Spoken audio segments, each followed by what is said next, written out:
Oh, yeah.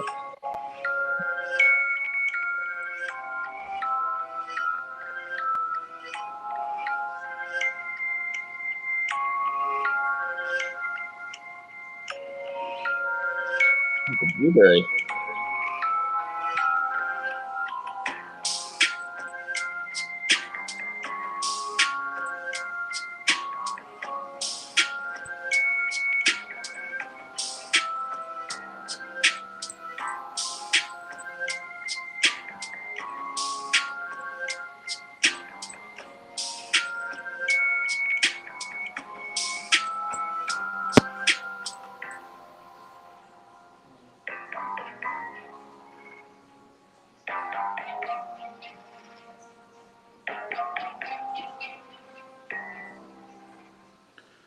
Good evening, ladies and gentlemen. We are here, FPE, Michelle, and DC in the house for Loki season finale.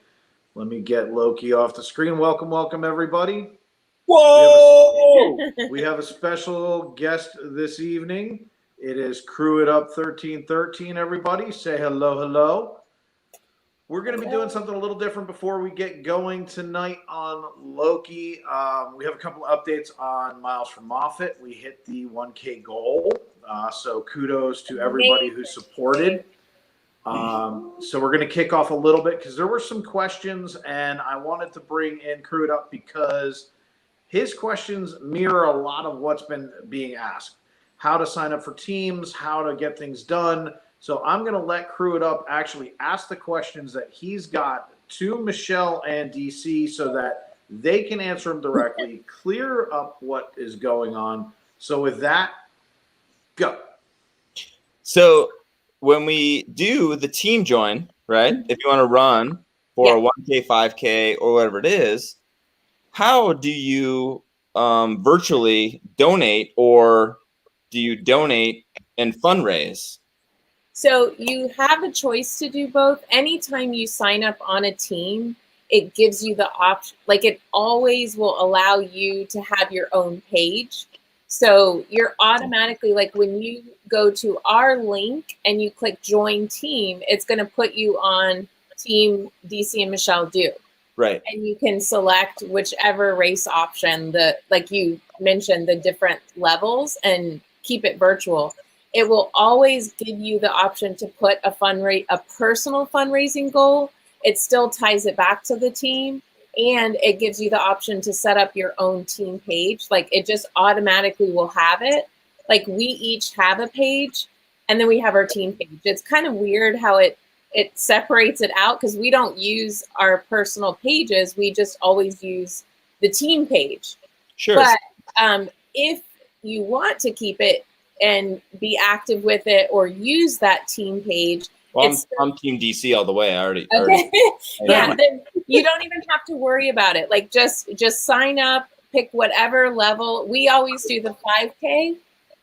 Last year we did it virtual. We signed up for virtual this year, even though they said they might open it where if you are in state and you want to go over to Tampa. So we'll see how it's looking if we actually do that, or we might just do what we did last year. Our local family that signed up for our team, we just got together and we walked a 5K together. So, Well, I actually have a surprise for you guys because we're gonna amp it up a little bit. We're building teams across the country that we're gonna live stream it and bring everybody in through StreamYard so that they can all join us while we're walking with you. Doing the walk to bring everybody together. So like Matt wants to do his thing. So what we're going to do is we're going to have him out in his zone doing his thing. We're going to have people up in the Northeast. We're going to have people all over the place to where everybody can come together on the same day. Exactly. Because I think he's going to run. Sorry. I think that's what we talked about is you're running, aren't you? I will run. Yes. That's running. Awesome. Yeah, so he's going to actually run. We would, but I used to be a runner up until I was diagnosed with the multiple myeloma. Yeah, on the CC. I'll probably walk it. I'm gonna we crawl. used to run, and we've actually done Disney half marathons and marathons together, but with his back and his spine, it's just better to walk. So we just make it just open and fun, and whoever wants to do it, the more the merrier. I just literally wanted to join the team just instead of donating money, right? Like instead of giving money, to join something that is a better cause than like giving something. You know what I mean? Like we love it. Like if we could ask those that want to donate and they, financially can afford that specific dollar amount, we love seeing the names, that they're on the team. Oh, trust me, I got my parents involved. Oh, awesome. That's amazing. So we love that. Like we love seeing the names show up and actually be listed as our teammates. Like, it's just awesome. And Moffat is amazing. Like they send out all the gear, probably like late October.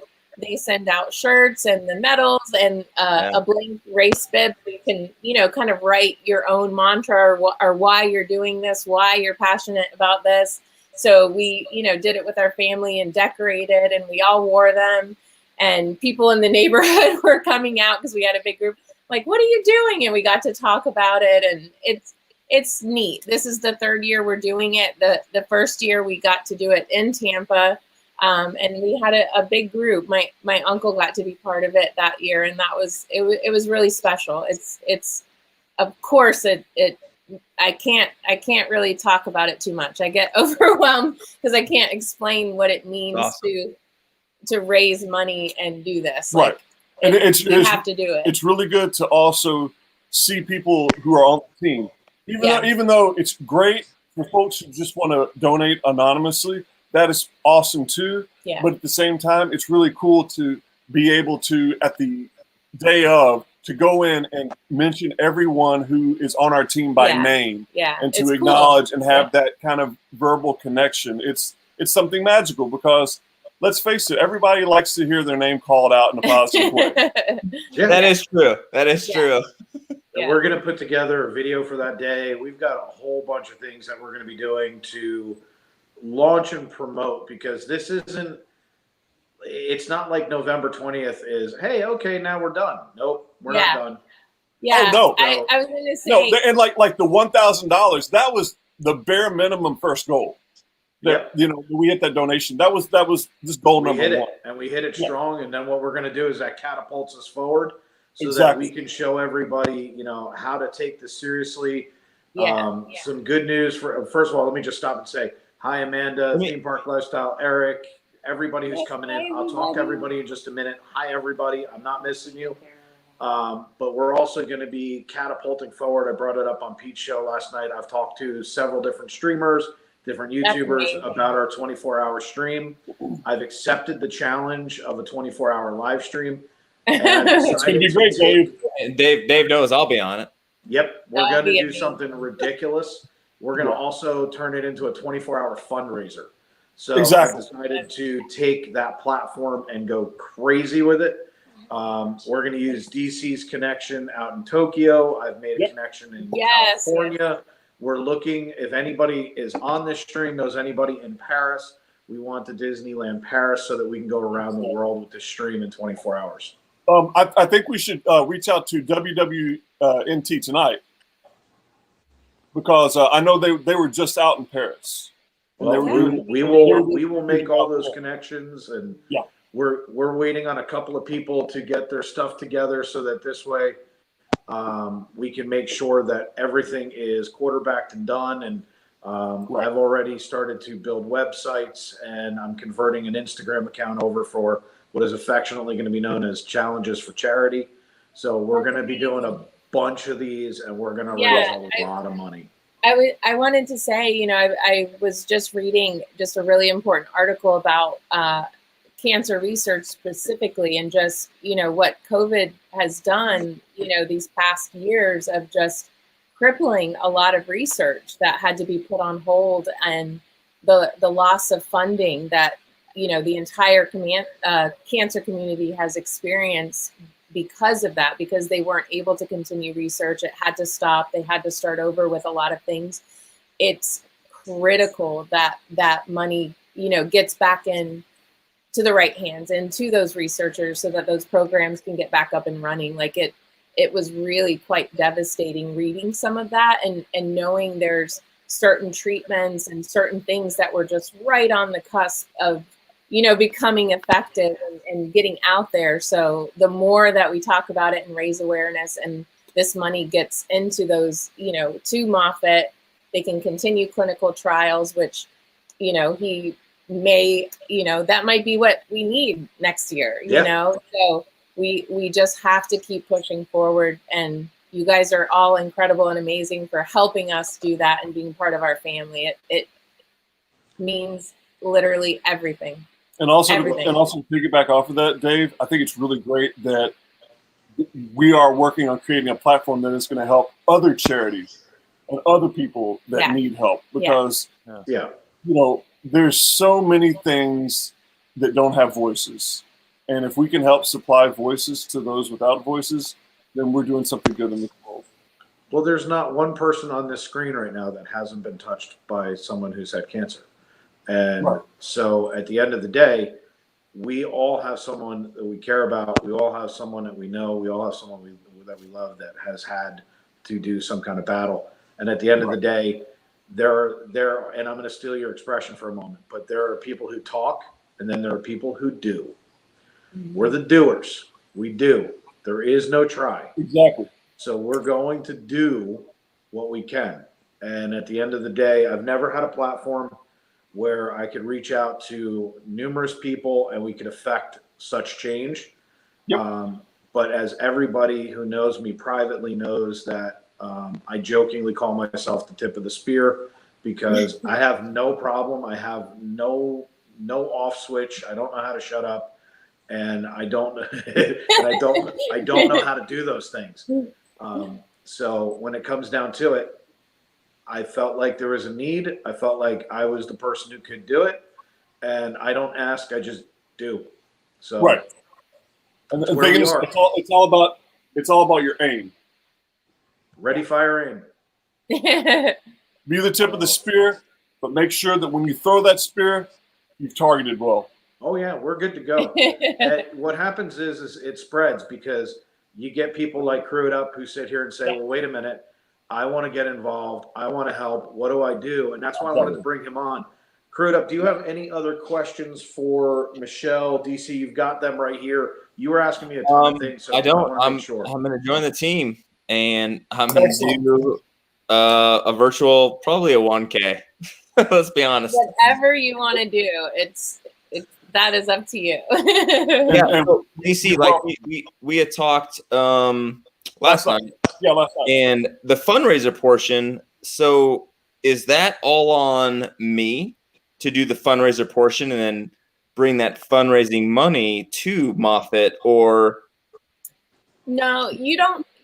It gives you the option. It's like even when I signed up, like I signed him up first and made him the team captain this year. And then I signed up right after him, and I'm not even showing up on the team yet. So I have to call Moffitt and say, what's going on? Cause I'm not even on the team and I've already registered. But when you sign up and it gives you kind of your options to put like a fundraising goal and all of that, it's completely up to you. It's, like we're saying, it's just when you sign up through our team, you can link people right back to that. Like you said, you know, you want to be part of that team. And if you know people and you say, hey, I'm doing this event and I'd love if you want to donate, they can still go through that main team page and just click donate. Right. And it'll still, you know, it just all goes to the same space. And then if you happen to use your own page, like how it'll send you a link and it's like, here's your page. I'm also in DC. Yeah, so it would just show it there rather than on the team. So it's all the money goes to Moffitt. So at the end of the day, they just allow you, I think, to control it yourself. And like, if you wanted to type your own message or add a picture and have that separate page, like I said, every year it's like we end up with 3 pages, but we never use anything except for our team page. Yeah, the secondary and tertiary pages are just placeholders, literally for just us being people. Yeah, and like I don't even look at it. I don't set it up. I don't touch it. I work through the team page, like the message and picture and all that kind of stuff. Yeah. So would I be correct in thinking that like we've hit the 1K goal? People can still continue to go in. We can supersede that. They can continue to go. Yeah. And it'll keep showing us. Yeah, like you can go and I love looking at some of the larger teams. Like there's one, I think their team Cancer Crushers, and they do nice. Awesome. Yeah, it's awesome. Yeah. They do really cool stuff. You can find them on Facebook, and they're another, just I think a lot of the nurses and just different people in the community through Moffitt have had that team for years, and they raise so much money. It's amazing. They do different like different bake sales or community events and things together, because I think they're there. I follow them all the time too. So it's just neat to see what other teams do and just how big it grows in the community, and just knowing we're all, just trying really hard to get that money back to Moffitt. Boy, you just gave me a huge idea, Michelle. Yeah. So I'm doing printing, Dave. Cool stuff. I just came up with an idea. Yeah, you guys are frozen, but that's okay because you look cute. We are? Yeah, you're frozen. Yeah, and it's the right frozen. Fine. You look like you're choking somebody out off camera. Yeah, we're making the adjustments. That's so funny. We're not Michelle's choking somebody out. It's probably Bart Simpson. So, let me ask you a question. They still look like Jeff Bridgers. Do teams ever team up with one another? What did you say? Do teams ever team up with one another? Like you're talking about some of the other bigger teams. Do they ever team up? Sure. I'm sure that they do, Dave. Yeah. I'm sure they would. Because you see where I'm going with this, right? Yeah. Of course. Yeah. Like if with the amount of technology of today, this is easy to bring everybody together on that day and go, look how big we are. Because you guys know my expression. We rise together or we fall separately. So let's rise up together and show this thing that we're going to kick its butt.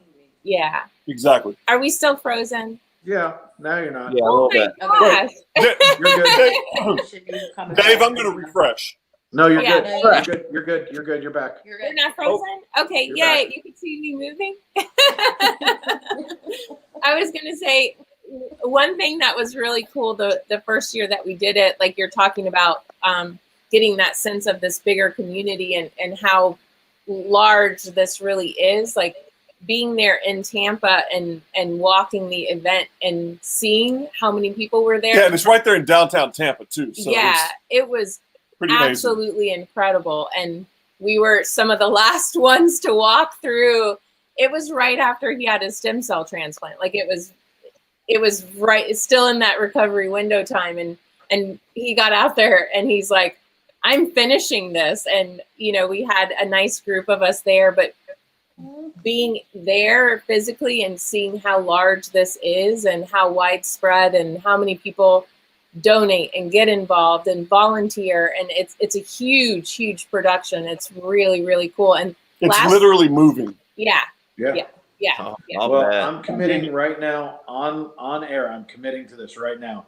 I'm going to do the 100-yard dash on a tricycle. Yes. Hey, hats with the little whirly gig on it? No, DC, it should be a unicycle. Oh, no.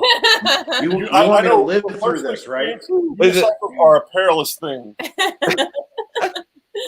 and especially, and I'm pretty damn tall, so no. Unicycles and seeing other folks on unicycles, I'm like, no, I don't know. Hey, unless you're like 4'3". If you're 4'3", then I'm like, you know what, you're not going to fall that far. No, I have to say hi to somebody who has not been in a while, so forgive me for just a second. Oh, Stone Cold Jedi, how in the world are you doing? What's up? We have missed you. Welcome back in, Stone Cold Jedi. Anyway, good to see you, about man. that. I couldn't help it. I haven't seen him, and I was Jen and I have been talking about him offline for the last couple of days, so I've been trying to track you down. Ringing. You had to be burned. Yeah. So, but yeah, I mean, basically, the long and the short of it is this is a beginning. It's definitely we're not even close to where I bet you have, Jedi. So what we wanted to do was just kind of sit there and say, hey, congratulations to everybody out there. We did something in a week that we set a goal. We said by this time in a week we were going to hit the 1K. We did it. So what that means is we got more work to do. We got to go harder into this. There's a lot more coming from Moffat, from us. We're going to absolutely destroy this thing. Okay. So, and now, you know, we've got, where is he? Is that way? There he is. There he is. So we got people that want to get involved, that want to do things. Yikes. And we're going to ask all of you for your help. So don't kid yourselves. You know, I've had a lot of people say, what can I do? It's coming. Don't, you know, if you don't mean it, don't ask, because I have no problem putting you on the show, like, and saying, hey, you're on. So as you can see, it's not hard to get on our show. Weird. It's like, I'm trying to point to DC too, like. Yeah, there you go. And Michelle. It's so hard when you're backwards. I always try and point to the pictures and I use the wrong picture. So, but you know, look, we want to obviously bring a light to this. We wanted to start off the show tonight because we said we were going to do it. We did it. Crew It Up had questions about what we could do. Hey, what can I do? Amanda, it's coming. Don't, you know, we'll have stuff in the chat. We'll have links. We have a website coming. It's called Challenge for Charity. We have that coming. We're also going to have Instagram. We're going to go after this like a bull in a china shop. We're going to crush this. So there's more to come. Don't think that this is me saying, oh, well, we did it in a week. We're done. No, you guys have heard me been talking about it all week. This is what's on the tip of our tongue. This is what we're doing. There's a lot to come. The 24-hour stream is going to be unfriggin' believable. I'm going to need everybody's help. So if you ask, I won't forget, Amanda, because by the way, it's up there now. Crew It Up's in. We have a bunch of people who are already in there. Hello there, Mike. We are going to make sure that we go nuts. We're going to have fun. We're going to bring attention to something that needs a spotlight on it. It's not a flashlight. So with that, what we're going to do is we're going to wrap up this week's of Miles for Moffat, and we're going to move onward at this point to our Loki. Crew It Up, you going to hang with us, or are you moving on? Let's do it. So the wife is actually watching the last episode of Loki right now, so she can join, because I watched it working nights. She's mad at me. Is she almost done? She is. All right. Okay. So for those of you who are just joining, DC actually composed his own music. Did they freeze again? They're frozen. You got look at Michelle. That face. Oh yeah, she looked. They TVA'd her. Screenshot that. TVA. All right. So. Oh man. So here is something. I'm gonna refresh. All right. You go ahead and refresh, and I'm gonna bring you back in, and then. To keep everybody quiet during this, I'm going to mute you all. Okay. You bunch of mutants. Oh, wow. Wait till you guys hear this. This thing's epic. Right, Jedi? Like, totally. Like, All right, did he come back in? There he is. Let's add you back in. All right, so here's what I'm going to do. And here's the thing. I ran speed tests, and we have the top tier that Spectrum offers. So what's happening? But it makes no sense at all. They're probably doing, like, maintenance, because that's what they like to do at night. Yeah. All right, so I'm going to bring everybody back in. We're going to do it old school style. I'm going to rekey it. So hang on a second. We're going to rekey the Loki. There's Loki. All right, everybody. Shush. Here is... Music, please. Right. So DC composed this, so I'm going to mute him so he can't speak.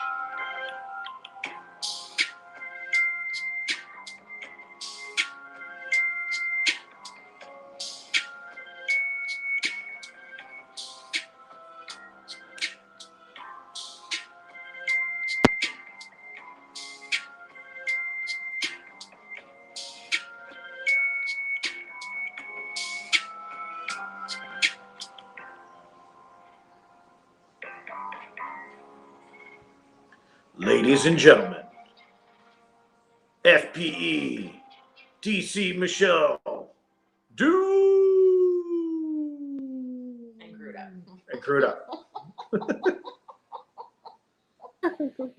Welcome in, everybody.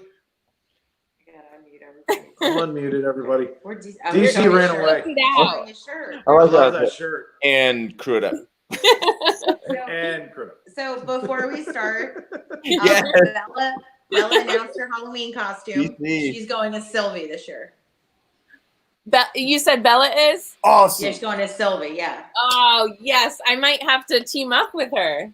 Yeah, she said you and DC should go as Loki and Sylvie. That's what she had said. She was like, but I'm still going as Sylvie.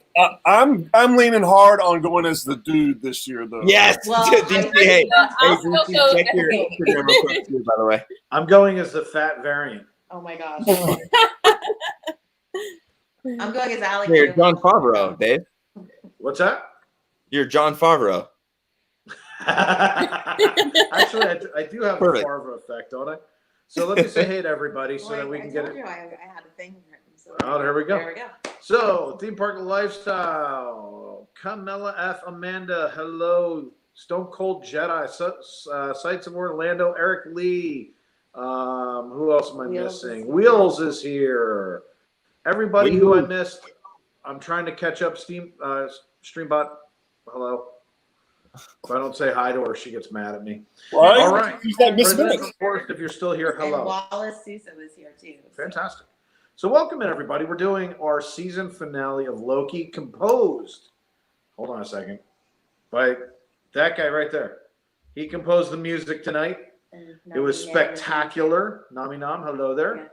Let me just brag and say he makes really good music that he needs to share a lot more of his music.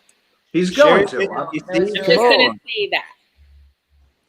We're going to call him out. Don't worry.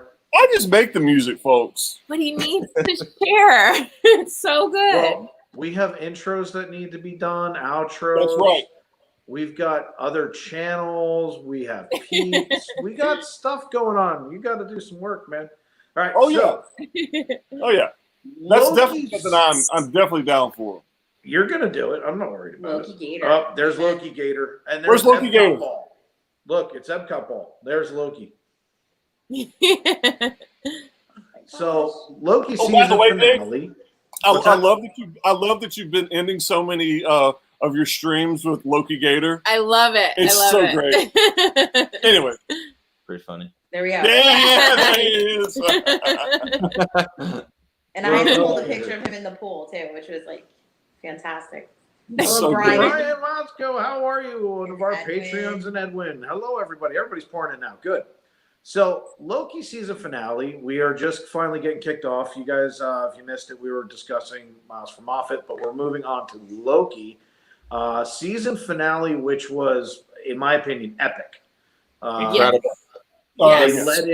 They let in Incredible. on the fifth one as to it was going to be cool. It did not disappoint in any way, shape, or form. It's telling us season 2 is going to be so much fun. Oh yeah. It's not better. Do you guys want to start at the end and work our way back, or do you want to start at the beginning and work our way to the end? Because I want to talk about the ending so bad. I've been Go for it. Go for All right, it. Because so that's how I'm the gonna story. just- That's how the story goes. yeah, I'm going to start with the end of the show, and we'll work our way back because I have to say this. It sets everything into motion. Yeah. Who It does, are it does. you? What do you mean, who am I? Who are you? Mobius doesn't know who he is. Oh yeah. yeah. I was like, I thought you were like talking to the chat. My mind, I was like, what just happened? Oh, that could have been accurate. How is he doing? And the end. That was good. That was good. She's and the tired, ending goes guys. to Dave. You gotta do your Owen Wilson voice. Who are you? So I don't have an Owen Wilson. Yeah, All I can say is Mobius. good job. Mobius did not know who he was. Wow. Wow, like what? So What are you I doing? just have to start there with the fact that they don't know who he is. He turns around. The 3 statues are gone. You have one of Kang. The one who remains. Yeah. Yeah. And he predicted the whole thing, and that's where they leave us. And they're calling it the Planet of the Apes moment, is what it's being Oh, called. it truly is. Yeah. Like totally. As soon as I was like, oh yeah. So Loki now was like just gutted. He was just Loki is heartbroken. devastated. he's devastated. destroyed. It is the most heartbroken I think we've witnessed an MCU character be. Except Wanda, yeah. Except Wanda. Yeah, no, I get that one for DC. I get that one with Wanda. That's what, yeah. Because she was trying to uphold a whole universe in her own bubble. Like, basically. In her own grief, she created that. My counter argument to that is Loki didn't care about anyone or anything that we knew of up until that point. Right. From a character development moment, I think it's more heart-wrenching. Well, Sylvie just broke his heart. That's true, DC. That's true. Because Wanda, her love for Vision was clear from the giddy up. Yeah. You know, so to witness what we've witnessed Loki, from who he was when we were first introduced to him to that moment at the end of the season, it's just like it was. Well, you just he had his heart broken as she throws him Yeah. through the door. Yeah. So immediately his heart breaks. He Right. goes back. He runs up to the only person he just said, "You are my friend." right. And the guy turns to him and says, "Who are you?" Yeah. Yeah. Like, they're like, what are you even talking about? He's like- And he's calling like- people to come and get him. Yeah, he's like, "Are you an alien?" Yeah. So at that point, you realize everything that's happened in the episode, which we're now going to back up to come to this pivotal moment. Yeah. That everything that was said during the show is real. Everything that we've talked about for 5 episodes, there's now realism to it. Right. And this is where the epicness and the genius behind this is. So now let's back up. They walk in, they see what's going on. They walk in and they find out the TVA is Kang. Can I interrupt? Yes. They are up there at 10:55 now at Miles for Muppet. And still going. Perfect. And I know who you are. Well, hold on a second. I already text DC. It's all good. Well, I just got an announcement. One of my mods, one of my mods told me, and I'm sure everyone knows who it is because he keeps up on this. Hint, hint, wink, wink. Let's go. You guys are awesome. Yeah. So yeah, there you go. You just Uh-huh. We know who you are. It's all good. Yeah. So basically, long and the short of it is we get to see how they manipulated the whole thing. Right. How they move it forward. So with that, what did you think of seeing, and for the life of me, I just drew a blank on I'm looking at this and I can't remember her name. The cartoon clock. Somebody help me out. Miss That's Minutes. Miss Mom. Minutes. Thank you. Miss Minutes. She's so Miss evil, right? Oh my God, Like- Bella got so mad. She's like, wow. I'm not groping my wife. So Miss Michelle's Minutes like, comes I out. got it. So Miss Minutes comes out. We find out she is an evil little being. And I love her. I love her. I love her. She's the new Loki. It's a family show, Dave. Scary. Yes. She was, she was pretty intense. And the like, southern accent makes it yeah. so What are you beautiful. talking about? DC, you in y'all? love? I'm Miss Minutes. You know, like- But doesn't she remind you of old Loki? Oh, Deceptive. Okay. right. Deceptive. Yeah. She led everybody in one direction as the prankster. And then what happens is she reveals herself and goes, Yeah. Well, Yeah. look who I work for. I work for the one Who who remains? is, Yeah. right? Who remains. Yeah. And that's the thing which we'll is, get to, by the way. what's that? The one who remains. Yep. And so now we move forward from Miss Minute saying everything you know isn't. Everything will be revealed. And then what do you find out? From the first episode, when the piece of paper comes out and he says, sign here, this is every word you've ever said. Yeah. Now all of a sudden, who has that exact thing, except also every future thing he will say. Yeah. How Yeah. epic is that? So go for that. Screw it up, hit it up. So Miss Minutes is a little jerk. Yeah, she was intense. A little jerk. But I will say that it is, like DC said, WandaVision, right? With the Wanda portion of her like world, Loki has created this world, but the TVA has created this like time lapse or whatever. Whoever owns the TVA, right, has like created the Loki like time lapse of like what he's done, and right. it's crazy on like the time periods of like everything he's done as the god of mischief, right? And it's nuts. And he's now focusing on, oh shoot, I've screwed up. Yeah. Like, whoa, what did I do? Right. It's crazy to me. I don't know. I watched the season finale and I love it. It's a season 2 is going to be Loki puzzle pieces cleaning it up. Oh yeah. Basically, we will get to season 2 in a minute. DC Michelle, what did you think when you saw it? I was going to ask, like, did any of you feel like, because I didn't, but I'm just curious, like, when Miss Minutes was like, look what, kind of dangling, like, this is what you can have. Like, you can either have I remember that, or not, and like, I didn't get the sense that Loki was like interested at all, but you could see Sylvie like, is he going to go for that? That's what he really wants. But I didn't feel that from Loki. But did you guys have hesitation that Loki that he was intrigued by that or no? Heather just joined in and says she finished it.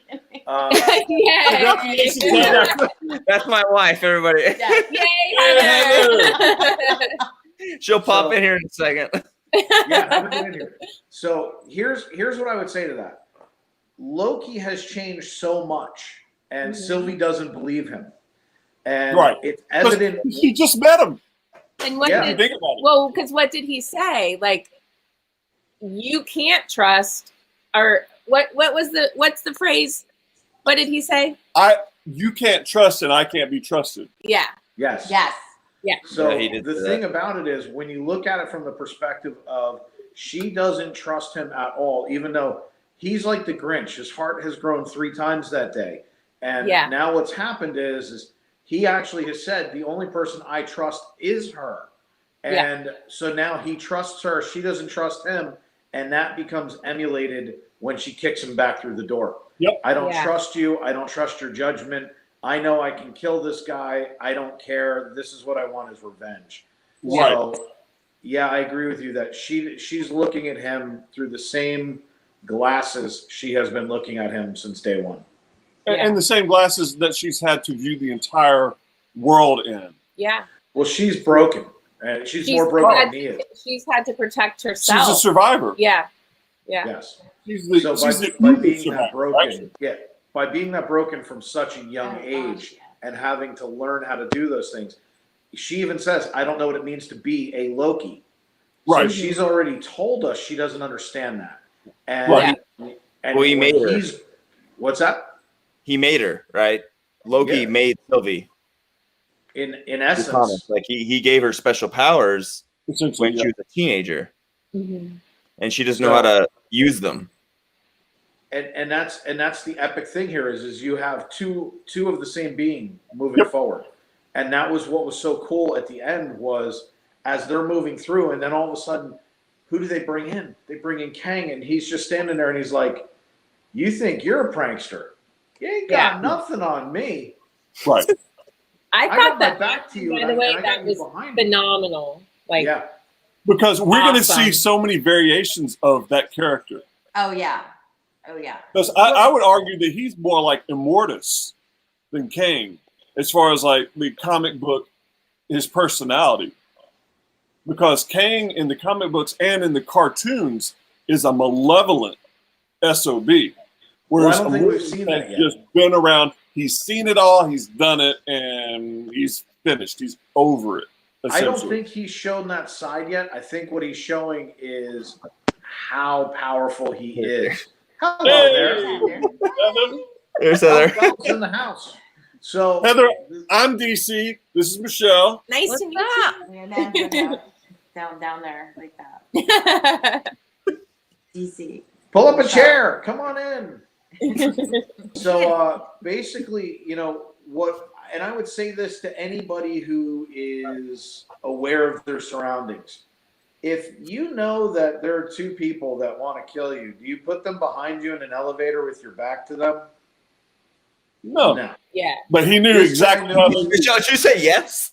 Well, saying yes, like how funny it was that he was so casual of just like, you know, eating his apple, and he just like had this little snarky attitude of like, because he knew exactly what was going to unfold. And also it reminded me of the elevator scene in Civil War.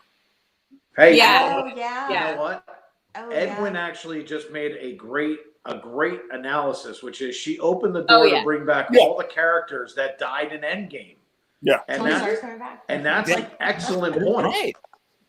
That's an excellent point. Well, because you saw, I mean, we're all over the place now. There's so many timelines. And like you even said, when Sylvie, you know, was like daggering him, and he's like, see you soon. See you later. No, he said see you soon. Yeah. You know, because it's like, here we go again. And now we've reset everything because nobody knows who anybody is. The 3 fake timekeepers are gone. He's already told us what's going to happen. Yeah, exactly. I already know. It was very Matrix-esque, like when Neo meets the architect, and he says, "This has already happened 7 times before. I already know what's going to happen. Yeah. You can either strike me down, or you can save Trinity. Same thing." Right. So there's that wantingness to repeat, and so when he says, "Well, wait a minute," and he won't kill her, he won't do anything. And he says, "You don't do this. Don't do this. Let's think it through." So anti-Loki. Yeah, yeah. Because I think at that point it's like we're seeing that genuineness from him. Like he's never cared. He's never had that investment and that feeling. And like back in I think it was in episode 5, you know, when they're sitting and talking, and it's like he's expressing, "I've never felt like this. Right. Like I've never had this type of feeling for anyone." And also, he's never had true power. This is the first time Loki is given true power. Oh, yeah, he was given that option. That he didn't usurp or wasn't faking or wasn't taking by force. He was, in that moment, given true power with the choice of what to do. And he was like, I have existed all my life for this moment. And he wanted, like she said, to weigh it out. Yeah. But Sylvie, as a survivor, she has to be impulsive and to react in the sense of acting before anything was to come against her, because that's what she's had vengeance. Yes. Do you think though, DC though, with Loki giving her power, felt a little bit humble, or kind of like, hey, I've given you this power and you're a little bit too immature? Like comic books, right? Like for Sylvie, perhaps, but gave her power.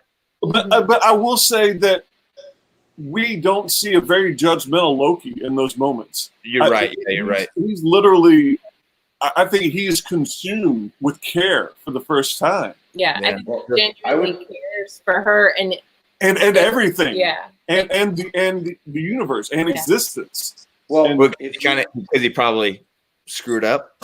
Yeah.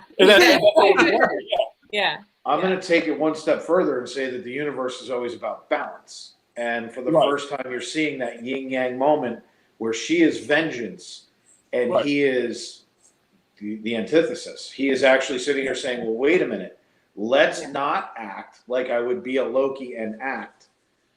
And she's being Loki. Mm-hmm. And do you know what she's actually being? Sylvie's being an Avenger. Agreed. So, by the definition of what an Avenger is, Sylvie is being an Avenger. She is. Yeah.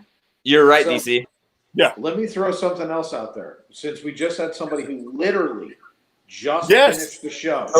Uh-oh. Yes, just finished. Give us your Heather. Give us your opinion. You just finished the show. You just took it all in. What are you thinking? How do you feel? I mean, for me, it's hard to get past Tom Hiddleston's looks. I'm right here. That's the best answer. That's fantastic. You win.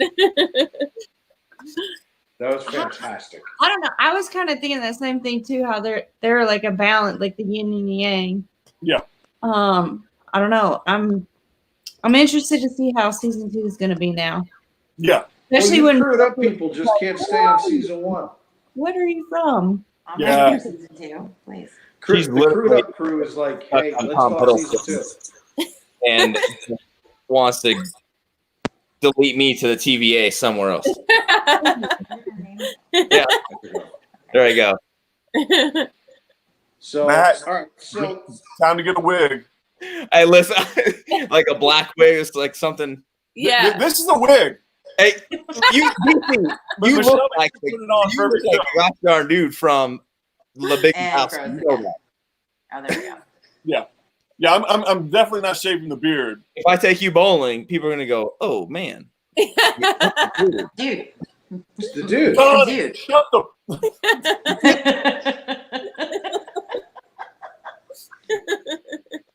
So, Anyway. what else did you get? Did you pick up any Easter eggs? Did you see anything in the background? Did you see anything that sat there and said, like, other than obviously the statue? Was there anything that just boom? I did. What'd you see?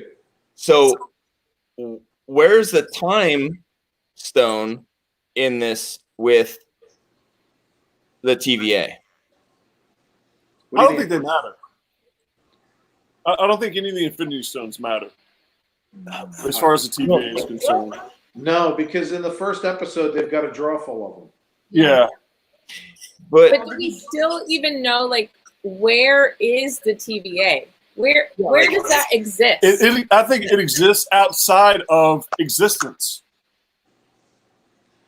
I'm going to As say odd that. as sounds. No, I think it exists outside of the universe because it is able to go into all the universes. It is able to affect the You're making my multiverses. head hurt. So therefore, I think it exists separate. I think it's the Matrix.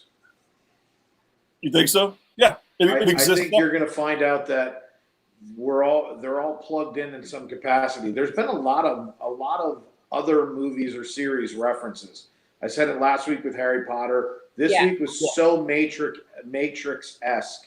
It was ridiculous. But the beginning of the show, all those voices and everything being said was stuff from Marvel, where they were sound bites from Marvel. Yeah. Like you're Yeah, Wakanda Forever. All You heard, those you pieces. heard and you heard the music that Captain America and Agent Carter danced to, and like you heard those tidbits, and I was like, oh wow, and yeah, so there's your thing, and it was showing how time was kind of culminating, and you were at the end of it. So. Because it puts us into the Citadel, Yeah. where it puts us right into the Citadel, where we see the loop going around the Citadel, which is the sacred timeline. Well, remember But also- what they said. The Remember what they beginning said of though about the timeline. They said that they can't see past that point because Right. that is the end of time. exactly. So there's something that they're going to start talking about in season 2 that will have to do with what's going on in that moment because it's at the end of time and it's outside of it. There was that moment where he was like, that little glitch, like I can't remember what happened, and then he's like, but now I can't see. Well, no, past. he dropped something, and he's like, "That's it," because he didn't know what was going to happen. Like that after was that. as far as he could see, and then he's like, it's like time kept moving, but he's like, his was supposed to end right there, but it didn't. So it's like, what was that Loki's delay that he didn't foresee Loki changing? That's exactly what I thought too. Yep. Exactly. Yep. See, I thought the exact same thing, that at the end of the day, Loki showing restraint, which has never been done. Yeah. Change the outcome. Yep. Yeah. And I agree with that 1,000%. So yeah, I that's a good point. it's kind of like at the seventh Matrix when he goes, "You're the seventh one. You're the eighth one. It's happened 7 times before." Neo does change it up, and that's the point. Is he's more powerful, and so I think maybe as it goes through each time, maybe each time they grow more wise. Right. Well, Edwin's saying too many timelines for the stones to matter. Doctor Strange, multiverse of madness will answer that. Yeah, So and I think Doctor Strange is going to bring in some of it. That's what I was talking about with the time stone. Yeah, agreed. Well, I think they're going to explain some of that, and then they'll bring back season 2. Then we've got a 4th Thor. So we're going to have a couple of things that are all going to probably. Let's not forget Spider-Man. Spider-Man's going to address the multiverse as well. They have to, because keep in mind, Tony's supposedly dead. Right. But now everything's everywhere. It's They all opened it up. It's all back on the Steve table. Rogers is dead too. Yeah. In reality. So it's all back on the table now to bring everybody back together, to reboot, if you will, to use a horrible word. Hi, Manny. And basically sit there and say, nothing is real and everything's real. Right. So let's talk season 2, because season 1 was unbelievable. Yeah. Season 1 was fantastic. Season So 2. how long do we have to wait? We don't know. 85 years. Let's see if there's any. 5 months. Dave's just The being. Mandalorian, you're waiting like over a year. Yeah, I was going to say Mandalorian was almost 17 months we had to wait. We're still waiting. Long time. Well, it wasn't 85 years though. It is in my world. In my universe it is. But the wait was worth it. Well, It when we see Mando chapter 2, I can't wait. That's all I'm going to say. Or 3 or whatever we're up to. Okay, January 2023 is what it says. For Jen, for what? Loki season 2 is what the That makes sense because they have movies that all need the to fill in film. gaps. Yeah. That would I be was close. You said 85 years, Dave. It's going to feel like it probably 25,000 years. I'm a 14-year-old child at heart, so I'm it's going creating to a feel like a time long machine time. because this is ridiculous. Yeah, this is. I need to but get I one of think the little. the movies will I need help a us. time stone. the movies will satiate us. Yeah.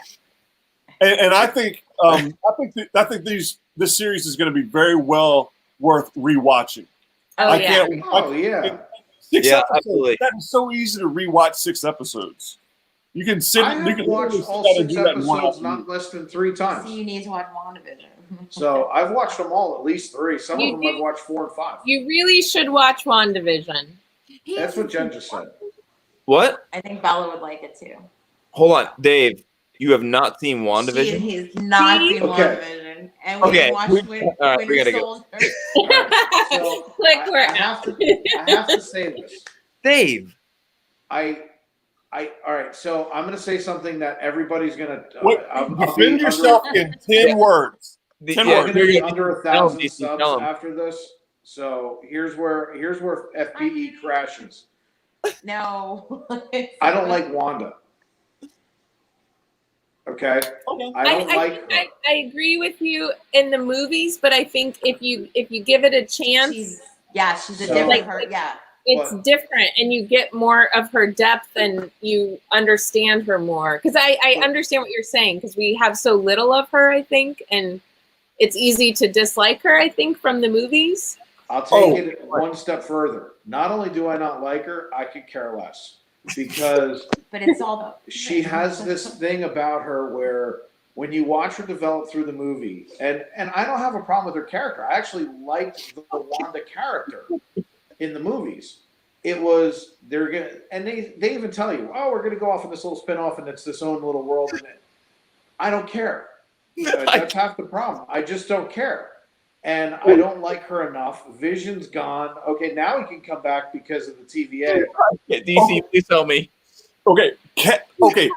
For anything, watch it for Catherine Hahn. I was just gonna say that. She's amazing. It's like her best role ever. I caught love the her. last 2 episodes, all right, because Jen was watching. Those were cool. You That's the watched chick the from- end, but you didn't watch the beginning? Yeah, I That's the hated chick the from the beginning. good. David! She's Oh, But I Hey, hated love the, her. the Come on. the 1st you're episode. crushing our spirits. The first episode I watched for like, I don't know, 8 to 10 minutes, and I stood up and I just walked out and I said, enjoy it. I just couldn't do it. I just don't care. Like, I don't care about her. And at the end, when she's Everything melting that's and falling swirling apart, around her, No, because she- I it's- feel it's like a- it's gonna come back again, like because So- of what she did and what happened. I think it's gonna be so intertwined, like the complexities of that story and her manipulation of time. Mike's people's unsubscribing. space. Hey, It's Dave, gonna factor in. Heather brought up a good point. So when we started watching WandaVision, I said the same thing. I was like, I'm over it. I don't want to watch it. It's not for me or whatever. But I watched the episodes following and to the finale, and I enjoyed After I it. forced him. Well, hold on. Good on you, Heather. Good on Good you. job. She didn't force me, for one. But I did watch the first episode, and I was like, oh, this is boring. I didn't like it. But episode 3, 4, 5. Explains, yeah. It got interesting. I liked it. Well, Once and you I understand why it's happening, you're like, oh, I Yeah. got So I'll it. skip the first I 2 episodes. think I'll for watch 3 and we're good. Well, Jen, here's also a lesson, Jen, too. Like, gotta be like Heather and force him to watch it. No, We're- I can't do that. Or, There's so many For series us, I I just think watch. I'm it's like, like you're gonna hate we- it. we started to watch it, but we had missed all the Marvel movies, so maybe that's what made it different. We watched like 2 episodes 4. We watched the first 4 episodes, and then and stopped. I said, Michelle, we need to stop and go back and watch all the Marvel movies. Because like she said, we had missed them. We had missed them all. We had a big gap. So The last one we had watched seen was everything. Guardians of the Galaxy. Yeah. That was the last Marvel movie that we had seen. So we had to go back and rewatch the whole shebang. But it was all spurned by how good the writing on WandaVision was. Because Right. I was watching it going, there is so much that I am missing out on because we have not watched those movies, and I am missing the references and what they're doing and explaining and the world building that is going on. Yeah. For the reference to Miss Marvel. Yeah. I've gotta- So I Yeah, think because I tied it more jump in for us for a because second. we literally watched the films and then went right into it, like over the course of several weeks. So it's like everything was so fresh and we were so It was invested in beautiful. it. Like it, Yeah. I think that probably made a difference of I think diving into it. our daughter told me, was like, you never seen Miss Marvel? That's what's the Colonel's name? The pilot. Yeah, exactly. Carol Danvers. Yeah. Carol Danvers. Standard, yes, but the Powers. Maria Powers. yes, Powers and Maria her Rambeau. mom. Rambo. Rambo. That's it. There you Yeah. go, Rambo. And That's my daughter goes, "That's Rambo." I was like, Yeah. But that's what I mean. It's like if you had just watched all of those, it's like you're like, oh my God, like this is happening and this person and that, and you're pulling all of that. They I listen gotta out. put that That's what we're talking about right now. Look at the host using his powers. I know. So I gotta He's say gonna this, mute us though, all. 'cause the Let me chat- put the comments that I like up there. the chat's flying through, and let me tell you somebody who's insightful. Edwin is killing this right now Yeah, because yeah, look yeah. at this. Yes. Exactly. Maybe the Yeah, key to I know. everything. Because she's the embodiment of chaos magic. You She's look at chaos all of Well, these. there's a lot of all the little TV references. Oh, and then of course, it, Mike said that. There's going to be something. Thanos Hold on. was Wait, Wanda. Edwin, do you think that Thanos is responsible for Wanda?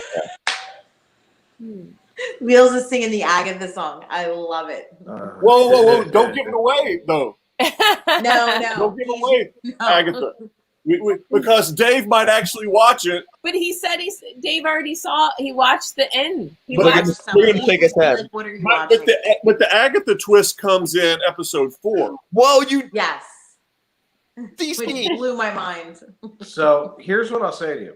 I watched the end. I understand We already what watched the ending. Oh, I know what happened. I watched it. I saw it. The effects were cool. I like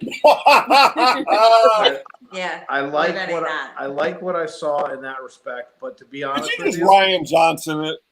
and here's what I can say to you. I appreciate her pain. I appreciate what she went through. But in the Marvel verse, in my opinion, they released WandaVision at the wrong time. If they had gotten us into Loki or Winter Soldier, or I think Loki first, because Loki was a character we all wanted to know more about. We all wanted to see him. Dude, he had so many funny parts, like with the Hulk, with Thor. He was such a character people wanted to see that they brought out a character I didn't have anything invested in. And so to ask me to do something, I just wasn't ready for her. Now, if they had brought out Loki, then they brought out Winter Soldier, then they brought out WandaVision, they probably would have gotten me. Mm-hmm. It's just wrong order, in my opinion. that's fair. That's fair to say with the Loki first, and then Winter Soldier, and then maybe WandaVision after. Because if you watch a lot of the Marvel movies, Scarlet Witch is only in part of some of the movies. Very little, yeah. And I'll She's throw in this Civil out. War and Big part. in Infinity I War. watched, Yeah. I Yeah, watched she's- all of the Agents of Marvel, Oh. Agents of Shield, but what I'm saying though is like I had an interest in seeing the spin-offs. I like. Right. I love Phil Coulson. I love Phil Coulson. Okay, Oh, like Phil that was a Coulson is the character- man. Yeah, But well, that's the I got character I mad when he identified with. died. You know, and they could get me on a lot of different things. But if you're going to go after a series, you can't release the character I care the least about. You're not going to get me. You're going to get me if you bring in a Loki. I mean, they could have done an entire series on Asgard. I would have watched that. So there are things that they could have done that would have brought me in and said, okay, you're spinning off. Then it would have piqued my interest with WandaVision. Hey, so you don't want the WandaVision T-shirt that I bought you and I sent to you? No. I'll wear it as headgear. Well, I if know we this want to is talk great. about actual releasing of things, they screwed the pooch releasing Black Widow now. Man, Black Widow should have been released so much earlier. Don't And give it's any. production, just like Wheels had said in the chat, that they put these productions on hold. Yeah, it messed And up. that's Oh, why man. Wanda was done. So it's like, we got to run with it. They need some Yeah. fresh stuff. So. Because Which, Black again- Widow was such a good movie, but it would have done so much better if it would have come out before Infinity War and Endgame. Oh my gosh, because it would have added so much emotional impact You're right. when she sacrifices herself for everything because of Don't how tell we anybody. Hey, how we get, nobody else how has we seen get it. to know her in Black Well, Widow. that's from Endgame. Blah, blah, blah, blah. We'll just say it's like the X-Men when they went back and did the Wolverine movie, which was like his backstory. You understood him more. And, you know, when they go back and do these other stories. But in all and fairness, I know exactly what you're saying. in all fairness, they did that in the middle of the movies with Hawk because they go and they show you his house, Yeah. His his family. wife, his family, his kids. Yeah. And they didn't do that with any other character. Well, Exactly. we just don't really care about Hawkeye that much. What? See, but I Michelle. love him. Yeah, he's awesome. Come I on. now, Jeremy again, Haircut? Like, just, I could probably do it right now. Just there it Of is. all the characters. Can you of sing all like the him, though? characters, no, I I would cannot. I He's don't know. kind of on the bottom of the totem pole. See, but if you look at like, if we got go it? by the way, I'll do there it now. is. Hey, Then you got Yeah. but then you got to give his smoldering look. His oh, 1,000-yard stare. Yes. Or when he goes and there's no arrow, he's like, oh. Oh, Yeah. it's already in the wall, in the drywall. There you go. So, out of all the characters, though, we actually were joking around because we started going back and watching the Avenger movies again, and it was like, The first one's the best one, and that's so then you start to look at it and you go, all right, so Seriously? what's that? the first one. Then you said the first Marvel movie was the The best. first Avengers, the first First Avengers Avenger, okay. movie. Are you Yeah, talking no, about that's Logic my being favorite. bulky? And Infinity War and Endgame are pretty epic movies. They're epic. They're epic. Well, When you duh. look at everybody's individual Avengers, I'll powers, agree with Jen. That was probably one of the best Avengers movies. Do you know why? Disney had nothing to do with it. Oh, It's a Paramount production. Well, I wasn't going with the magical That's Disney fired. experience. I was just going off of Sorry, how cool Disney. Steve Rogers was. Well, the first Avengers movie was very much. It felt like a comic book. Yes. It Yeah. really felt like a comic book story, and even though it was shot, the cinematography like any type of action film, it had that whole paneling, especially when they're trying to rile up Banner to get him to turn into the Hulk. That scene where they're all in that meeting room, and it turns out with the camera turning completely upside down, and we get to look at the scepter with the Mind Stones in it. It felt like a true comic book come to life at that particular moment. It was so neat. But anyway, and then Star Wars came and Disney destroyed. No, I'm sorry. No, let's not talk about Star Wars. So Give me my life. Love Star Wars. Mandalorian has shown that they can do it. Kathleen As long as Kennedy's you're gotta right go people away. can help. But Everyone can love Star Wars for different reasons. We Okay, can all. hold on, Michelle. Oh, the original ones. It's okay. No, but when you look at all the characters though, and Give me you one. actually Give me break them one. down by who has what abilities. That's mine. Iron Man becomes like Batman with all his gadgets, and then Obi. you look at Yeah. Black Widow, who she's just good hands-on. She can shoot. She can do this and that. Then you look at Jeremy Renner's character, and you go, he's got a bow and arrow. Yes, I see a lightsaber. That looks like that's Obi-Wan. Hey, DC. We know what's up. We got a cat back here trying to tear up our couch. Meow. No, but You're on camera, I Percy. think my favorite Black Widow scene We in went all the from Marvel Star Wars movies to Marvel is back to in- Star Wars. is in Iron Man 2 when she's with Lucky and they go in and He he's fell like, asleep I'll help during you Iron out, Man and 2. she just kicks butt and Lucky's like just going like this, like peeking and diving. And that's my favorite Black Widow scene. Oh, Anyway. well, you haven't. Don't talk about the movie. You guys haven't seen Black Widow yet, right? No, Yeah. I'm No, talking about DC, the- stop. We have not. Stop. I know that's We're muting We you. have not yet. You're No. muted. I muted him. Okay. No, put it in the comments. We have not seen Black Widow yet, but Yes.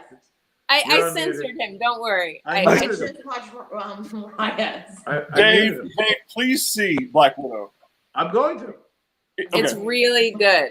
It's Black really Widow, I can't wait for. I can't wait for any of the spin-offs. It's just, like I said, WandaVision just, it just didn't do it for me. And I'm not saying I won't watch it. I'm just saying I didn't have that. And like Investment. as they got me in with Loki. I like Winter Soldier. I like those type of things. Now all of a sudden I'm going, well, all right, fine, I'll watch it, whatever. Am I going to Be a enjoy it? No. completionist, Dave. Be a completionist. Yondu. There's nothing wrong with being a completionist. Like I don't have a choice because I know how these crossover things work. Yeah. And I have no choice. I have to watch it. Oh my gosh. I'm not gonna be happy about it, so There you I'll go. just do it and get it over But with. you Binge can't watch it. watch Loki now because it ended. So now's your time to watch WandaVision. I was gonna go back and watch Mandalorian. You should watch That's Spinner. fair. and we've got, remember, Dave, in a couple of weeks, we've got What If, Right. the animated Oh, series. the What If? Yes. The Yeah. bad actor. Can we go ahead and, Dave, can we announce our discussion about What If, our show? What if? Good. Yeah. Do we want to do that? Good. Let's do it. I want to Do hear it. it. All right. You want in on it? All right. So Okay. we're going to have a trifecta. Yes. It's the Marvel What If show I was telling you about. Yeah. Oh, Dave, Definitely. you haven't seen the trailers for it yet? Yeah. Okay. You and I talked about this already. I thought you were gonna announce it. That's right. That's right. Dude, you're Announce. confusing the hell out of me. You're like, you want to announce it? Yeah, go ahead. And you're like, Sorry, I'm completely sideways. and then you went like this. Then you're staring at Long the screen. story I'm like, short, the next show we're going to be talking about is What If, Should you just read the new animated series. yeah, no, I'm totally down. Like, I can't wait to. I want to see how the universe expands. And there's an absence of good television at the moment. So it's like, I can't wait to see I want new stuff. I want things to be exciting. I want it to bring out good quality stuff that I can get involved in. And let me also just say this in case Marvel actually is watching. Please, wait, let me talk directly to them. Please take WandaVision off my TV. Stop bringing out 6 show series. I want 10 minimum. We want more. Yeah, no kidding. 6 didn't do it. Now I'm going to get 6 more in a year and a half. Yeah, it did feel very. Sure, very you didn't watch the first 6 of WandaVision. I mean, it'll take me 20 minutes. Skipping through. Well, speaking of good TV, there's a series that just got its 2nd season released on Netflix called Never Have I Ever. I love that show. It's really good. I highly recommend it.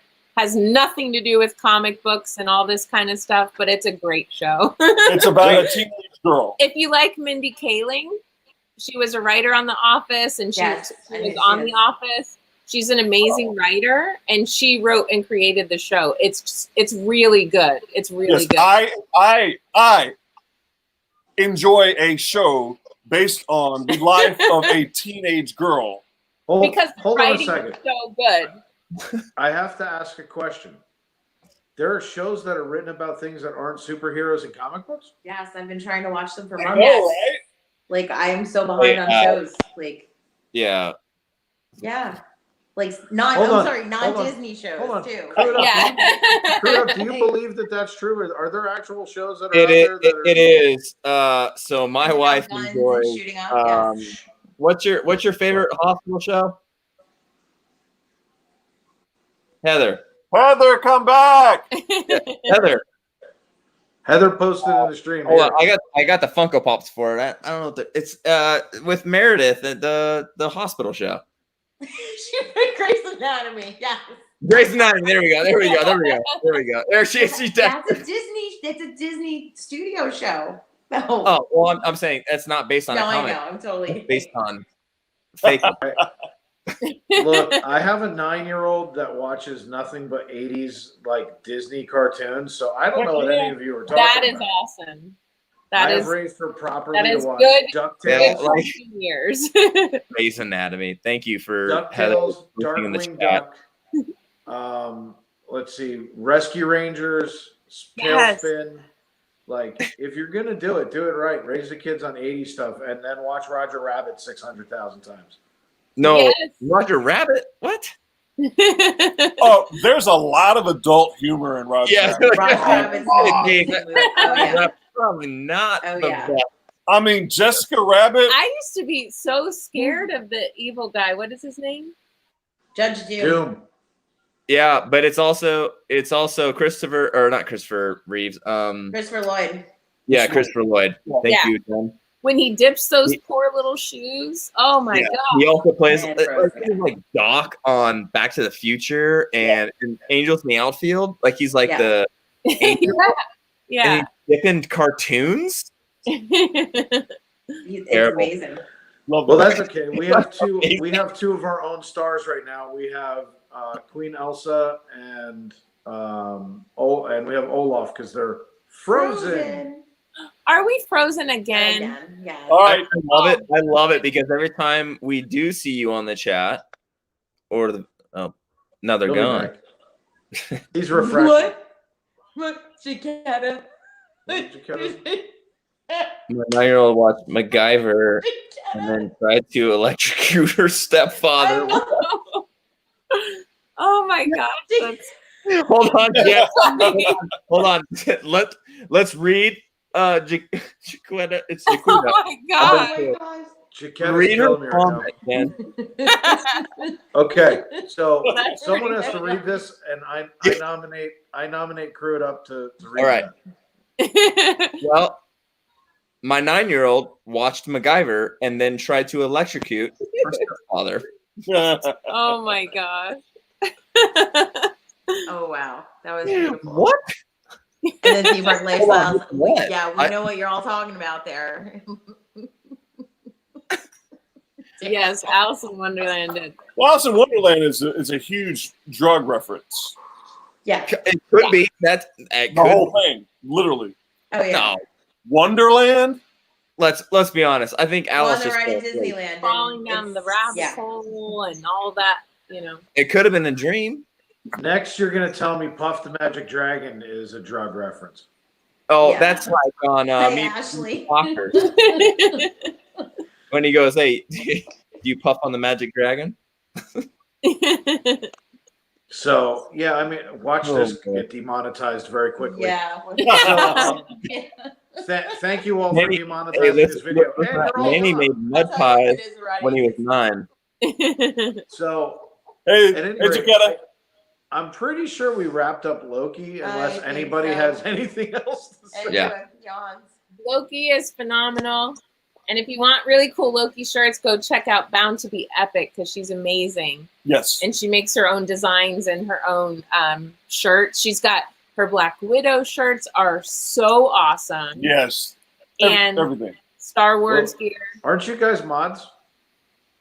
Yes, we are. Drop a link. Drop a link in the chat. I can do that. Michelle's There going you to go. do so at the moment. So like, She's gonna oh, do it. shoot, I forgot. You guys are mods. So, basically the long and the short is Loki season 1 wrapped up with exactly the way we thought it would. It was absolutely epic. Wraps up in a bow. We all know season 2's coming. It's not a surprise and it's expected. It's going to be, I think it's going to blow season 1 out of the water because it's like Frozen 2. Frozen 2, everyone loved a lot more because Frozen 1 had to be written. Same thing with season 1 of Loki. Loki season 2 is going to be unreal. Same The thing for characters are written. But Mandalorian season 2, Yeah. by far. Hold on, DC with Mandalorian. You have Boba Fett. Loki season 2 is going to be phenomenal. Loki is going to find himself in a position of, I think, power without the mischievous power. He also is going to be the hero. Yeah, exactly, Dave. Try and fix things. Maybe a hero-ish type of Loki. We'll see. I think you're also going to see Thor involved. Brother Thor, yeah. I think what you're going to see is with him being able to use his power, I think he's going to call the light bridge. I think he's going to try and bring Thor in and say, my brother, I understand. Because keep in mind, Thor 4 is coming. So they're going to want to tie Thor in, considering they had him in a jar as T365. Yeah, exactly. They're going to old bring wife in and Thor. girlfriend's gonna watch Chris Hemsworth. Super sick. Now, you know what's really funny is they actually got him to do the voiceover for the little Thor. I heard about that. Yep. So it wasn't computer generated. He actually did the line. That's funny. So he's interested in the series. December. December? Michelle was asking about Book of Boba Fett, and I was like, it comes out in December. Boba Fett's December. You know we're still talking about Loki, right? DC, Michelle. She said it. I'm sorry. I'm excited. Thor and Loki. No, it is so far past Michelle's bedtime. She's getting a little delirious. No, trust me, if Heather were to come back, she'd be like, "Oh, Chris Hemsworth is coming to Loki." Yeah. So what was the Easter egg? Because I don't know. Like, Yeah, I saw that. It literally said season 2 is coming. That's not but Easter egg. is it because he had a last name? Like, No, it said Loki will return in In season 2. season 2, yeah. Uh-oh. What was that? That's Heather yelling. That was Hell's Bells. She's Hell's Bells. Was the season 2 stamp? Yeah. Heather just said the Easter egg was season 2 is coming stamp. Yeah. Oh, yeah. So, That did too, anybody they- notice Loki had a last name? Lofison. So, but we thought maybe that was the Easter egg.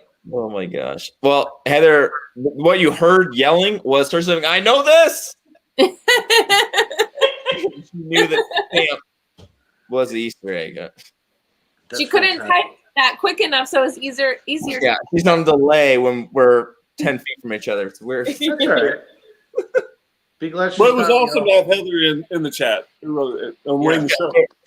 Yeah, And it was she's good having everybody in tonight. This was fun, like to do a season finale and do something Good, where, clean fun. Yes. yeah, where we could bring everybody in, go over it tonight, and kind of start off with Miles Moffat, come into Loki, wrap up season 1 of Loki with, I mean, it was just unbelievable. It was Jonathan, so just so you know, we're wrapping up. We've already wrapped up Loki. We've gone off on tangents. So as a matter of fact, we're going to be wrapping it up here shortly, and then move on to the after the show. and guess who So we're joined? done with Loki. Jonathan. I joined the team. Yay! Yes! Whoop, whoop.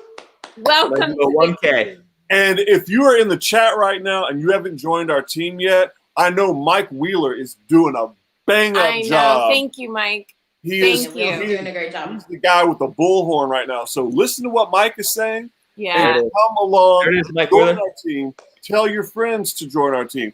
Let anybody that you know that cares about anything, check it out. This is a good cause. This is not about me. And you can do it It virtually is, too. it is though a little bit. It's not even about Moffat. It's about cancer. It's about stopping a nasty disease that has affected all of us.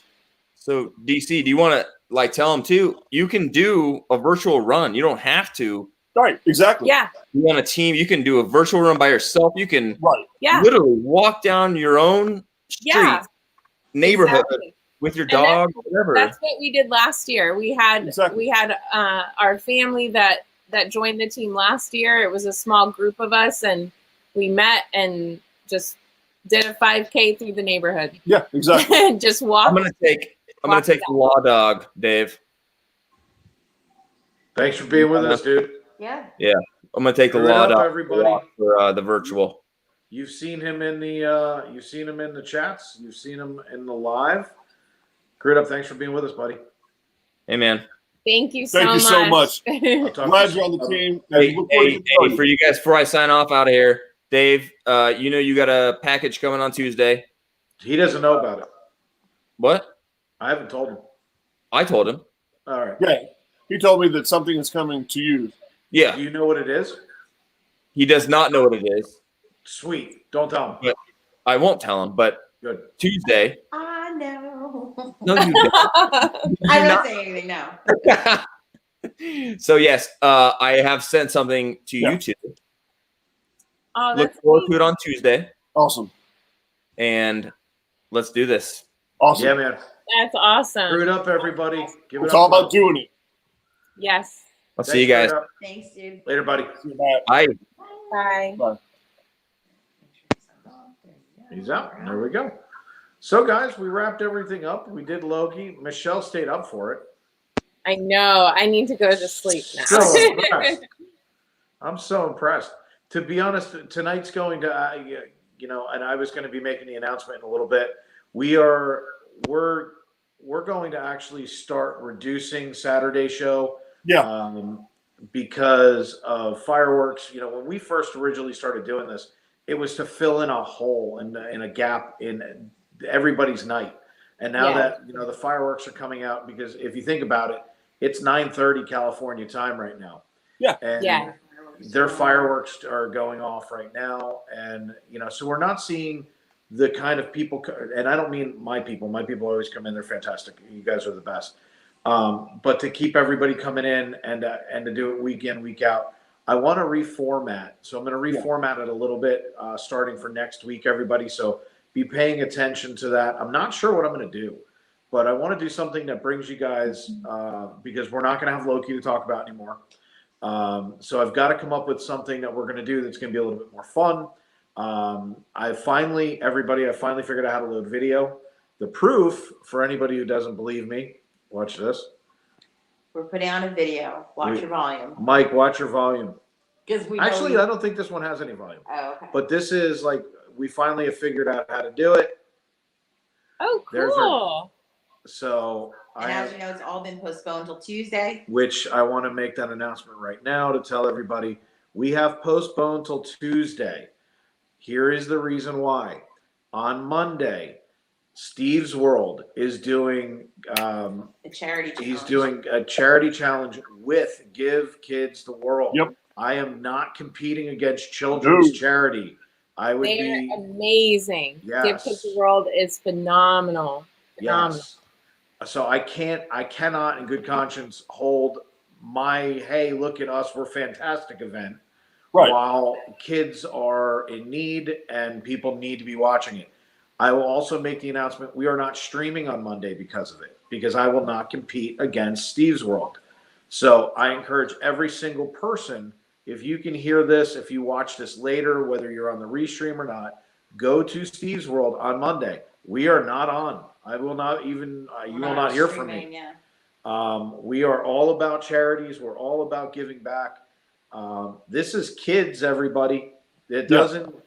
This is where the tires hit the pavement.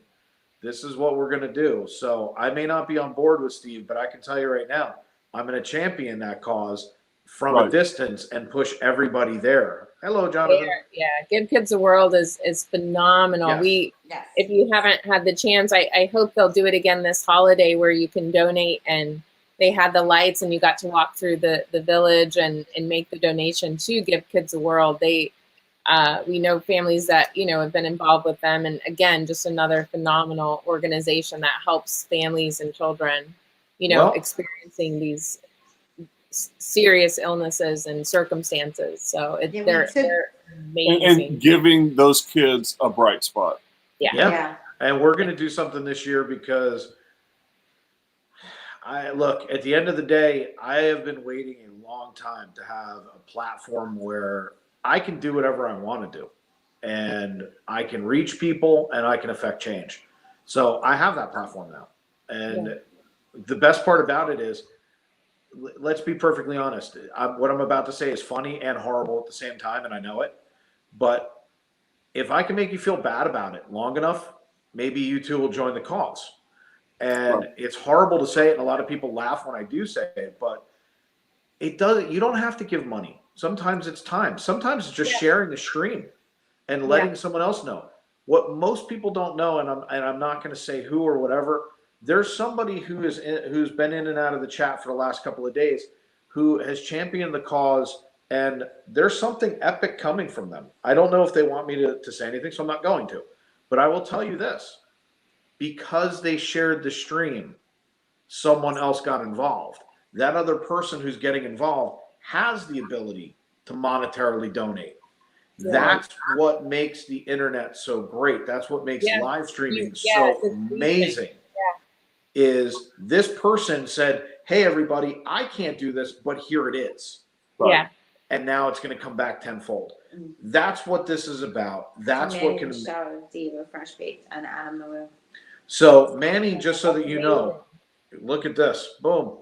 Wow. So Manny's already reached out there. This is for the 24-hour live stream. Now, I'm going to say this because I know that I watched Adam's show not a month ago, maybe 6 weeks. He sat there and said, I want to do a charity video. I just have to figure out what I'm going to do. Exactly. So Adam, I've never met let's you. all reach out to Adam. I've never met you, Adam. I want to meet you. I follow you on Instagram. You and I have conversed. But I've conversed with him on Instagram. I've just never met him. I missed him on May the 4th by about 5 minutes. But I'm going to implore you. You walked the wrong way. I went the wrong direction. Oh, man. It's totally my fault. So I'm going to implore you. Thanks, Wheels. We're doing something epic. Something where your voice can be heard. The people who follow you can help in such a profound way. I don't need anything from you but your platform. I need a couple of minutes in a video to get your people to be on board. Yeah. That's it. Yeah. And by the way, I know you know Tim Tracker and you have a cell phone number. I want Tim too. Exactly. We want the biggest people with the loudest voices because we're going to do a 24-hour stream. And that's for the Steve's World. That's for Steve's World. But Adam, if you actually do watch this, and Tim, if you watch this, all we want is we just want you guys to be able. Thanks for my wife just laughing at me. If you guys do watch it, we're going to affect change. We don't need you to do anything. I don't need to meet you. I don't need to do any of those things. You guys can simply upload. That's all we're looking for is a 5 to 10 minute video to do some fill time in a 24-hour period so that we can show everybody everyone cares about cancer. Everyone cares about autism. Everyone cares about these problems that are affecting the world. And we can make a difference if we all come together as one. Mm-hmm. That's my pitch. So, but we're going to change the platform for next week. It's going to be a little bit different. We are, again, tomorrow we're going to be on doing monorail and donuts. I thought it would be fun. So we're going to ride the monorail for the first time. Yeah, it's going to be a good time. We need to do something for Belle that's a little different. And Manny's saying Justin scared Danny, Jackie. He's going to reach out to them as well. We're going to have an epic stream come out of this. And it's going to be because of people like Manny who are reaching out and making this happen. So if you know somebody, a streamer, anybody who wants to get involved, I'm going to have the contact information up probably Tuesday or Wednesday. The website will be ready to go. So that you guys will be able to reach out to us. In the meantime, if anyone wants to reach out to us, they can reach out to Florida Park Explorers on any platform.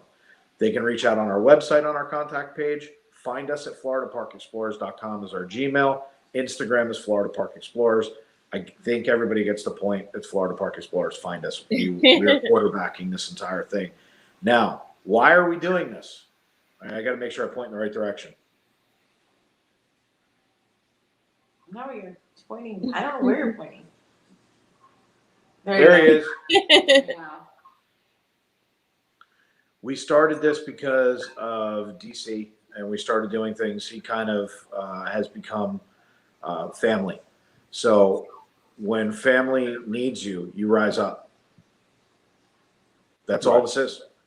You guys are family in the FPE group. We did something amazing.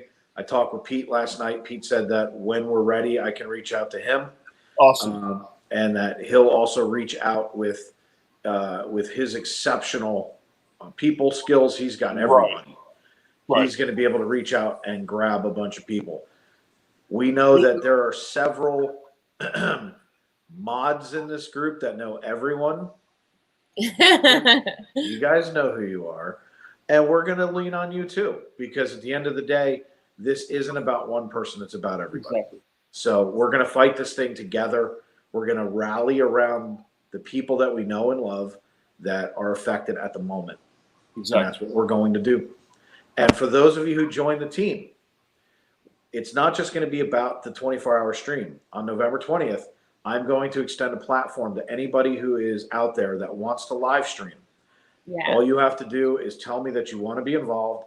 We will provide the ability to come into our StreamYard chat, which we can have up to 10 people. So there's 2 sitting on the screen right now. More than likely, I will be with you guys. So yeah, I think we should definitely plan it to be in the park. I think it's already a done deal. Absolutely. Oh, yeah.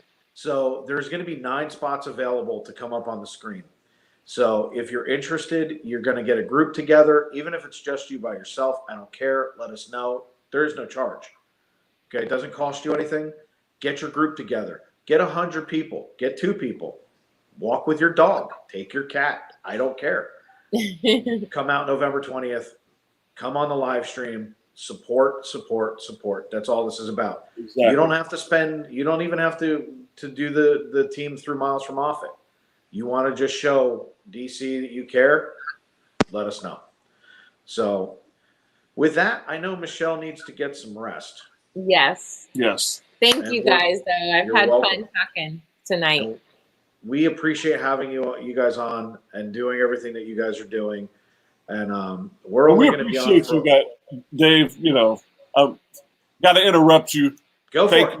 Thank you so much. I'm not going to go into words to try to describe how amazingly overwhelmed with gratitude I am for what you are doing to help us make a difference, because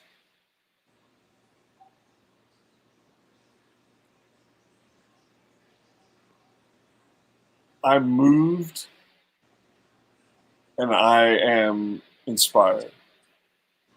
And very little does that for me. You can ask her. It's kind of tough to get me to be moved and inspired. And your actions and what you've done have inspired me. The goal here, buddy, is to do that in everyone. I'm the kid who used to do all kinds of stuff and I never had a platform. I always wanted to do stuff and I couldn't. And I've been fortunate enough that in 10 weeks, every person that's in here right now, all of the people who have jumped on board, everybody who has supported this channel has given us a voice. And I would not be doing my part. I wouldn't even be able to sleep. I just wouldn't. I have the ability to finally to say to people, and by the way, we're only talking about 1,100 people, but those 1,100 people have given me the ability to meet people like Pete, Mike, Jonathan, so on and so forth, Manny. And it's going to allow me to meet people like Steve's World, because obviously he does charity, like Walt, like Heather, all of the people that are out there that are doing this that have a much bigger voice. The only difference is I'm a bloviating blowhole who does not have a problem opening my mouth and using it, sometimes for good, sometimes for bad, sometimes for Disney. And at the end of the day, I want to inspire everybody because it's touched my life, which I've never shared. When you came into our lives, all it did was rekindle how we felt. I had to deal with this with my mom. Thank you, Manny. Thank you, Manny. And I went through this with my mom. I went through this with my grandfather, with my grandmother, her grandfather. We have all been affected by this. You're one of our friends and became family. And I said this to you off stream, and I'm going to say it right now. I fight for family. We're going to fight for you. We're not going down. We're kicking this thing's ass. It's that simple. And we're going to do every single thing in our power. I'm not going to stop. That's not in my DNA. I want to inspire everybody to do this. These people over here are great people, but they're not alone either. There are too many families that are affected by this day in and day out. There's someone tomorrow that's going to find out. Yep. And the day after that, they're going to find out. Yep. Could be your brother, your mother, could be anybody. It doesn't care. It just attacks. Yep. And we got to be as vicious as it is. And we got to go after it. And we need your help. It's that simple. And we're going to do it. And we love you. It's that simple. We love you too. Thank you. So I could do this all night. That's why a 24-hour stream is going to go by like nothing. I know, and there's so much I want to say, but like when you texted us on Friday, I fell apart, and we just couldn't find the words and respond. And I'll just say it's when special days come up and different times of year, and I'm sure you can relate. The cancer gets louder, and it makes things a little more challenging. So when you shared that news of, hitting that goal, it's like, $1,000 doesn't seem like much, but it meant like, it just means everything. That it just gives us that opportunity that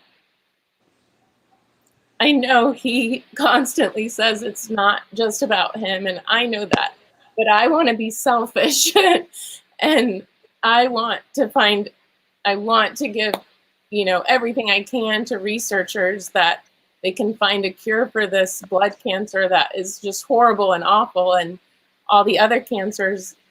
But just for a moment, I want to be selfish, and it is about DC, and it is that I need this cure, for his cancer, and I need more treatment options. It's deafening when you read about multiple myeloma and you understand what it means and the treatment that's available right now and the limited options. And I don't want to end on a negative note. So I just want to say that it touches our hearts and our lives. Like there's no words sometimes. So well, thank you. I'm gonna, when I found out, the mod that told me, you know who you are, he sent me a voice message and told me what happened.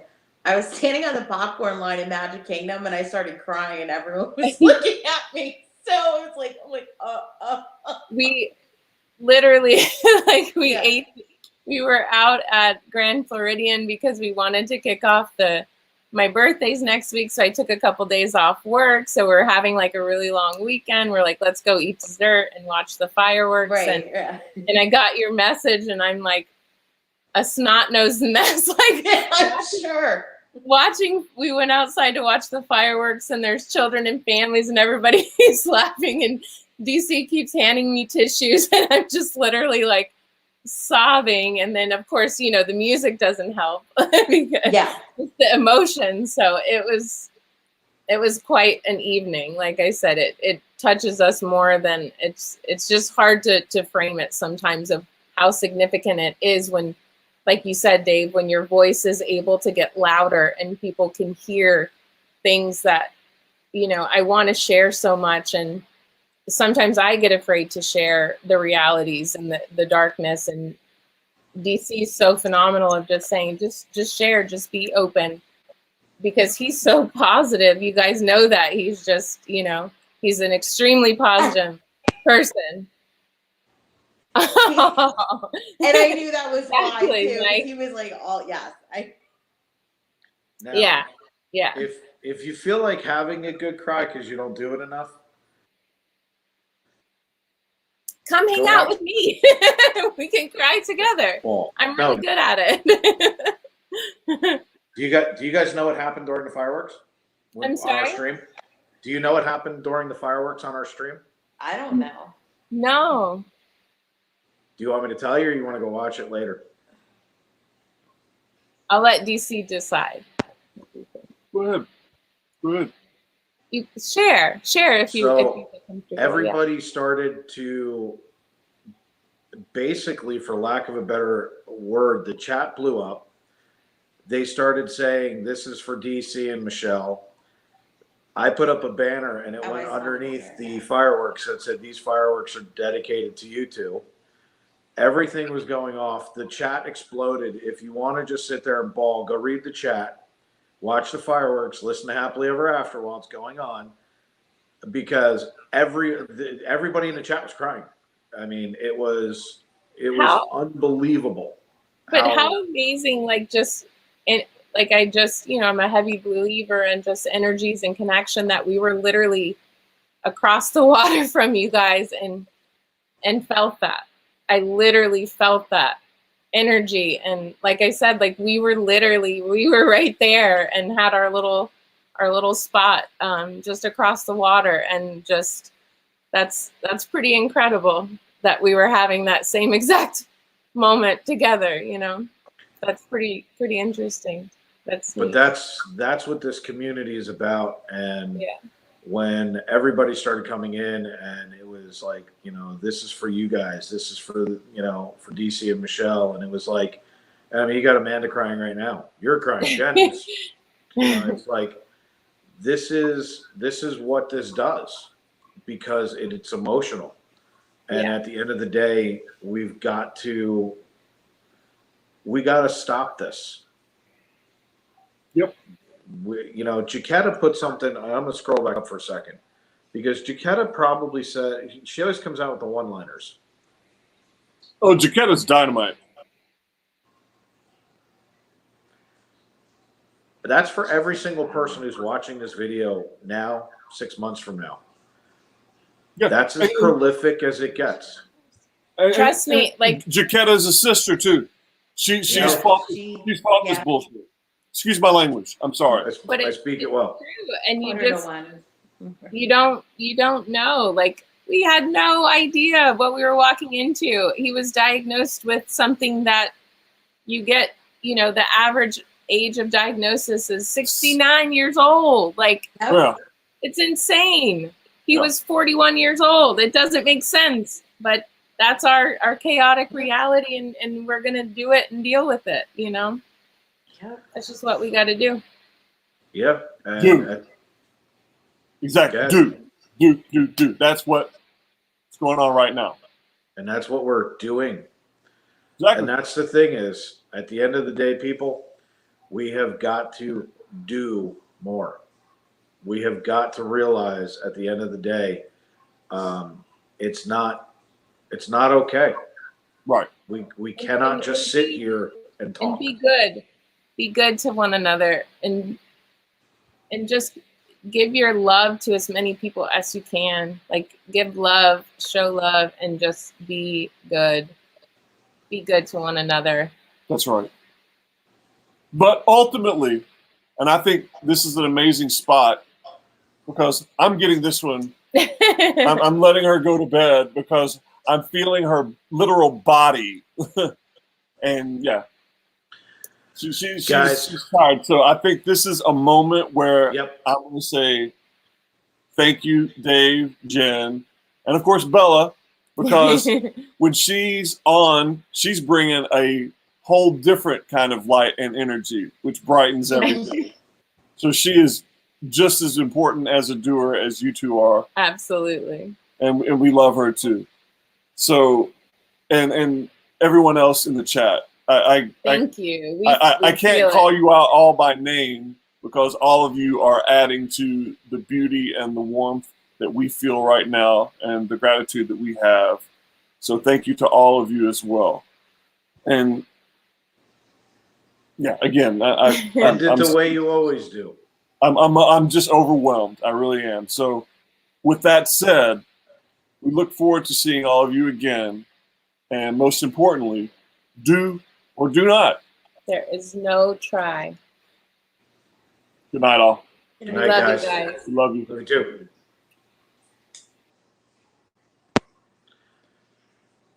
Jen's crying. You guys waited to see Jen in tears. There it is. Yeah, I know. Look, at the end of the day, this is a fight. It's a struggle. It's a battle.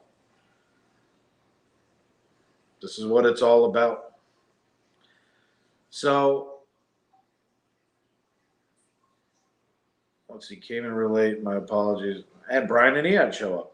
Oh, Brian, you came in just after everybody was bawling. So, welcome in, by the way. Yeah. We're going to come back into the World Conspiracy? No, I'm kidding. if you're watching, not even a little. So anyway, I'm going to try and elevate us back up. We just had a wonderful, beautiful moment with DC and Michelle. We thank everybody for being here so far. We're not done, of course. Hello, Brian. I'm not crying. So we Did you bring tissues? We did Miles from Moffitt. We announced the 1K that we hit the goal. We went into how you could continue to team build, how you could continue to donate. We talked about Loki. We had a lot of fun with that. We had Crew It Up 1313 with us, which we were super appreciative of. It was kind of fun to have a special guest on with us, and we thank you for being with us for the season finale. Manny's got his new number. Drop it in. And Edwin says I can dry my eyes and have his cherry beer. Ew. He's gonna totally mention the cherry beer every stream because he has since we had it. That cherry beer was disgusting. For those of you who don't know, the cherry beer was unbelievably bad. Let's say you live in Florida, your eyes are just sweating. They're just sweating. Yeah, It's exactly. It's not real. My eyes sweat all the time. So. Yes, it's not you, it's us. Okay. So You almost ended the broadcast though. no, I did not. I'm trying to, because we didn't put our name up tonight because I was trying to keep everything out of the way. So I'm going to throw that up there. Boom. Hello, everybody. Welcome to Florida Park Explorers, the after the show. I think it's dumb how there's like a dot with the dots. I had to put a dot in because that was the only thing it wouldn't come up without like it. an emoji or something. So some of the cool things. 1560 Manny's number. 15. Hold on a second. 1560. Were you at 1470? I think. Did you miss your goal of 100 per day? So for those of you who are coming in, I'm going to bring up something real quick. Oops. For those of you who don't know, we have postponed one day. We went from July 19th to July 20th. We will be in front of the castle starting at 5 p.m. for our giveaway. I want to start the show off with that for those of you who are just coming in, so that you know that we are postponed because of Steve's World is doing. Wait, where's It's Raining Men? It's raining men. Hallelujah. Where's Only if Pete? you watch. We Pete's need show, Pete. you know that. Pete, get in here. And those of you that do watch Pete's show and know about the It's Raining Men thing with Steve's World, Bella actually knows about it. And when I told her this morning why I said we're postponing the 1K and we're not streaming on Monday, and I told her why, she started singing "It's Raining Men," and I told the first person I sent a message to was Wheels, because I knew he would appreciate it more than anyone. But we were cracking up. We're like, wow, this kid is too much. Amanda, we did, and we're actually going to send it over to DC to put it together. So stay tuned for that too. So we postponed everything based on the fact that I'm not going to compete against children. Like, that's just not going to happen. So we postponed it to Tuesday. So make the adjustment. We're going to try and promote it heavily for the next couple of days so people don't show up on Monday pissed. We are also not streaming at all on Monday. Our support will be behind Steve's World. So make sure that if you come in on Monday looking for us, you will not find us. We'll be in Steve's chat. Sitting here, basically coming on Instagram and pushing everybody over there. So make sure that you tune in Monday to Steve's World, and make sure that if you can do nothing financially, that's okay. Get in there, show support, share the stream, do the same thing we're asking you to do for Moffat, do the same thing for the kids. It's super important. So awesome. Some of the other cool things that are going on, you guys know that we've had an epic couple of weeks with both clearing the 1,000. We've met a bunch of people. There's been a lot of things that have gone on in the parks. Park times are through the roof. Let's start talking a little Disney. If anyone has any questions about what's going on at Disney or what's going on in the parks, things that you've heard. There was a ferry that crashed the other day, which it didn't look like there was any damage. Didn't look like there was any damage because we had it in the stream. Didn't look like anything happened. Presidential Tourist, we met up with him the other day. How are you? We saw your video. Check him out as well. He actually did a quick interview with us. I put the link in our community thing on YouTube, which I've been playing with a lot lately. So Jen's playing with our YouTube channel, so you guys can check all that stuff out. But Presidential Tourist, phenomenal. His mom's hysterical. Go check him out. And also, we're going to be doing stuff with Presidential Tourist in the future down in Legoland. We're also going to probably do some interviews back and forth so we can promote each other. If you've never seen some of his food stuff, it's hysterical. Go watch. Let's see. So a lot of really cool stuff going on. If you guys have any questions, you definitely drop them in the chat. I'm also going to tell you some FPE things that are going on.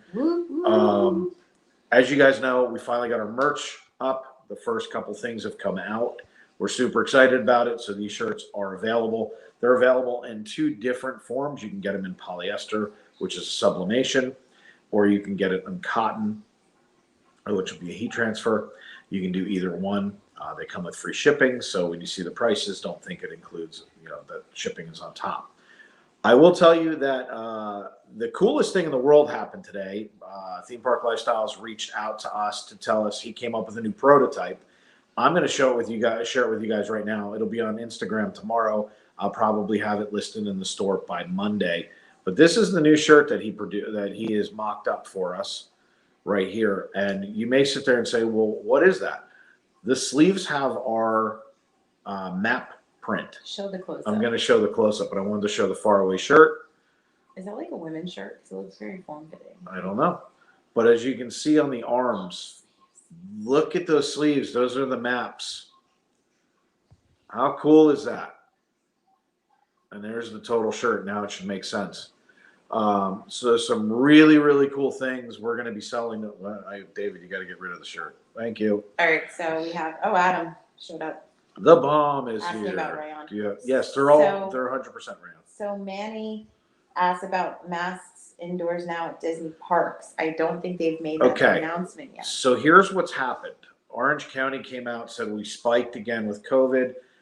There's an Orange County, I don't believe it's a mandate. I believe it's a suggestion that they're starting to go towards masks indoors again. Disney nor Universal have come out and said that they're doing it. We have been in everywhere that it is still not required. We wear them not because of vaccination or unvaccination, but because, quite frankly, we've been sick twice. And it has more to do with the fact that people forgot how to cover their mouth. So you're walking around in the parks, people are coughing and sneezing. We forgot how to do. 18 months didn't happen. We forgot how to do this or this. We don't know how to do that anymore. And then we heard. Okay, so then to the donut, John. Hang on. I got to catch up. I heard a certain Jeff tonight. He liked donut. Oh, whoops! You were getting there, weren't you? The donuts were strange tasting. He liked the sriracha chicken. I'm looking forward to that. I've heard mixed reviews, Jonathan, on the donut. Tomorrow we'll tell you because we're doing the donut crawl. We're going to ride the monorail. What we're going to do, everybody, is we're going to park at Epcot. We're going to get on the monorail at Epcot, go all the way to TTC, come back to Epcot, get off, go into Donut Box, and we're going to house some donuts. I'm going to tell you right now, I'm wearing my stretchy pants. So we're Thanksgiving pants? Yeah, I'm wearing Thanksgiving pants so that we can have some fun with it. I'll give you an honest opinion because sriracha's got to be done right. Otherwise, it's gross. I want the chicken sandwich too. Yeah. Because I don't think that can come in the donut box. I think that's a separate. It's a separate entity. So we're going to be doing that. As of right now, there's no announcement. Yeah, there's no announcement yet.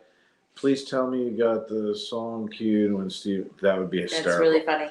I haven't yet, but and keep in mind, it's a Pete thing. If you don't watch Pete, that's your loss. It's funny. I don't care who you are. Last night on the show was fantastic. He was gracious enough to invite us back, which was spectacular. It was his son's birthday. It was a lot of fun to sit there and watch. We also got to talk with Disney Connections, which they just hit a K. We were happy to talk with them. So that was a lot of fun. It's been a lot of really cool stuff going on lately. There's been a lot of growth in the parks. There's been a lot of things that have been happening. They're actually over. They're at 1.02. There we go. So. Well, it was one of those things we wanted to heavily promote them to get them over. And whether we did it, you did it, someone did it, we don't care. At the end of the day, it's not about credit. It's about getting people up and over. Because we put a lot of work into trying to get over that 1K so that this way we don't go backwards. Let's see, even though they're discomfort over. Yeah, I mean, Brian, it's not just about the COVID. It's also about people have just literally forgot how to cough into their arm or sneeze. I'm absolutely blown away by it. Oh, that's funny.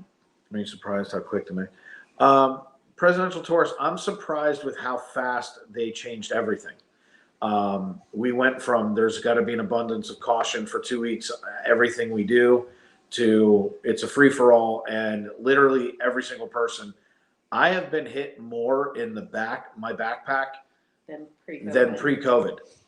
And I'm shocked with not just how close people are. I'm standing in line and people are standing next to me. They're not even behind me anymore. They're next to me on the side. They're like as close as Jen is. Like I've had people like this. There's no excuse for it. I mean, like I like personal space, but that's just me. Man, he likes my stretchy pants. Yes, it's Disneyland's 66th birthday today. So, and they got they were closed for their 65th. So it was a big celebration today. Amanda asked about coffee. Actually, I had 2 cups of coffee before I came on. I'm actually pretty good. Let's see. I bet you can ask it. Say what? That's funny. Yeah, I mean, at the end of the day, what we want to do is not make. There's a lot of times, Jonathan, and you'll hear this as a thing that I do. I'm not interested in people. Like I would be the kind of person who donates anonymously. I'm not looking for anything other than what the cause is that day. I want to promote, I want to help, I want to push. It's not about FPE. There's a lot of times you'll see I'll take down our logos, I'll take down things. It's about what we're doing at the moment. I meant everything I said before. I've never had the ability to have a platform where I could reach out to this many people. And knowing that you guys mod and there are other people who can reach out to other people, we're going to use that because I can. That will be a push from FPE. But other than that, I'm not doing this for me. Steve got a good cause. I want to champion his cause. I want to get behind him and show him that we can all come together as one community. It doesn't have to be about our brands. So I'm not even streaming that day. I will promote, and I'll be promoting on both of our Instagram pages. We'll probably drop something on our YouTube community page that day.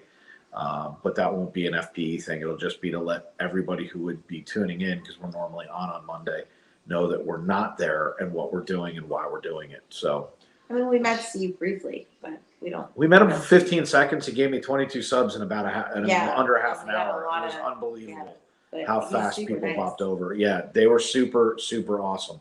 So we want to make sure that we turn that around and do the right thing. Brian and Adam are having a chat. So. I kind of figured.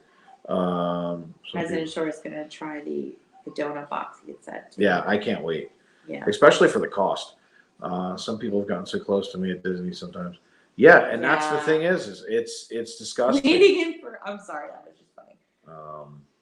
Use a rotary phone. That's great. That's fantastic. Brian, hold on. Here's my social. That's great. That's That could actually be someone's social. It probably is.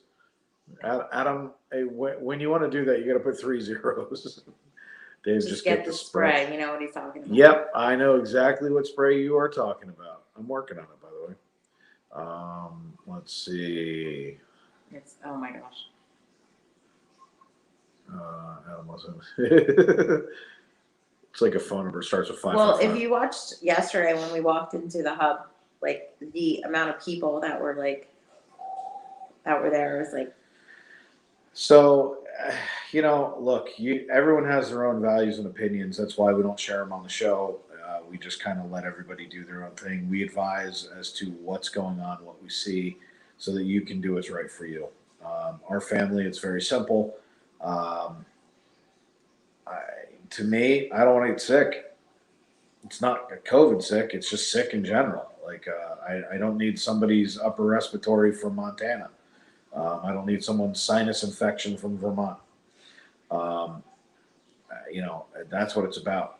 The cold, we live in a place where everyone comes to, and they have no concern for the fact that their kid was running 103 fever the day before they got on the plane. So they don't care. But I do, and I don't really need to be around them. So I wear a mask, not because I'm worried about my own personal family with COVID or any of those other things. And it's not that I don't take it seriously. I absolutely do. But it's more for, I think, all sickness at this point. I think I've realized that there's a value for it in theme parks, and I will continue to use it. Let's see. I'll send you my blood type later. That's fantastic. My blood type's simple. It's pancake syrup. Let's see. That's the child. Dave, are you excited That's for the Epic Universe? How soon after it opens Disney? I'll tell you this: with the announcing of the Lake Nona, with the theme park division headquarters coming to Lake Nona, I would imagine it's coming sooner than later. I don't know that it'll necessarily be a 5th park or an expansion. I don't know. I don't know how much room they have. My biggest complaint has been with MGM, now called Hollywood Studios, and the way that things need to be moved around a little bit. And traditionalists don't like it. It's going to be interesting. So they've bought a lot of land. The excuse that I heard when they bought all the land was Disney, in order for Disney to build, they also have to build things that are not to be built on. I buy that. And that's just good for environmental. So am I excited for Universal? Sure. It looks like a Disney park, the way that they laid it out. So there's a lot of really cool things that I think that are coming. I think we're going to see some epic things from both parks, and I think it's going to be like a theme park war, which will be really, really cool. Yeah, see, and that's what I was talking about, Mike. They have tons of room off of there. So it could be a fifth park. And the question is, if they're going to do a fifth park, what will it be? Will they go back to a movie theme? It's because, and I hesitate to bring up the current CEO and president's name, but he specifically has said that streaming is the number one thing to him. So, you see, the problem with that presidential tourist is it's limited. And because presidential tourist put up, I think a park exclusively dedicated to scary and horror attractions would be cool. And it would be, but you limit your audience by at least 50%, if not more. And Disney's not going to limit their audience in anything. I've been wondering if they weren't going to do a little bit of a kid type park, because the parks have gone away from being kid based. We were in Hollywood Studios 2 years ago for Jingle Bell, Jingle Bam, and watched people throwing up in trash cans. That's not about kids. Most of the rides, most of the way that it's done, Disney Junior has almost no voice at all. So I don't know. I'm not really sure to say what the future would be in a fifth park. I know what I would do. I think if Disney were going to do anything, they might go epic, and they might put in big coasters to try and compete with Busch Gardens and with Universal. That would be my guess, but it is legit. It's only a guess. The rides that always back up, look at Slinky Dog, look at Expedition Everest. These are the ones that have the largest ride times or wait times. So does Splash Mountain, Mine Train. These are the rides that people are looking for. So you could, in theory, see an entire park of coasters, which would be cool. I don't know. And oh, by the way, they have like 800 movies they can theme them after. How about they burn? Let's see. Let's see. Rumor has it they've been doing the Overpass for Magic Kingdom. See, and I heard the same thing, Mike. I wasn't going to actually say that because I wasn't sure if there was any truth to that rumor at all. But I have heard that overpass was designed specifically to get people to the new park.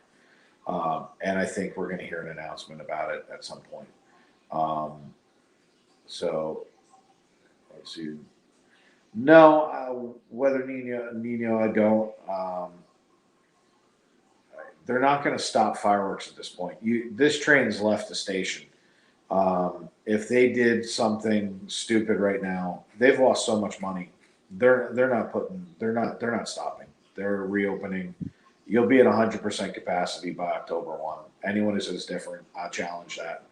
Well, considering they've opened up reservations so many times too. You're going to be at 100%. You might be at over 100%. I think that they're going to allow 110% occupancy for the week of the first. And I think that they're just going to overshadow it with the fact that it's between two parks, because they have, I think what they're going to say is, well, we have it divided up very well between Epcot because of Ratatouille and Harmonious versus the 50th in Disney. I don't buy it. I think the parks are going to be elbow to elbow. We're literally going to walk in, live stream both parks. I honestly don't expect to ride a ride that day. I expect to walk around. Unless there's a virtual queue for Ratatouille, and we can get in. But get my fingers on that. For the most part, though, I really do not expect to ride a ride that day. I expect that it's going to be a long stream that day.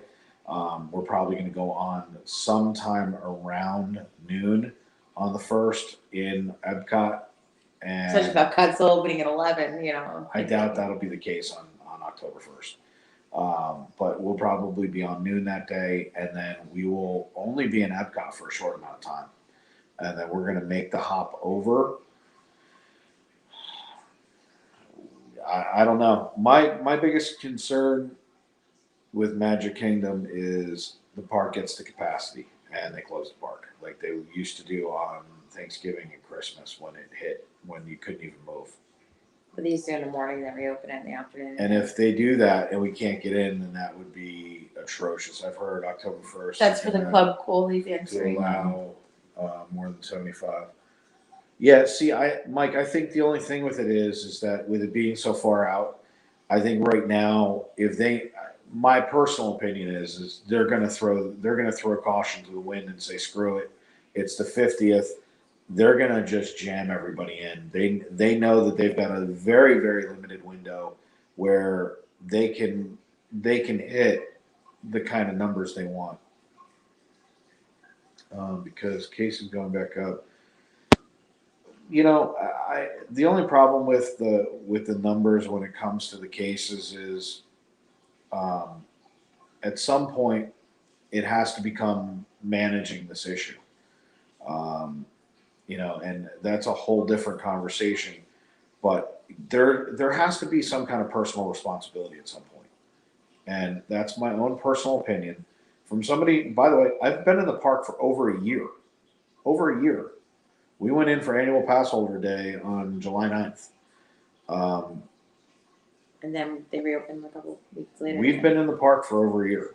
And we've been sick a couple of times, luckily not with COVID. And ironically, after we took the masks off. I don't have a problem with masks in certain places, but it should be a choice. If you don't care and you want to get bronchitis, knock yourself out. You want the flu? Okay. I think it's the same as anything else. I think we're going to have to learn to live with this. It's not going away. If it was going to go away, we could shut the world down and, oh wait, we did that.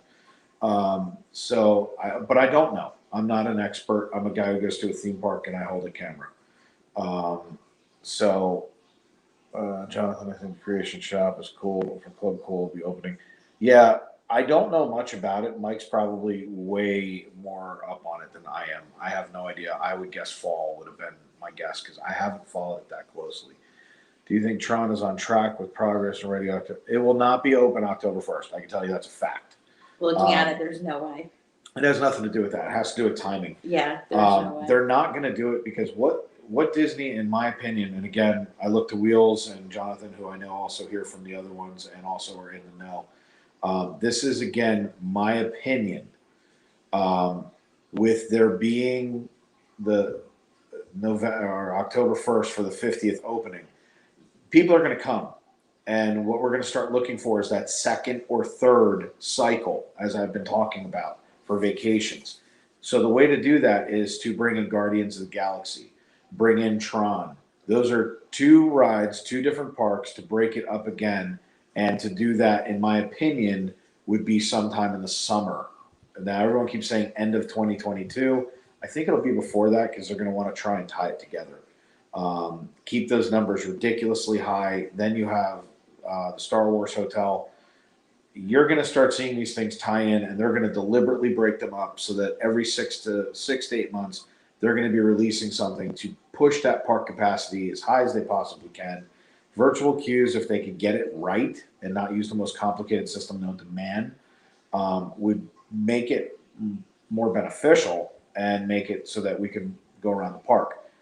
By the way, that's a perfect segue into Lightning Pass. It's coming. I wouldn't be surprised if you didn't hear it in the next 30 days.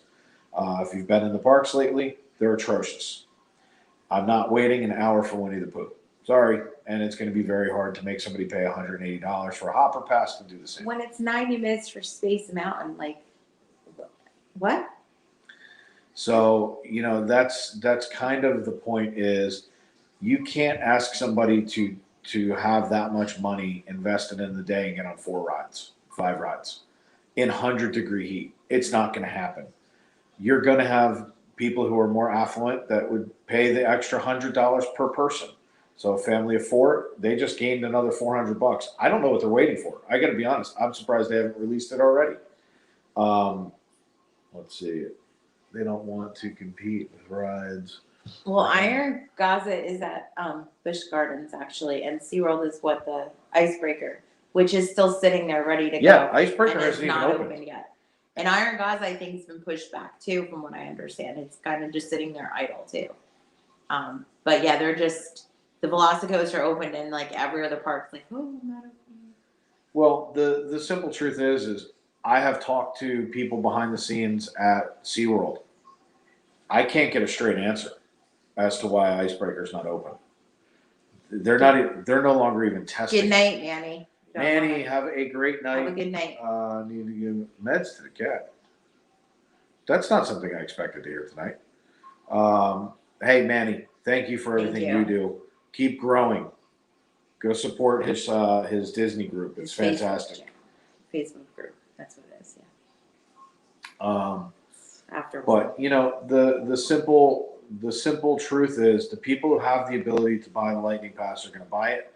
I've been saying this all along that if they put packages together with Disney dining and Lightning Passes, you will see the average park price ticket per head be about $350. And for a family of four, that's $1,400 a day, not counting accommodations. So, and I think what you'll see is if you stay at the medium hotel or the luxury hotel, you'll probably get preferential. So you're now talking about it costing somewhere between a family of four, somewhere between $1,700, $1,800 to $2,200 per day. That's the point of the park reservation system. The park reservation system is designed to do with one thing and one thing only. The reservation system is designed to control traffic so that they can stagger the wait times to go from 25 minutes, which is where they were, up to where they are so that they can release Lightning Pass to reduce it by 20%. For anybody who didn't follow that, what that basically means is if they can get your wait time from an hour back down to about 40 minutes, you'll wait the 40 minutes, you'll wait 35, and the people who can pay will. It's just that simple. They can turn the park over faster at a higher rate of money, and that's all they care about. They're going to make it on our backs for the next 3 to 4 years. Why? Because I've been saying all along, it's 3 to 4 vacation cycles before people will say, I've had enough. When we're down there, I'm going to do one day at Disney. I'm going to stay off property. Then we'll go to Universal and SeaWorld where they can offset the difference. This is going to come down to simple economics. It's just that simple. I think they're waiting for next vacation cycle. And then Mike said something about having to do with contract stuff. It's sitting there. I've heard something about that, but I've also heard that there was an issue with testing. Now, I don't know that that's true, but there's somebody who works in the park that watches this channel that came on and sent us a message that said there was something they didn't like. So I don't know what that means, but I can also tell you they're not testing that coaster anymore. That it's been sitting there. I mean, we haven't been to SeaWorld in a couple weeks, but there was no testing. It has not moved off the tracks. And there was mega testing going on. It's like they stopped because they started doing fireworks or something. They stopped way before that. Yeah, but. So, and then let's see, I think you'll say yes out loud, but you think people. Oh, without a doubt. There's no doubt in my mind. I want to be the first person to walk through. Everett, how are you? I want to be the first person to walk through the door to Star Wars Hotel. It's never going to happen, but I would love to be the first person. The truth is everyone needs to get used to this for a while. Why do I say that? It's very simple. It's not going away. It's not going to get any better. I've heard cast members say, and we know that there are former cast members that are in this chat right now and nodding, that you used to be go to guest relations, get your voices heard. They want to hear from you, yada, yada, yada, yada. That may have been true, but they lost over $5 billion. They don't care. People are going to come. Look at the parks right now. They're packed. You can't even walk. There are people sitting for Happily Ever After at 6 o'clock. 3 hours and 15 minutes before the fireworks go off. People are sitting in the hub. They're going to get their money back out. Keep in mind, those people aren't even going on rides, and the ride times are still sitting at 45 minutes. So anyone that says the park capacity is not high, what about the people who aren't even in line?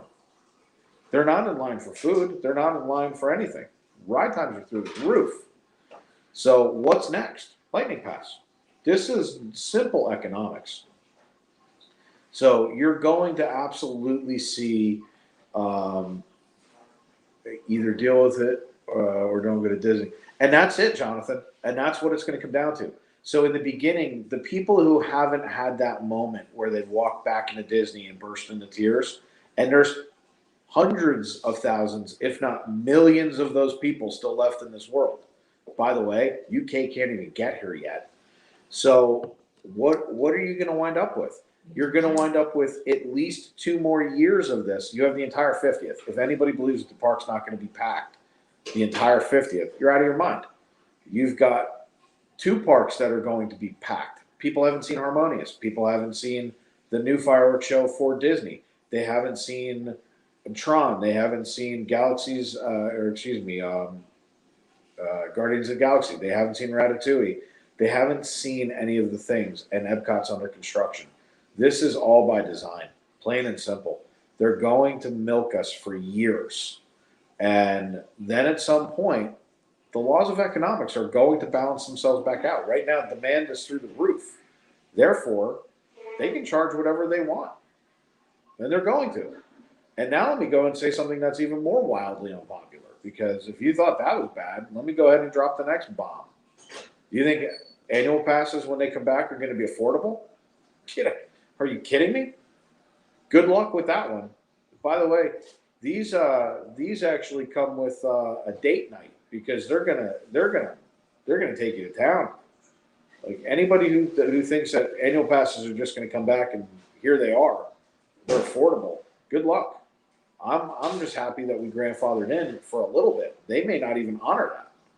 So it's going to get interesting around here. I think presidential tours, I think it was so hot that a lot of people tapped out or came later. It was really, really hot. Everett says, Dave, we canceled a trip in November. The cost is through the roof. The best that you can hope for is there's some off-property hotels that you can stay at that are affordable or more affordable.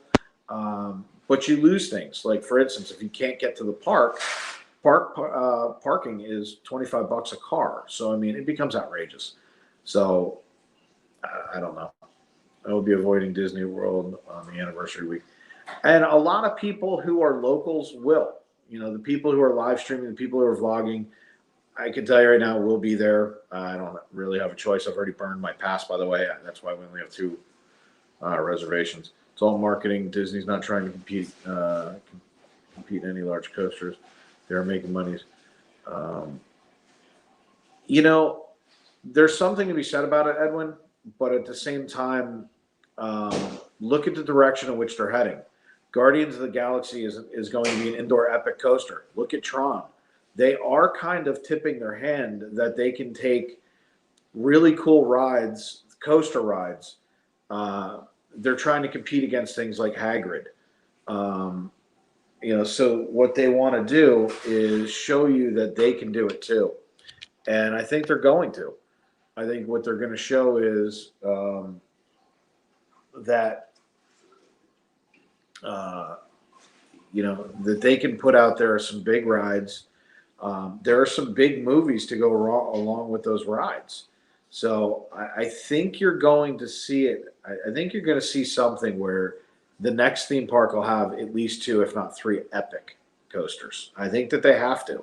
People are looking for those things. If you look at the parks that are doing them, look at Busch Gardens. Busch Gardens is nothing but coasters, and big ones at that. Then you look at SeaWorld. They just put up a big coaster. You've got 2 big coasters that have gone into Universal. You've got Jurassic World or Velocicoaster, and you have Hagrid's. You look at these things, it's the direction of where people want the parks to go. So let's see. I thought I meant a haircut. I missed something. Let's see. Everyone wants 50 merch. Yeah, the 50 merch is going to be huge. You're going to see things sell out. They're going to make a ton of money. The real also things like that. I don't know that Magical Express will stay gone. To be perfectly honest with you, I think that you can only take so much away before people push back. I think minivans are coming back. I keep seeing them at the Auto Care Center, so I think they're going to come back. I think you're going to have to see an increase in transportation. That's why the Epcot line's coming back. Magical Express doesn't make any sense. I mean, it's stupid. I think that they did it to see what kind of response they would get. I think people are pushing back.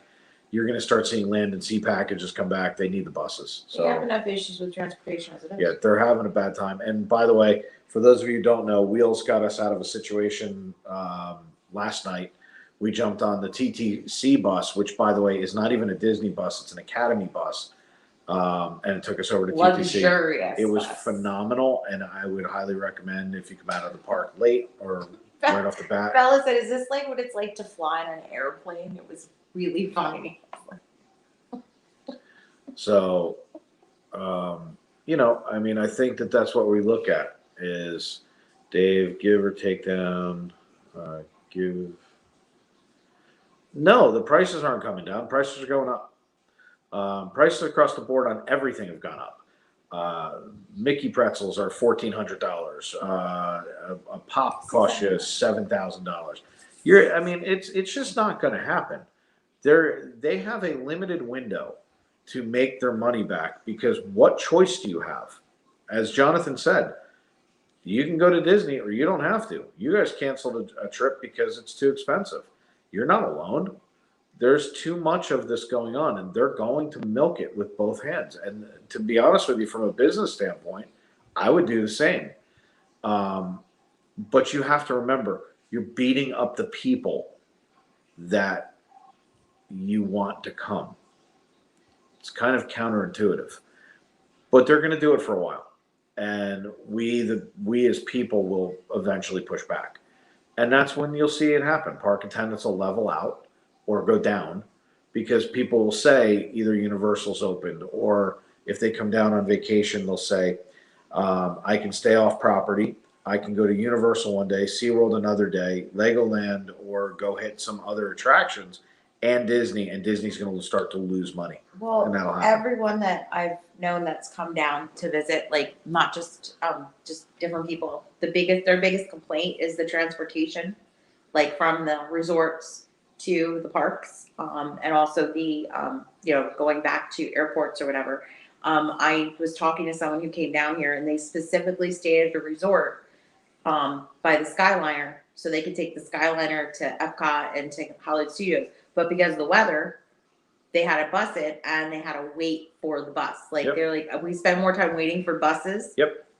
Than we did in the parks. I was like, so Y'all know how I feel about Skyliner, so I'm not even Amazing. going to harp on the fact it was stupid, but I'll just skim by it and say there's a lot of people who are afraid of heights. There's weather issues. There's no air conditioning. It's hot.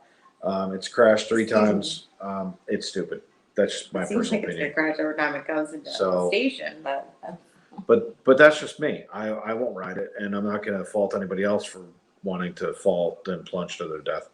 Let's see. You wanted me to crash so I could have a good stream. Yeah, it would have been fantastic. I hope you got evacuated with a cherry picker. That would have been fantastic.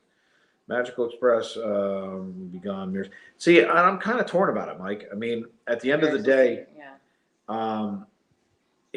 from a business standpoint, it doesn't make any sense. I don't know why you would eliminate it.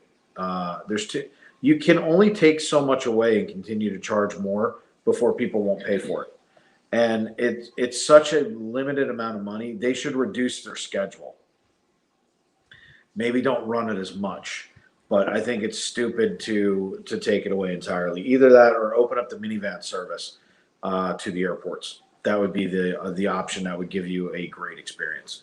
But other than that, if they continue to take away services, people will find other ways. And President's Tourist is like totally on point. Like, When I first went to Disney, there used to be a lot more buses. They would constantly be I going. agree with you completely. And there was usually a cast member floating around out by the bus depots that would give you updates. Oh yeah, the bus driver that called because we were waiting, and he called, and all of a sudden a bus showed up. And now they have, the screens and everything, and they're more GPS located. But I want a more hands-on approach at Disney. And, I'm going to be a cast member advocate for a minute and just sit there and say, look, you furloughed or laid off a ton of people. Bring them back. Okay, bring back more cast members. Bring these great people back. bring back in new people, bring in some fresh blood, do whatever you got to do. But we've actually walked around the parks and not seen a cast member for hundreds of yards. I can't remember that. So, if you want to make sure you thank you, Mike, for putting that out. Dave, name a thing or two that Disney can do or take away that people will finally push. It's simple. It's economics. If you continue to, I mean, let's just frame it. Well, trams are huge, and and I've had conflicting reports on trams. But let's look at shows, parades. Why is it Disneyland can do something Disney World can't? I don't get it. How many character interactions? I mean, I know their distance. Character interactions is another one. And they have like hardly any at Disney World right now. There's no pushback. Oh, and then the Mickey float broke down today for the Mickey little cavalcade. They were in vehicles. It was really weird, actually. None of what they're doing now, I understand that there are agreements and things that have to happen with the Actors Guilds and things like that. I get that. I know they're coming back. I know that they're working on it. But you're talking about top dollar. There's no fast pass. There's no stage shows. There are cavalcades, aren't parades. I'm sorry. There's very limited, if any, character interaction. The photo ops. Now, I'm not talking about fast or photo pass. I'm talking about photo ops of characters. I don't have to touch them. They're legit. Finally, have the ice cream open. Casey's open. These are things that people were paying for and not getting anything for it. How about no fireworks forever? Limited. I mean, I'm not going to Boo Bash. We were going to go. We're not going. I don't see the value. I'm not paying $450 to go in to get an ice cream bar. Nope, not doing it. We're going to go for Christmas, probably, more than likely. But I'm not doing it. Even as a live streamer, I'm still not doing it. It's not worth the money.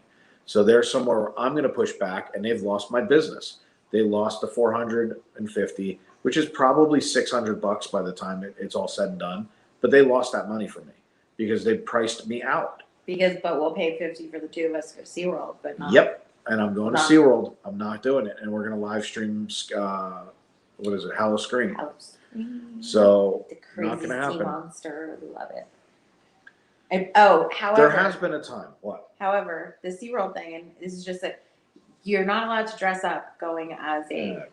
No, I'm just saying. It's just kind of like one of those things where. So Brian asked whether or not there's been a time that people have pushed back. Yes. And by the way, it had nothing to do with actually people pushing back. It had to do with economics. And it was around 9/11.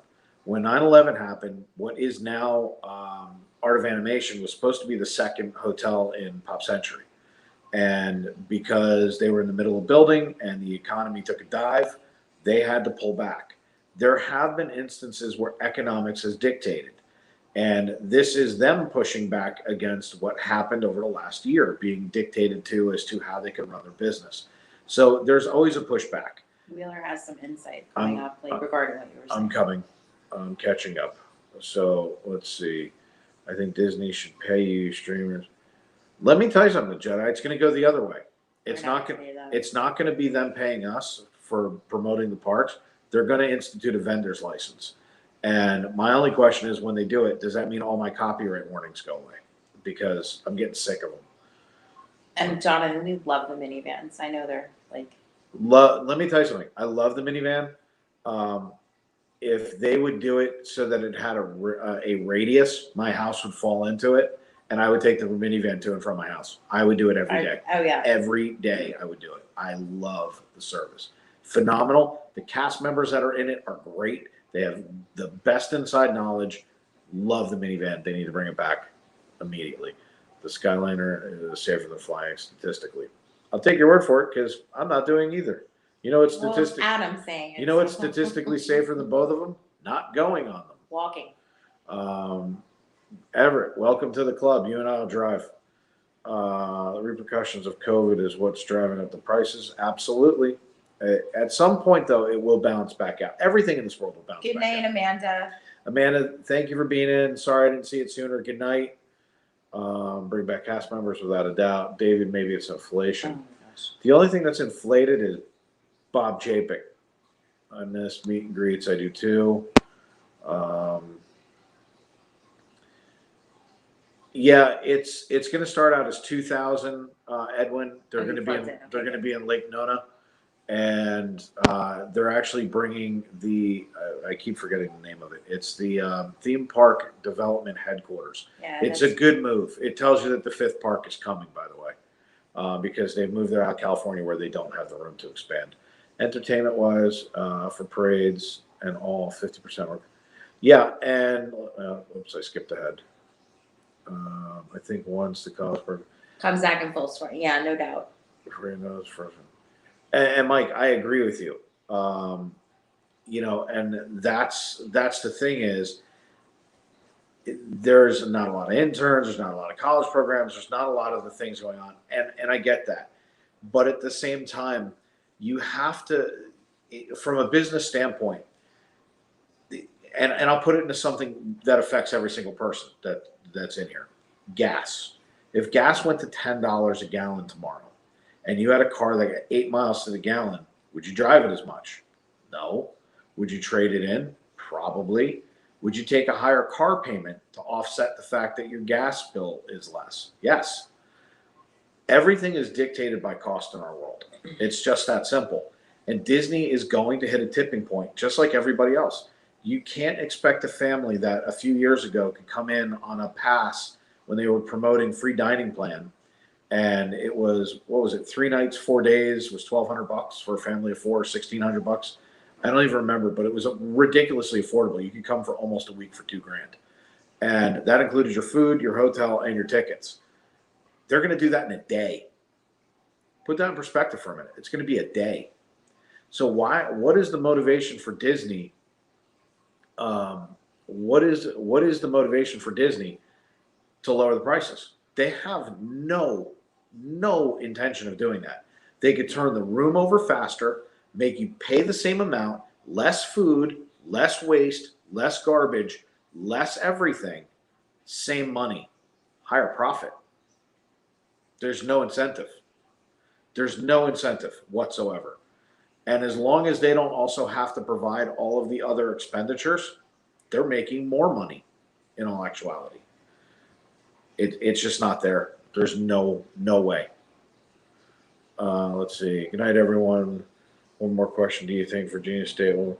No idea. I don't keep up with Virginia at all. I know that they've had some really outlandish things that they've done, but no clue. If you're up there, good luck. You know, I don't know what to tell you about Virginia. How is Disney World relationships and interactions with YouTubers? They don't affect me that much. Mike, you wise ass. Presidential tourist. I would say the relationship for the most part is non-existent. You know, for the average YouTuber, if you're not, I heard a number yesterday, and maybe Mike knows the difference because I don't, that to get media credentials, you got to be at like 20K on your subscriber base. I don't know if that's true or not. If it is, then the average YouTuber doesn't affect them at all. I can tell you my interactions with security lately have been through the roof, and it's because I put myself on their radar by accident. You know, many of you know I had to protect the family. We had an issue, but by doing so, they paid attention to me, and they're still paying attention to me, and that's okay because I don't break any rules. If I do break a rule, they come up, they talk to me, they tell me what's going on, and I adjust. And I will always do that because I will be compliant. I'm not going to risk my annual pass over something stupid. I'm just not going to do it. Like wearing a shirt that has. Wearing this shirt almost got me banned. Follow us on YouTube. They call it solicitation. Now, am I going to argue with Disney that I'm not soliciting? No. But am I soliciting? No, I'm not. I'm not asking anybody to buy anything. I'm asking them to watch. And what am I asking them to watch? Videos about Disney World. In all actuality, you're not wrong. They should pay us in some capacity to promote them. They're never going to. They're going to make us pay. The interactions, for the most part, when they do talk to me, are phenomenal. The cast members are fantastic. Security has been nothing but gracious to us. And I'm not saying that because I know they're also intermittently going in and out of my videos. If I thought I had a problem with them, I would say something. but they keep my family safe, and they're making sure I'm not a wacko because I filed a police report. I talked with Disney security. I had to make sure that we were safe in the park, and I had to do things to make sure that I was protected. Not because I actually thought that something might actually happen, but on the off chance that it could. And so we did that, and I put myself on their radar. I watch everybody else's videos. People walk through with cameras all the time. No one cares. I walk through, I may as well have accidentally brought in plutonium. So it is what it is, and I'm okay with it. And if you're watching this Disney security, you guys can ask me anything you want, anytime you want. I'm here to answer whatever you need. I don't care. And if I've done something, please let me know. Don't ban me. I'll be compliant. Like, it's that simple. Let's see. I think Mike had answered I'm coming. residential tourists second. And coming. Gas prices don't affect Mike. You don't have a need for gas, huh, Mike? Let's see. They have to make cuts somewhere. That's why resort stays are cheaper now. Disney's making cuts in a lot of places, but not at ticket prices. Even with the only place that, and I got to give Disney props for this, the 4-day Florida resident pass right now, $54 a day. It's a good deal. It's basically the equivalent of buying one full price hopper. I think was a good thing to do. I don't know that it means much. Now, see, I have a friend coming down. It's a family of 5. They're staying at Art of Animation. They're dropping a nickel. And they're going to the parks Sunday, Monday, Tuesday, Thursday, Friday. They're going to Disney for 5 days. They're dropping Disney $7, $8 park, grand easy. and they're going to Universal one day. So They're dropping $8 grand, $10 grand But- all day long. There's no like, other way. she wanted to meet up. I'm like, well, what's your schedule? And I was like, oh, Because like, oh, family of 5, you're looking at not less than $1.25 per ticket. That's just the math. plus flying down, plus the flight down because they're Well, coming. let's just talk Disney. Or just talk Disney. If you're And just the talking food. Disney, you're talking about $600 minimum per day, unless they're hoppers. If they're hoppers, you're talking about them being almost $1 grand. And I know they like to do like at least one They're dining thing a day. at Art of Animation, which means in order for a family of 5 to stay in there, Staying they're at in one a of the suite. suites. And if they're in a suite, they're at $400 a night. At $400 minimum, $400 a night. You're now talking about that costing them $1,500 plus food. They're $2 grand a day. This is $10,000 all by itself. Oh, and that's so- what I'm talking about. Hi, Sue Cargo. I saw that you just hopped in. Oh, I'll get there in just a second. Yeah. I'm sorry. No, that's why I'm kind of. What issue do I have with security? It was really simple. And I'll reach out to you offline Yeah. because I'm trying not to, and it has nothing to do with security. I'm just trying not to bring up what happened a couple of weeks ago. But Mike, Presidential Tours, I'll definitely reach out to you. Top YouTubers do get some benefits. There's no doubt. And I think Mike's like kind of saying. Median normally starts around 15K. You look at median your is- view. Yep, I got it. But at the same time, they expect you to bow down and give your views, not your honest opinions. You can tell that with certain tubers. There's I no agree. no and you doubt. won't say yeah. No, I will and agree. and by the way, I would never disrespect them to say Yeah. that because first of all, and I'm not saying that you did, Mike. What I'm saying is, I agree with you, but I would not put their name out and say I agree because so and so said this. I won't do that. Watch the videos, take it into your own account. But if you want free stuff from Disney and you want extra amenities, of course they don't want you to play it down. They don't want you to go, oh my God, I got this great freebie from Disney. It sucked. Like, they don't want to hear that. That's never going to come out of someone's mouth. They expect you to fall in line. I was approached by 3 men. They asked me. Just so you know, when that happens, all you have to say is, Adam Baum is his attorney. Speak to him directly. So Cargo, welcome in, as you've already been welcomed in. Hello. I know some people wanted to be on media, but they didn't agree. I'm sure that that's the case. Yeah, no doubt. It's not that I haven't wondered, but I would want to know what the perks are. To be perfectly honest with you, I got 1,000 subscribers. I got a long way to go, so I don't really have to worry about it. Brian, this explains. We're a family of 3. Brian, this explains the knocking on my door 3 times today. Yes, and just so you know, Adam, when they come to your house, tell them Brian's my attorney and to contact him directly. And this way they'll just keep going back and forth and they won't know what to do.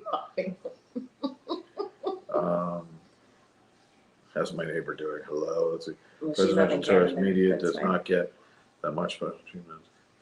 Yeah, see, and I don't really know anymore because I think that, and maybe Mike, you know this, but back in the day, I think it was a little bit better than it is today. I think it's kind of like a rite of passage that people think they have to do. Again, my opinion.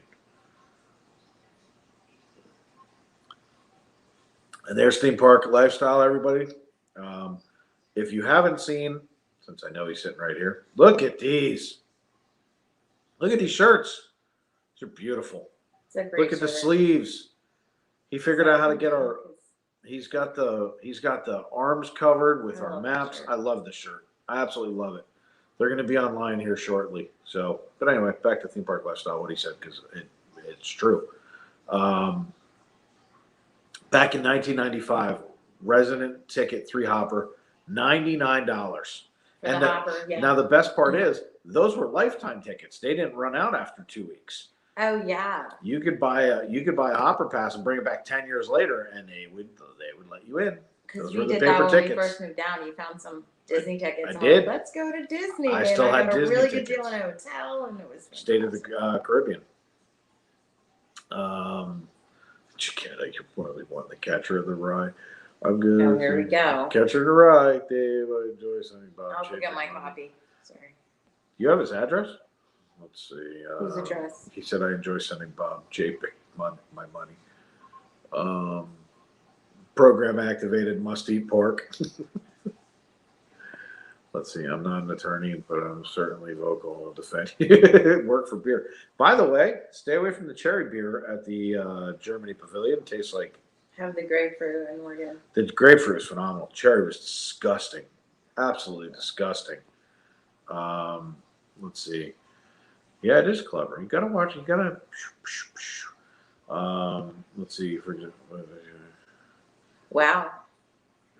Yeah, Jonathan went to Indian River to the Dinosaur Drive.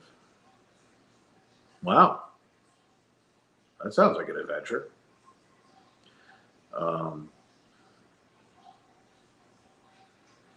Well, you know, Edwin, to be perfectly honest with you, there's not a nice way of saying this. Business isn't fair.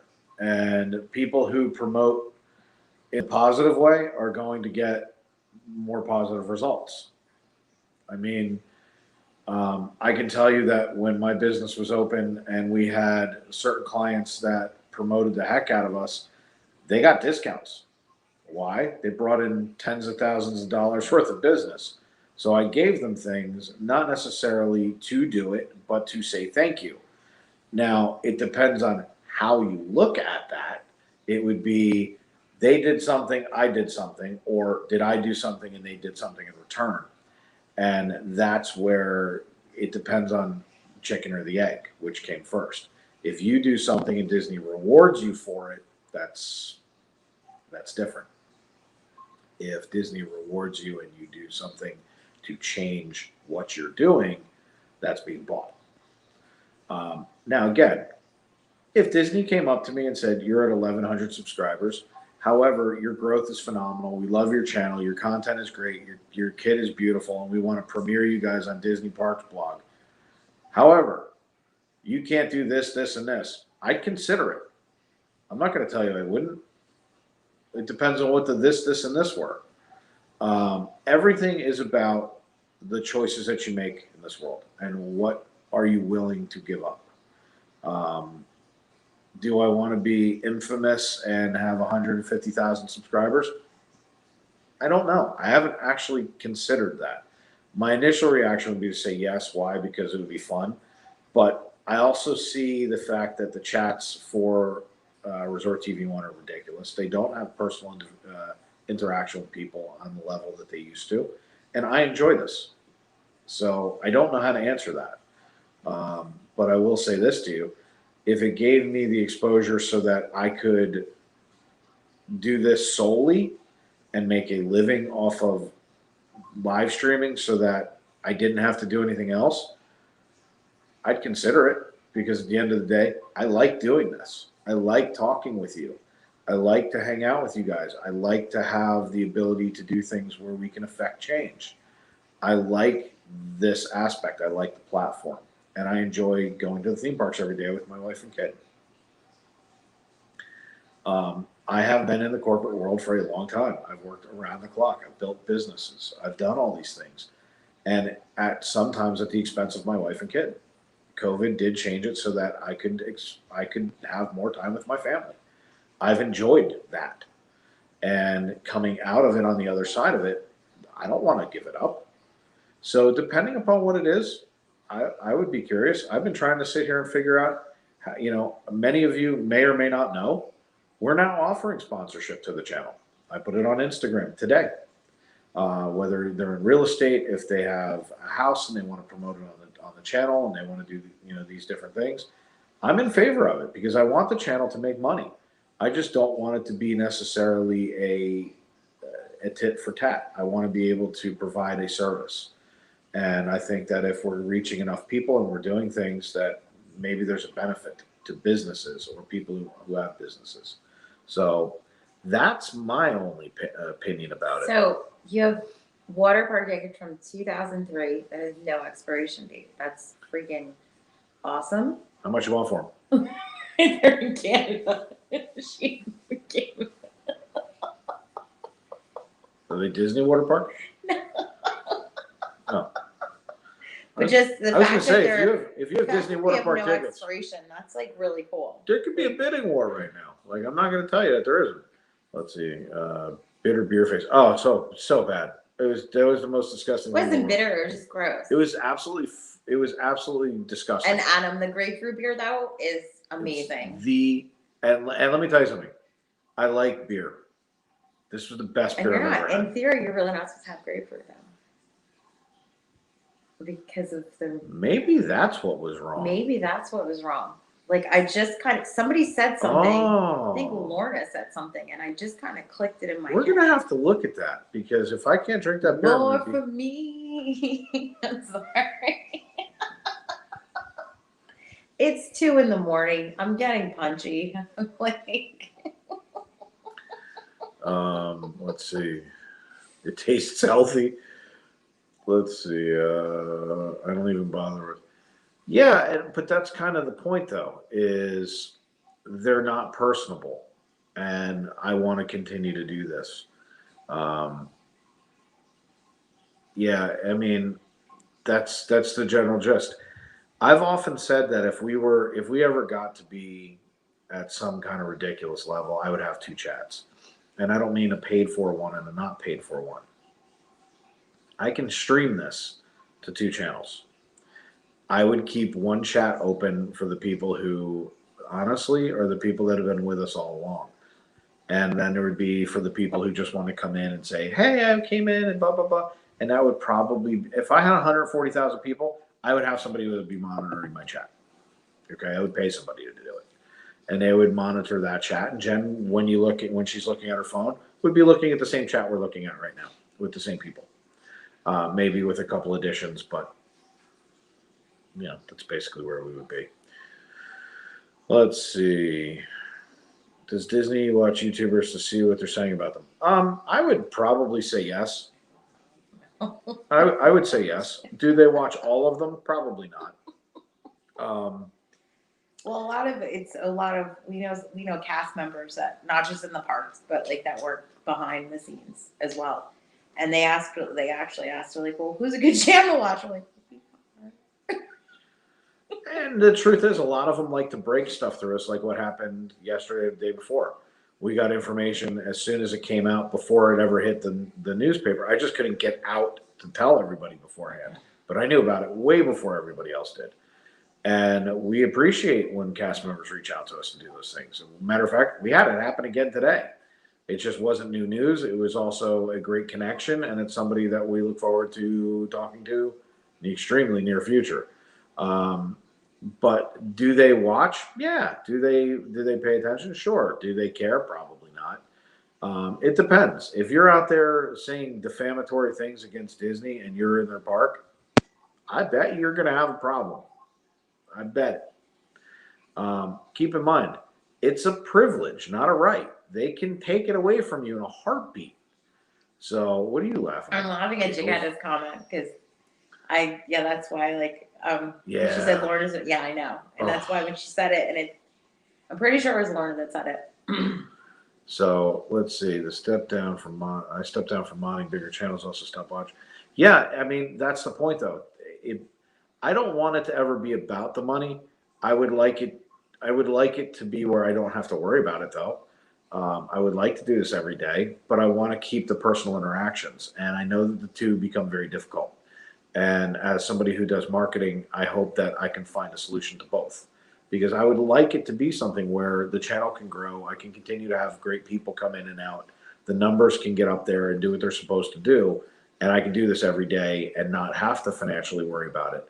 But at the same time, I do not and will not lose the connection with the people that I want to communicate with. It's not going to happen, because if it does, I will find an alternative way. As I said, I've already contemplated how I can stream 2 channels, and I know it can be done on this platform. So I've already looked at it. So, the look on my face was, let's see. So admins get paid. Paid Adam. No, Wheels just. Jen, more real time and chat, unlike the 5 minutes behind. You're lucky I'm not 10. Hey, at least I take the time to read it. I've been on a lot of streams lately that they don't even care. They don't even read it.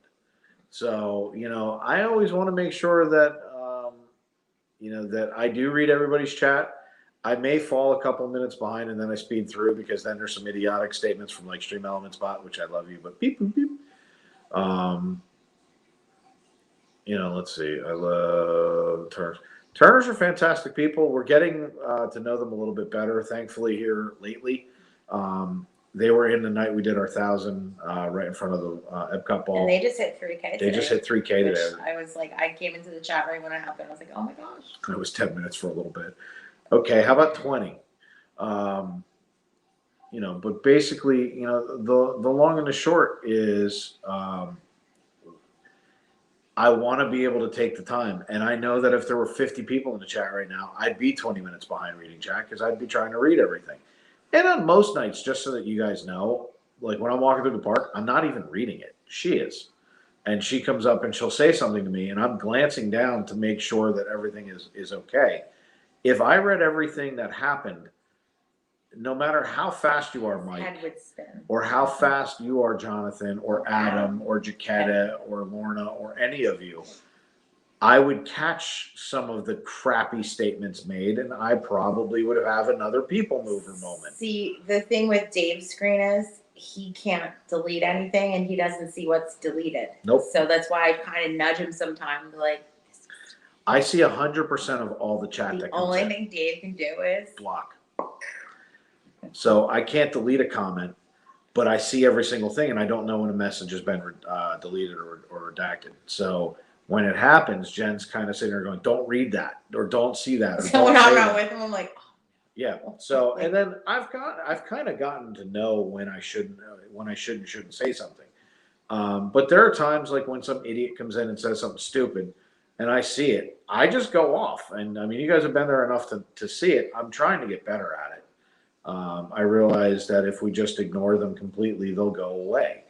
And it's a better way of dealing with bullies and trolls is to just not acknowledge them and to just move past it, because at the end of the day, what good does it really do? We're trying to have fun in Disney. So I will say that I'm getting better with it. Let's see, Brian, he's the best creator. This is exhausting, guys, but can't keep up. Let's see. Don't you talk about Streamlabs? It's not Streamlabs. It's StreamYard. No, it's Stream Elements Bot. And Stream Elements Bot, but those are our two. I used to do live streams, and sometimes it was near impossible to read them all.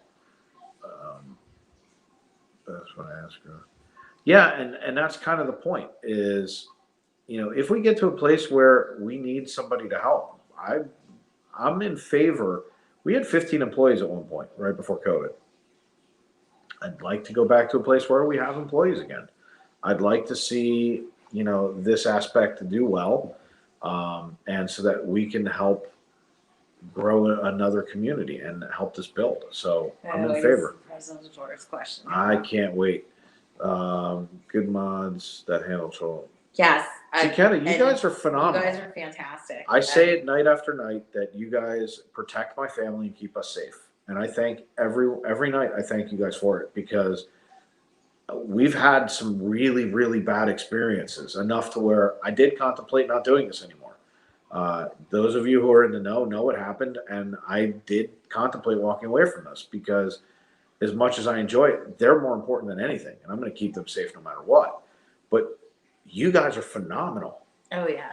What you do for us, yeah. I mean, don't get me wrong. The channel becomes, in a positive light financially. I do look at my mods and say, I want to be able to do things for you guys. Not because you ask, not because of any other reason than I think it's the right thing to do. And even if it's as simple as, like I've been joking around with Lynn Butler and Lorna about sending them cookies from Gideon's. Love to do it. Lorna, as soon as the Figment comes back into stock, I'm sending her a Figment for her 50th birthday. And because she's a fantastic human being, and she's helped us since day 10. So we're gonna. You guys are phenomenal. I can't say enough about you guys. I really can't. I know. Let's see. Did you skip something? I skipped a lot of things. Yes, Mikey is great. Mike is great at playing Whack-A-Troll. Like he's Whack-A-Troll. I love that that's name. great. Oh, geez, that's gonna stick now. Whack-A-Troll. Let's see. What has been the biggest problem with trolls? If I still stream, that could be an offline convo, because. Let's see. Yep. Hang on, Presidential Tourist. I got to catch up, or Michael beat me with a mod stick. He'll whack Yep. My people. Damn right, Mikey. Let's see. How many moderators feel? I don't actually know. Jen probably knows, but we have what we did is we put different mods in different time zones, because we're on all different weird hours. We'll ever look at our little secret area and then add 3. So. But the simple truth is, hi Poppy. We have people in UK, East Coast, West Coast, so that we can have mods on no matter when we're on. Because we're on usually evenings now because of the summer. Yeah, no more day streams. Day streams suck. It's like, well, how are you ever going to Legoland? Never. I'll wait till after the summer. So just like that chicken wing. Oh, White Castle. Love wow. Okay, so we made a mistake earlier. We should have done White Castle. Yeah, we totally screwed up. Theme park, we're going to help you out with that. Let's see. So to answer presidential tours, we've had a lot of issues, and specifically with 3 people who have been absolutely horrible. And again, I'm not going to really beat this one to death. I'll when you and I talk offline, ask me about it, and I'll be happy to tell you. I don't want to give them a platform. I don't want them to hear that I'm even talking about them, because if I bring up their names, if I bring up anything, it gives them a platform to just continue to be jerk-offs, and I'm not going to do that.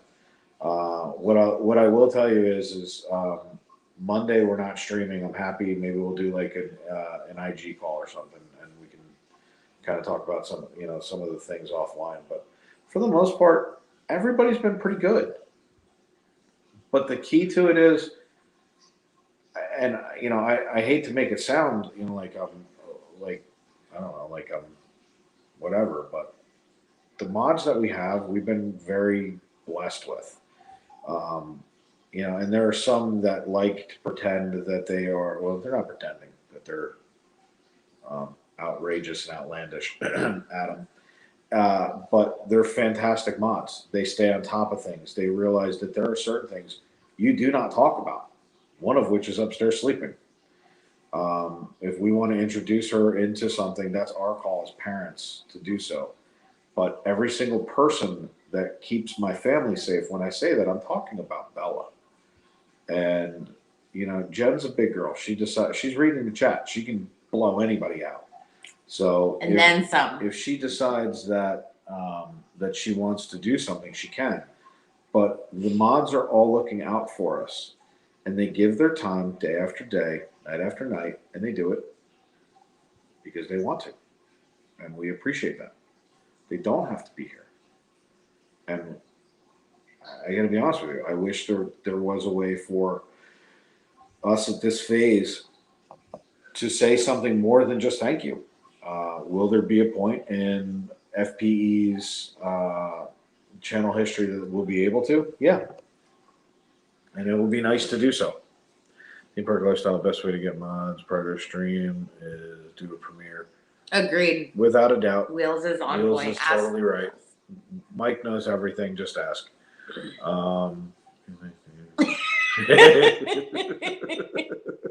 Oh, onions, Adam.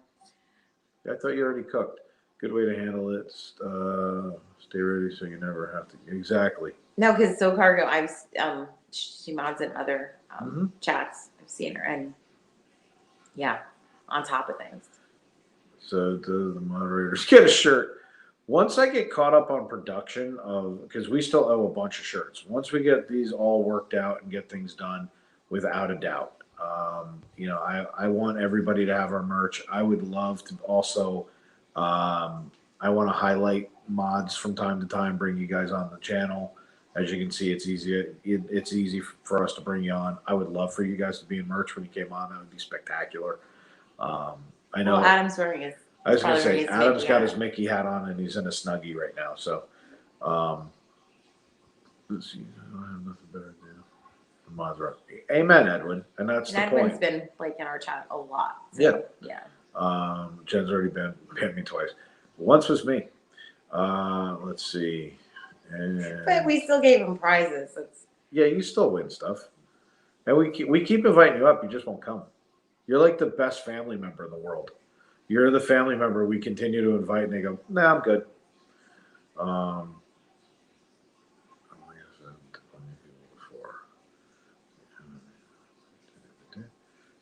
You're totally alone. But you know, the truth is it's been a blessing. We've had a lot of fun with everybody. We've had our bumps. I think you got to do it in the beginning to get it out. We've been debating what we were gonna do presidential tours. And by the way, I love your business card. Oh my God, his business If you card guys have not met up with presidential tours, do so. Get one of his business cards because they're friggin' awesome. I wish it was still downstairs because I would show everybody. I think Bella took it because she thought it was really Bella thought your card was cool. phenomenal. So she put on her bulletin So board. yeah, it's on her bulletin board in her room. She thought it was cool. I'm always in my Batman, my Mickey hat, Batman Snuggie. I wear this shirt all the time because Theme Park Lifestyle loved me enough to give me this one. I can't wear it anywhere, like theme park related, but I wore it to the Florida Mall today, and I've been in it today, and I get people, and I can sit there and go, "Hey, look how cool I am! Get me, get me!" Since I was born in Disney, my vein, I support people bring But it's so. I don't know if you guys get me. Oh. Okay. Without a doubt, we'll reach out to you. So Cargo, without a doubt, because we do these kinds of things. Matter of fact, I was just talking about we're trying to offset some things with sponsorships and with doing giveaways and all kinds of different things. So the channel is going to be doing a lot. We'll definitely reach out. And thank you for saying something. Mike, let's see, support genuine people bring magic. Amen. I mean, that's all I can say to that, Mike, because, you know, there's too many people who do troll because they got nothing better to do. We're just not going to participate anymore. Our business cards allowed in the parks in case someone asks. There's a finite line, Brian, and that's kind of the point is I've seen people give out buttons. I've seen people give out cards. I don't think that my shirt is solicitation because I'm not asking anybody to buy anything. Now, am I going to disagree with Disney to do it? No. I heard they're like not too keen on cards, so they kind of let it go. I heard a little. That's what the something. security guard said to Yeah. me when. Oh, it was from the security. Okay, it was that. I thought it was Security okay. specifically said to me. Security. Yeah, like they're not big on us fraternizing with people. They don't want it, and they don't want to take the focus off of what people are there for. That's why this shirt is not allowed. I've been thinking about putting a YouTube sticker on the front of my gimbal because there's not much they can say about it. I'm not soliciting. I just have a YouTube.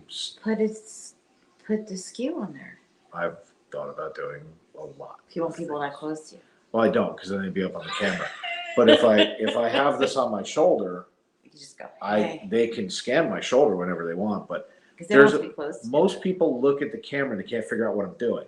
But if I had literally the YouTube red button with the white triangle in it, I'm not soliciting anything. It's a sticker like anything else. And I've thought about putting a couple of stickers on my gimbal just so that it doesn't look like anything.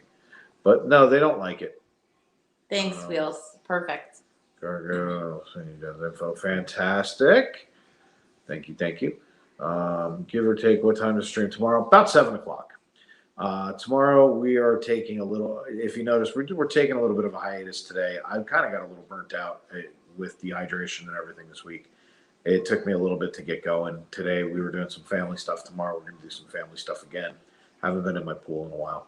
So we're going to jump in the pool. And Bella's got a new toy that we went and got today that she's super excited about. So she's going to play tomorrow. And then we're going to get on about 7 o'clock tomorrow night. Now, depending upon what happens, we're going to do the monorail. We're going to go get the donuts.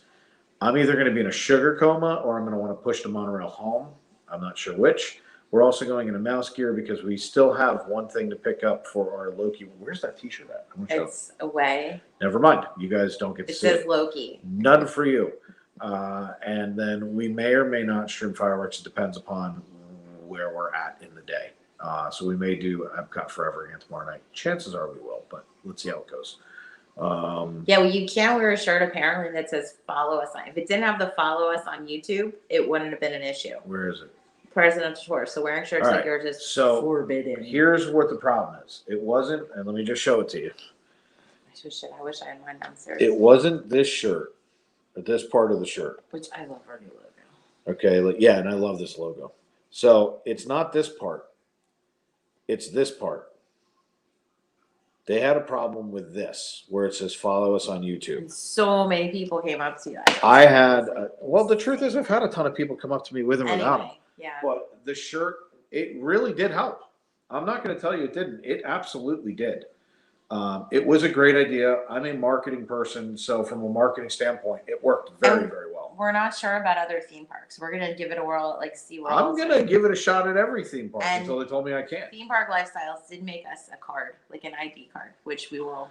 And for anybody who needs any T-shirts made whatsoever, whether it's for your vacation, for your business, go to Theme Park Lifestyle. He's on Instagram. Message him. If you didn't know, he just mocked up that shirt for us. I love this shirt. Is that for me? Because it looks like it's you get nothing for me. No, it doesn't. You get nothing. So look at that shirt. It's phenomenal. He's also going to be producing these bags for us, these T-shirts for us. I mean, this is what it's all about. So, all right, Mike. Wheels, I just got it. Get out the wheelbarrow for Dave tomorrow. That's fantastic. Let me tell you something. I might need it. Sunday nights at 7. I am preoccupied. Well, thank you. We do it most nights. We're usually on at nights, just because first of all, I work until 4 o'clock in the morning most nights. Okay, I'm gonna put this up for Theme Park Lifestyle in case he missed it, and I'm gonna throw out some support. And Jaquetta's throwing her. Oh, there you go. Because Jaquetta is awesome. And Theme Park, let me tell you something. She's fantastic. Jaquetta's the best. Jaquetta is all our moms are best, but Jaquetta's the best. Yeah, but I mean, honestly, she's not going to take any crap from anybody. She's a no BS. Yeah. Whoa. I didn't say. I was saying no BS. I wasn't saying. I was saying BS. Whoa. So, but yeah, she's not going to take any crap from anybody. And if she's willing to do it, take her. I tell you right now, there's not a person in here who will not vouch for her, or won't vouch, will vouch. Brian, Somebody's going to do something. I don't know where. Oh, it is Bella size. Okay. No, I figured it was for Bella. I Like, can't it looks catch like up. Hold on, I'm freaking out. Let's see. Retired. Wait, going. Ah! It jumped. And where? Please. Need the part clear out. It's Bella size. Oh, cool. I'm working on yours now. Actually, that's funny. Hey, wait. Did you get him? I'm doing that. Let's see. Dave, what do you think about John? Oh my gosh, keep going. I've got his software. He's actually He's protecting. protecting his laptop. Now, I do have a double redundancy system because I don't know about the guy. I thought we switched to Norton, but okay. We have both. Oh, okay. Let's see. Marlon, yeah, you got. And by the way, Yes. this group right here, that group, Top notch. they came in my chat one day, and I'm just going to tell you right now because it was really funny. I was on the Liberty boat in Magic Kingdom, and like there's Corn Dog and there's Lynn and Lorna, and they're having this like perverse conversation, and I had no idea what to do with. I'd been streaming I think 53 minutes. It was like the third day, so they're in, and up until then, no one was in my chat. I had like 2 or 3 people. They all come in, and I think they came from Drew. And they all came in and they're sitting there and they're having this conversation. I had no idea what to do with them. I had no idea if what they were saying was okay. And there was this little voice inside my head that said, "Shut up, no one's been in your chat." I listened to that voice. It's been all uphill, downhill, depending upon how you look at it ever since. They're absolutely phenomenal. So if Jaquetta is willing to throw her hat in the ring for you, take it. After hours. Yeah, in no the kidding. house. I want the backpack. Well, it'll be online here in the next Monday. Just so everybody knows, we're not streaming. Monday, I'll be working on nothing but FPE stuff, such as park merch. We're going to be releasing everything. The website will be updated. We are also proud to announce today we were approved for membership on YouTube. We will be doing away with, as of September 1st, completely. Patreon will be gone. Or wait till September. Well, I don't know because I got to talk to Brian because Brian's our newest one. Lynn's not going to care. But I want to make sure that Brian Wasco knows so that this way we can get everybody switched over to membership. And we're going to offer 3 tiers. It's going to be a lot of fun. But all of our merch will be out. Everything is falling into line so that this way we can get you guys on my some great emoji. stuff. Yeah. Which are limited in the beginning, which I wasn't happy about. Mikey with the bull shark emoji. That's funny. Let's see, sharks. I need to go back and watch this. Well, it was. podcast. I'm curious Brian, how it was- it's bad quality.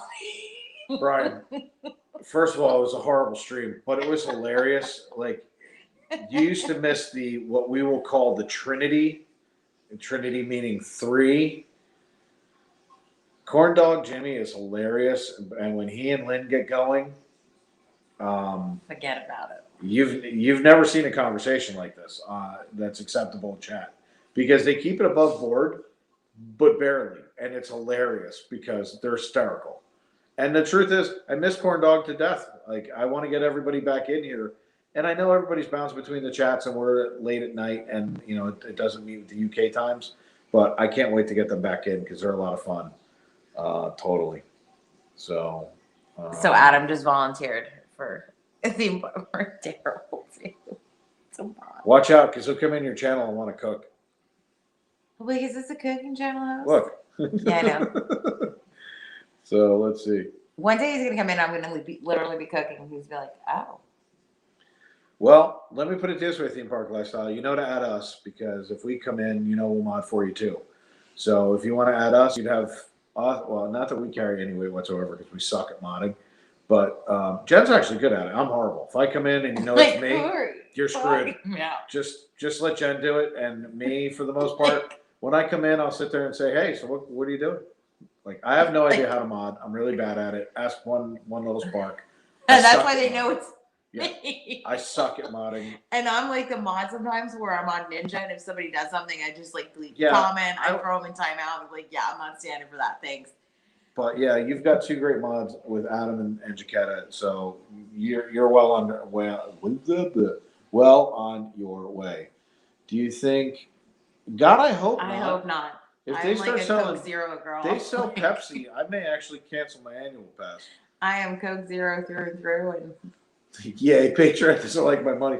yeah, I heard that, Wheels. I heard you say that. I am so anti-Patreon, I can't even begin to tell you. I'm not a fan.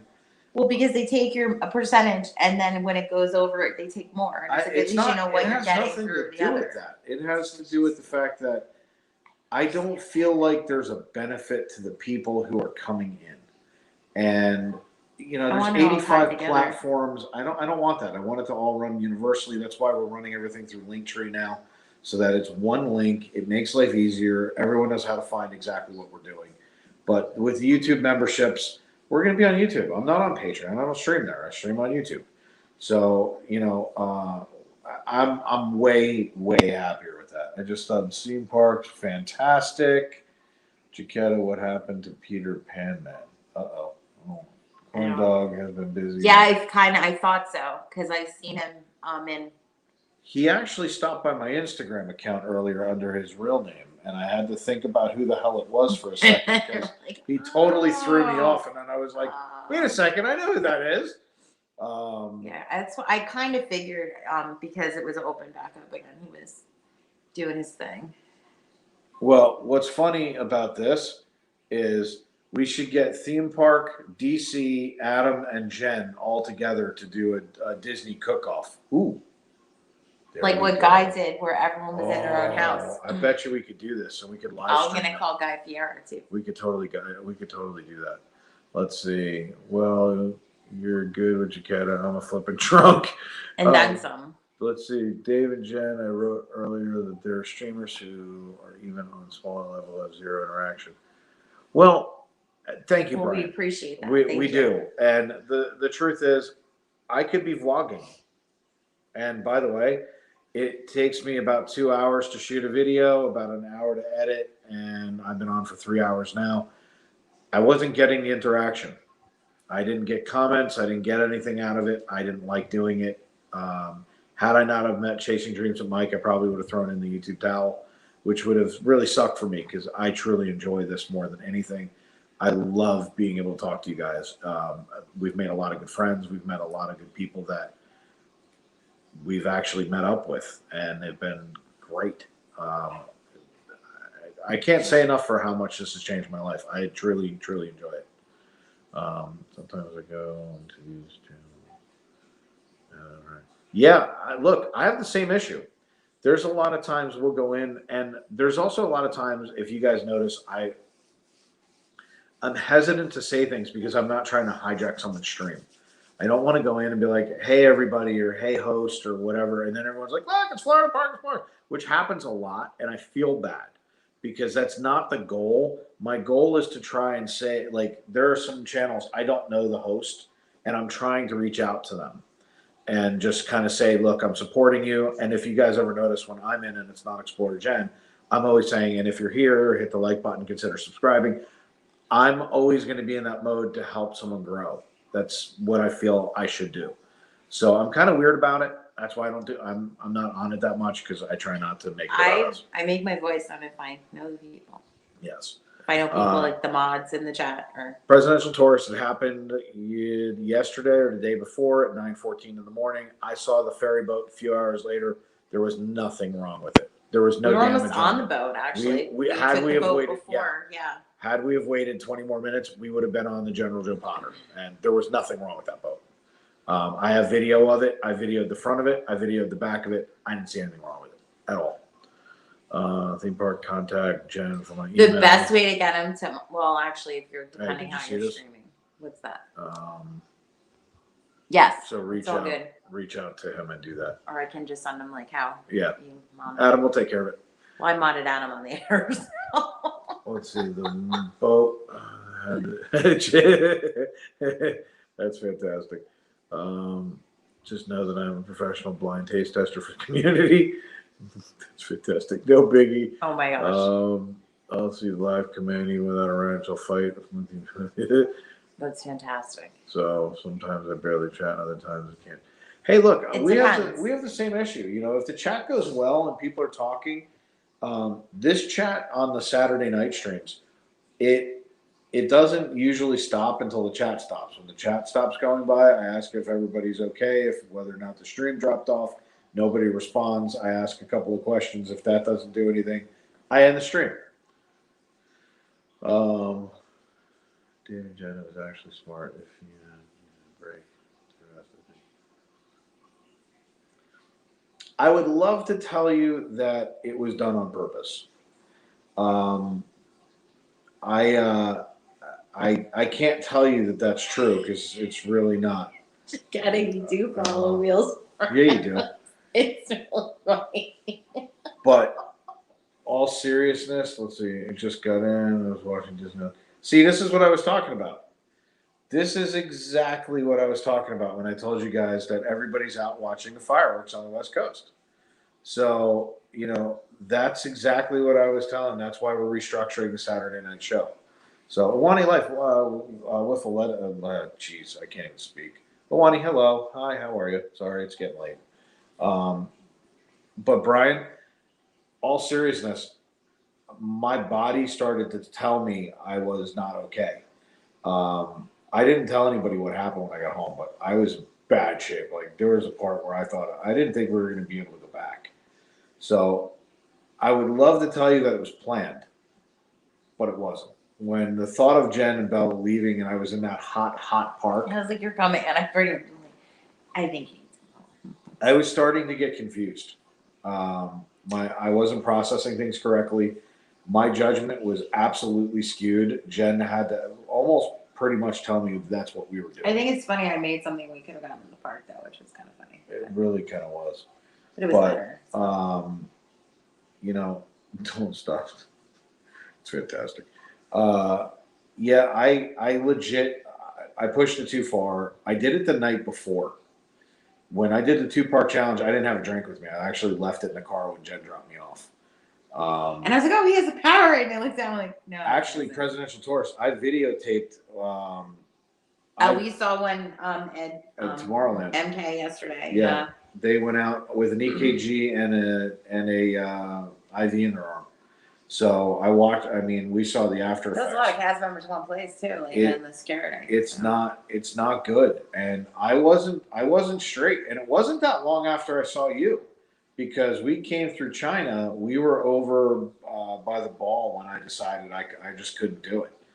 But when I did the 2-part firework challenge, I left my drink in the car, and I didn't have a drink for 2 hours, and all I did was sweat, and run, and it was bad. Let's see, getting some chats from talking to most people. Park streaming is serious endurance activity. It is, and you know, most of the time I'm very well prepared for it. But when I woke up Thursday morning, I was still my legs were still cramping. That should have told me I'm dehydrated. That's not what it told me. It said get up and go to the park. Yeah, Jaquetta, it was bad. I realized because I went back and watched the stream, I wasn't talking to people correctly. I couldn't get words out right. We walked right past Presidential. I walked past Presidential. Presidential tours. It was really you know, like the first night it wasn't that bad. I didn't feel anything really bad. I will admit now that I made it to the first lagoon the night of the 2-part firework. I was actually just past the monorail, and I made it to the pond, and I put my tripod on top of the garbage can. I wasn't even holding it, and I aimed it up in the sky, and my legs were cramped, and I was like, okay. And then all I could think about, because I didn't have a drink with me, was as soon as the fireworks were over, if you guys noticed, I bailed. And it was because I was in bad shape then. I kind of knew my legs were cramped. All I wanted was a drink. And everything was closed. So I had no choice but to make it to the car. And so that's what I did. And then I never could get fully rehydrated. So when I got up the next morning, I was already behind the 8 ball. So it wasn't by choice, Brian. It was kind of stupid, and I won't make that mistake again.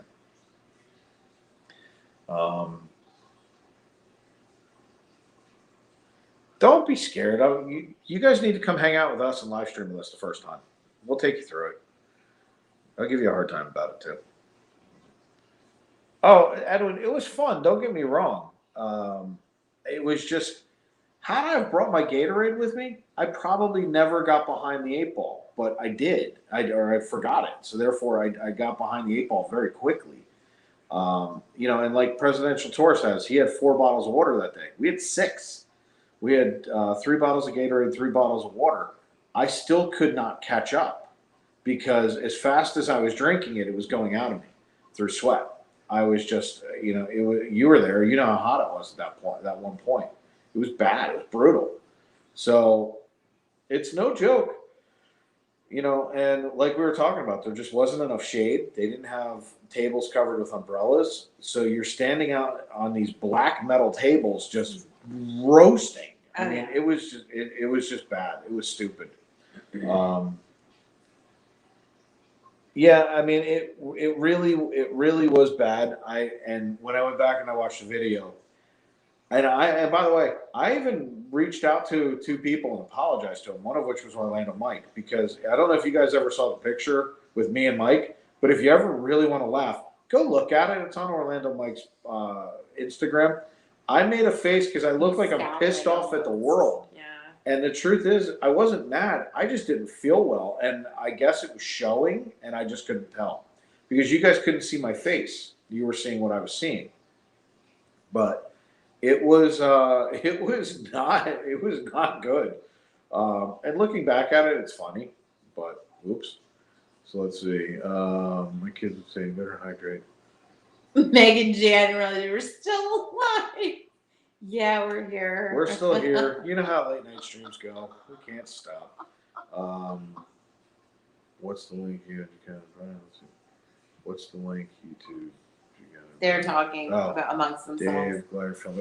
Thank you. I appreciate that. And the prayers are always accepted. Those we appreciate. Let's see. Yep, we are still live. David lost. I wish I lost 5 pounds that stream. I think I lost 5 pounds of brain matter, but you're right. Okay. Don't hold in the yawn. Just let everyone else yawn. All right, everybody else go. So Edwin, it was funny because Presidential Tourist and I were talking about that, where putting up fans, putting up misting. Disney's not taking that seriously enough, and I mean, there's people dropping at the park. I love Misters of Legoland and SeaWorld. Like, Bella loves them too. But they need to do more. But they have to take this into consideration more. They have to do more for the people in the sense of shade, or I don't know. I mean, go stand in line at Mickey and Minnie's. It's brutal. Go stand in line at they kind of thought about it at Slinky Dog, but because they run, the umbrellas about 150 yards. That's it. You have, yeah, man. Don't you have 25-pound brain? That's what I have. Oh wait, Brian asked you what my favorite part of live streaming was. Where'd that happen? A little while back. You're live streaming or me? What? Me. You. Here. Or unless you didn't get there at your Edwin, I don't post here. If you're on IG, I'll hit you up. Right, unless it's on streaming. Wow, I missed all this. Yeah, Jen, what's your favorite part about live streaming? Go ahead. Probably, getting to bring the Disney magic to everybody. And that's such a canned answer. Isn't it crap. that? No, and that's such crap. No, it's it's 2:30 in the morning. true. Tell them the truth.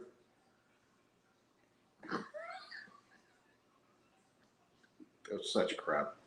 No, people. Why do you want to be Miss America? I want to bring peace to the world. Go ahead. My bad.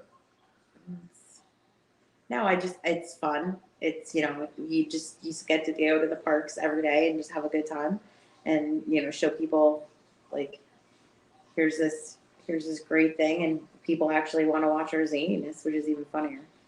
So, and I love to post, I love to post food pictures on Instagram too. So, but I just like to go and have a good time. I like everybody. I like the chat. It's very interactive. It is better than vlogging. Vlogging sucks. Like, I like doing my shopping vlogs, It's which I actually- haven't done in a while. But Actually, I like vlogging to a certain degree.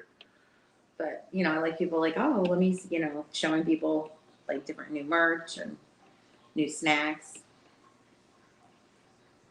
I'm tired, so Really? Tired. yeah. Let's see, going back through. Toy Story Lands. What was that? What's my favorite part of live streaming? Honestly, it's the interaction. If it was about bringing the magic, by the way, we wouldn't be on a 3.5 hour live stream at home.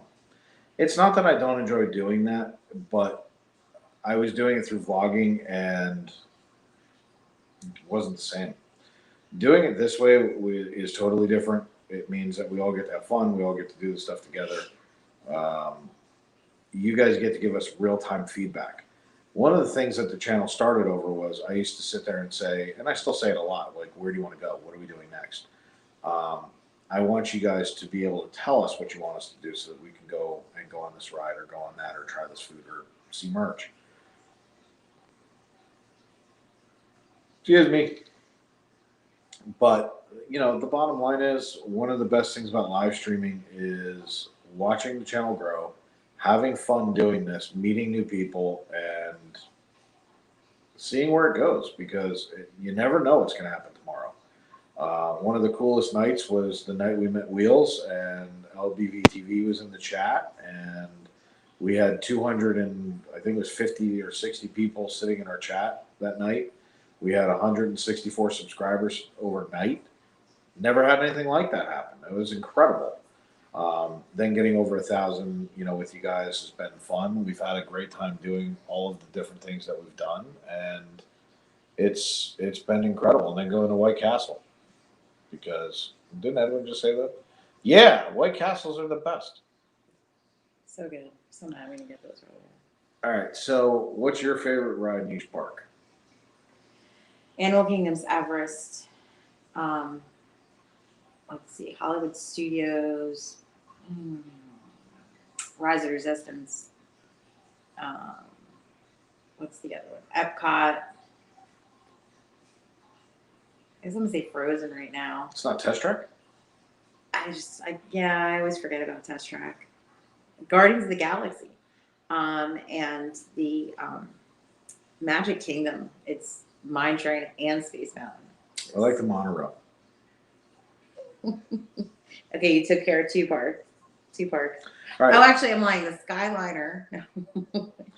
So I would go with, I mean, like if we're just talking about things I enjoy going on every time I go to the park, Magic Kingdom's People Mover. I love going on it. No, it's a good But one. my favorite ride in the park isn't People Mover. It's either Pirates or Mine Train. MK is really tough because I like There's most a bunch of the of rides. stuff in there, but those would be my top ones. I don't like the carousel. Animal Kingdom is Kali Rapids. In Epcot, I would say it's Test Track, hands down. Second, Figment, and then lastly in what park am I forgetting? Mickey and Minnie's and Slinky Dog and Rise of the Resistance. I mean, like I can't pick one because they all each offer something different. I mean, I guess I should say Mickey Minnie's. I do walk around the lounge. And we've only been on it 652,000 times. Shop. Yes. What is the favorite? Is this your favorite time to live stream? You always seem to be more laid back and open. I'm not having to pay attention and dodge 12,000 people at once. So when we're in the park, There's a sea of people. there's 2,500,000 people around us. I have to be careful where Bella is, and that people aren't running her over because there's absolutely no. They just don't care. They'll barrel right over. We're always trying to make sure that the content is fresh by where we're going and to make sure I'm not missing chat. There's a lot going on. We wind up doing production while shooting, while doing everything else. When I'm here, I can legit just pay attention. And there goes our little nightly I was vlog. going to say it's 2:40 in the morning, so Spectrum's going, hey, it's time for you to click off. But I can legit just pay attention to the chat. We can interact. That's why I like doing these streams, because it allows us to have that time where we can kind of talk to everybody. So it's not so impersonal, because there are times I miss the chat and I don't see everything, and Jen usually does. What do you like least about YouTube and live streaming? YouTube takes too much money. No, I'm just kidding. What do I like least about YouTube? I don't like copyright claims. They drive me nuts. What do I like least about live streaming? Trolls. There you go. There you Those go. would be my two negatives. And that if you go over 6 hours, you can't do anything with your copyright. Which is claims. stupid. Because and the rule is, if you go over 6 hours, you can't. You can have up to a 12-hour stream, but like consistently, but you can't do anything but the copyright claims over 6 hours. And this I agree with 150%. Yeah. I mean, if you had to ask me what the greatest sentiment is, it's that. I mean, as I said, like there's times I'll go into someone's chat to just see what they're doing, and if I don't know anyone in the chat, like, and I especially I don't personally know the streamer, I very rarely say something. A lot of times I'll go in to see like, well, how did they stream this, and what are Good night, Megan. what are they doing? But there's times like if I see Jaquetta in there, Manny, Adam, I'm like, hey. Night, Ronan. Or I know the streamer. We've had 2 bail out on us. Good night, Ronan. Good night, Megan. Let's see. I think when it comes to I meet Mickey. Yeah, and that's the thing is we got to bring these people we got to bring back character interactions. Just saying, 19 days. Oh yeah, it was less than 20 days ago. Isn't that like wow? The craziest thing, Mike, is when I go back and I look at the milestones on TubeBuddy, and on my Instagram account, there was like 85 milestones in like 15 minutes. Because you weren't posting a lot of stuff. I couldn't post it. There was no way to post anything because all we were doing was live streaming at one point. You go on Jen's, it's like food. I don't think anybody realizes that we live streamed 22 out of 24 days. And I mean, we were making the push. We were putting the work in to get it done so that we could build the community, build the channel. But yeah, it was 19 days ago, and it's nuts. And what's happened in that 3-week period between who we've met, who we've talked to, what's really funny, and I know you guys don't ever get to see the backside of what happens. And here's a little behind the scenes, like laughter. How many channels have reached out to us and asked us how the hell we did this? I mean, I cannot tell you how many channels have reached out. How many channels we know that are ninja watching because they'll do things or they'll say something that you can only know if you watched it. Like there was no post, there was no anything. You had to be in the show. You had to be watching the show in order to know it. And we both have very good memories. And I'm going to tell you something. There's a very, very big YouTuber who, if you were watching my video the other night for the Tube Park Firework Challenge, said, "Good luck to you tonight." How in the world he knew what I was doing, I don't know. It was awesome, though. It was fantastic. But that was the point, though, is there's been so many things that have happened where really cool things have happen. No Tower of Terror. Nope, I don't do Tower of Terror. Sooner I like the theming on Tower of Terror. I still freak out at the drops because you don't know. My least favorite ride at each park is simple. Anything that's tall and drops fast. So, Tower of Terror, least favorite ride by far. Magic Kingdom. All right, no one's gonna like this one. I don't like Splash Mountain, and it's because of the drop at the end. I just don't like it. The rest of the ride's awesome, by the way. I love the ride. I like the drop. Like, honestly, it kind of bores. No, but I like boring rides, so it makes it. I like the ride. At Epcot, the ride I don't like the most would be, huh? You don't like Mission Space? Yes, Mission Space. And then last but not least, at Animal Kingdom would be Flight of Passage. I saw the funniest reel today. They're like, what's the worst ride? And they go through in Dave is Walt 4 Disney- minutes behind in the Walt chat. Disney World, and missions were like, no, it's mission space. That's fantastic. Mine are, I don't know. I don't like the carousel. What carousel? The carousel at Magic Kingdom. That's not a ride. Just, Let's see. and actually, my favorite ride's not even in the park anymore. So, like, Mr. Toads. Mr. Toad. I have a lot of complaints about YouTube. Can I list them here? No, you can send them to me privately. Does it have anything to do with Catcher in the Rye? Yeah, we got to go back to Springs. We haven't been there in a while, and I'm due for a polite pig round.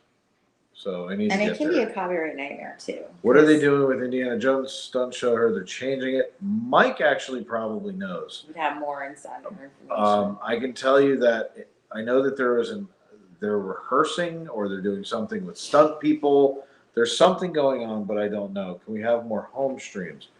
Yeah, if you want them, like a game night. See, we were talking about doing a Disney trivia, like a Disney board game night, because we also have, which board game do we have?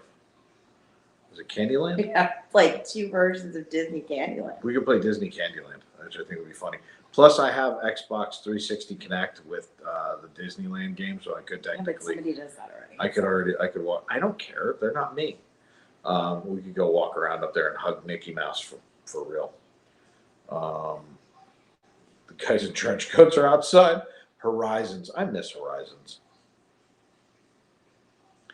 JK keeps on. Don't worry. Let's see. What was that ride? Wasn't it like that was in Epcot? Wasn't it like the body where you would go inside the body? It was like, you know what? Oh I'm yeah, talking because about? you had Motions, you had Horizons, you had It was, yeah.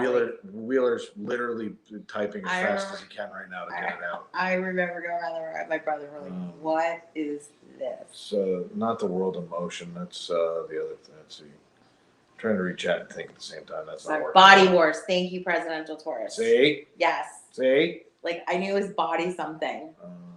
What? It came out the same time Star Tours came out. Exactly. So let's see. Rolling. Yeah, everyone's Body Wars. Thank you guys. Hashtag almost beat myself. That calls. Yeah, no, I agreed. I mean, they're having a new movie. If it's successful, Yeah. Let's see how it goes. Let's see. Show us your watch list on Disney Plus and Game Stream. That's funny. Yeah, Body Wars. Let me just go ahead and tell you right now. Bella dominates the television. Everything on, and if you watch what the kid watches, she watches Imagineering, the history of Disney. She watches Walt. And then she watches all of the old cartoons. She's watched all of the Caballeros. She watches Bonkers. She watches anything that's an older cartoon. She is so down for. She just watched an extremely Disney movie or extremely goofy movie. She's hysterical with. She watches Years of Ears. If you guys don't know the channel, they're amazing people. They're great people. They put out fantastic content. But they do the history basically of Disney, and she's fascinated with that channel. So instead of watching us, because she doesn't care about us, she goes on other people's channels and watches their stuff. I mean, Bella dominates the TV that I watch. The shows I watch on my iPad. It's rare that I see TV in like real time. Dream Flight. Wow. Talk about pulling out. Wow, that's like, yeah, no doubt. I think Leonard Nimoy narrated. Yes. Yep, you're exactly right. Like I was young when I was on it, and I don't think anybody would argue that Great Movie Ride shouldn't have been moved. I think the argument is that it should have been, Mickey and Minnie should have been opened somewhere else, because the theming in the Chinese theater is still there. It's and kinda it's like weird. all they did was change out the guts at the end, and it was not well done. But the ride itself is fun. Bella is obsessed with the Caballeros, and they have the cartoon series too, which she absolutely loves. I Am the Terror That Quacks in the Night is one of my favorite shows in the world. I Darkwing Duck is I happen to have a Launchpad McQuack shirt, which I got for Father's Day. That's from DuckTales, isn't Launchpad's also in Darkwing. it? Okay. I happen to love Darkwing Duck. I raised my child the right way. She watches old DuckTales. She watches, if anybody knows the cartoon Bonkers, it is one of my favorite things in the world. Bonkers is fantastic. It was so undervalued. It is ridiculous. So Darkwing Duck love. Cranium Command. Wow. Talk about pulling one out. I love that. Dave, you should do a What's in My Streamers Bag segment. You know, it's funny. Gatorade and battery. It's really funny. But I used to actually post it on Instagram, what was in my bag. And nowadays, it's really simple. It's hydration, battery packs, cables, extra gimbal. That's about it. Umbrella. We used to pack ponchos, but they fell apart in the last rainstorm, so we need new ponchos. But we're gonna do some more stuff, and that'll also be covered. Gummy Bears is one of my favorite shows. I happen to love Gummy Bears. Bouncing here and there and everywhere. I remember Bonkers, the candy. That's funny. That's really funny. I have fabric with Rescue Rangers. Ooh. Goof Troop, yes. Goof Troop's awesome. So, original DuckTales, Tailspin, love Tailspin. Bella's not into it for some reason. She isn't. I know Bonkers, it's great. I happen to think Bonkers is one of the best shows ever made, and it was. It's like a Roger Rabbit like feel. That's it's why. Roger Rabbit meets Bugs Bunny meets. How did we put it the other day? I don't know, but it really has that feel to it. I heard Disneyland has a Darkwing Duck meet. See, that's not even fair. Like, if they have a Darkwing Duck thing, and I mean, we're not going out for another year. Like, I really need to see that. Watch DuckTales. Animaniacs is fantastic. Batman the Animated Series was phenomenal. Absolutely love it. 20,000 Leagues Under the Sea. Love 20,000 Leagues Under the Sea. Still wish that it was there. Don't care that they leaked. Didn't care that we got stuck underwater. Don't care. Just get me back on the boats. That's something else that, like, I've often sat there and said, the track is wide enough at Jungle Cruise that they could actually run 20,000 leagues. But is it that deep? Who cares? Make it deeper. Oh my gosh. Last time Puncho fell apart and with protective suit. Wow. Wow. And that's very telling, folks. Just so you know. An atom bomb, ladies and gentlemen. It's like he's the guy who can tell you what's actually behind the falls on Jungle Cruise. So watch out for Adam. But you know, I miss Jingle Cruise.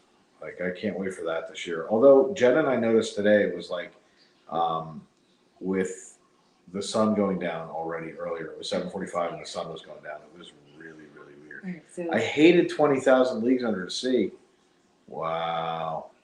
What do you think? What do you think of Family Guy, Rick and Morty? Love Family Guy. Rick and Morty never got into. Family Guy. Older. Fantastic. Bring back the Golden Girls house. In the back Yeah, no doubt. No doubt. Yeah. Those are the characters Disney should have more meet and greets. No offense to Pooh. Pooh. Don't pick on Pooh. No, it's okay. If Mr. Toad was still It was there. hot and you get stuck. I don't disagree with that. Like, but Disney doesn't care about air conditioning for some reason. I don't get it. I have a bad habit of always forgetting my poncho on the boat. Oh, yeah, I get that too. Transformers, G.I. Joe, He-Man, absolutely love those shows. G.I. Joe was one of my favorites, which, by the way, she watches all of those. You know, she's seen She-Ra, she's seen He-Man. I try to bring this kid back into the 80s and show it. Like, she thought Go Joe was hysterical, Golden Commander. She thought it was funny. But we've even looked at, like, Voltron. She thinks that's cool. And Thundercat, she thinks is awesome. Snarf, snarf. So, you know, but you got to do the fun stuff. But, I mean, look, you guys are always going to be in control of the stream to a degree as to what you guys want to see. So if you want to see more of these, we were going to reformat this for Saturday nights. But to be honest with you, we've had great interaction tonight, so maybe we won't. Maybe we'll just restructure how the beginning goes because there's no Loki. It's not Disney, but Thundercats would be great. See, I love Thundercats. Centurions. Yep. Let's see. Man in Thundercat. I like.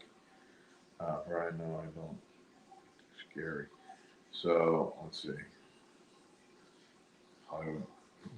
Golden Girls Halloween Horror Nights House. That's fantastic. Oh, that's awesome. That's really funny, actually. That is spectacular. Was a young kid in the '80s. I watched. Yeah, see all those shows. See, I was a younger kid in the '80s too. So like we were born in the mid '70s. So like you're talking my language. Those are the shows I grew up with. And Bella always said, "Well, what did you watch when you were a kid?"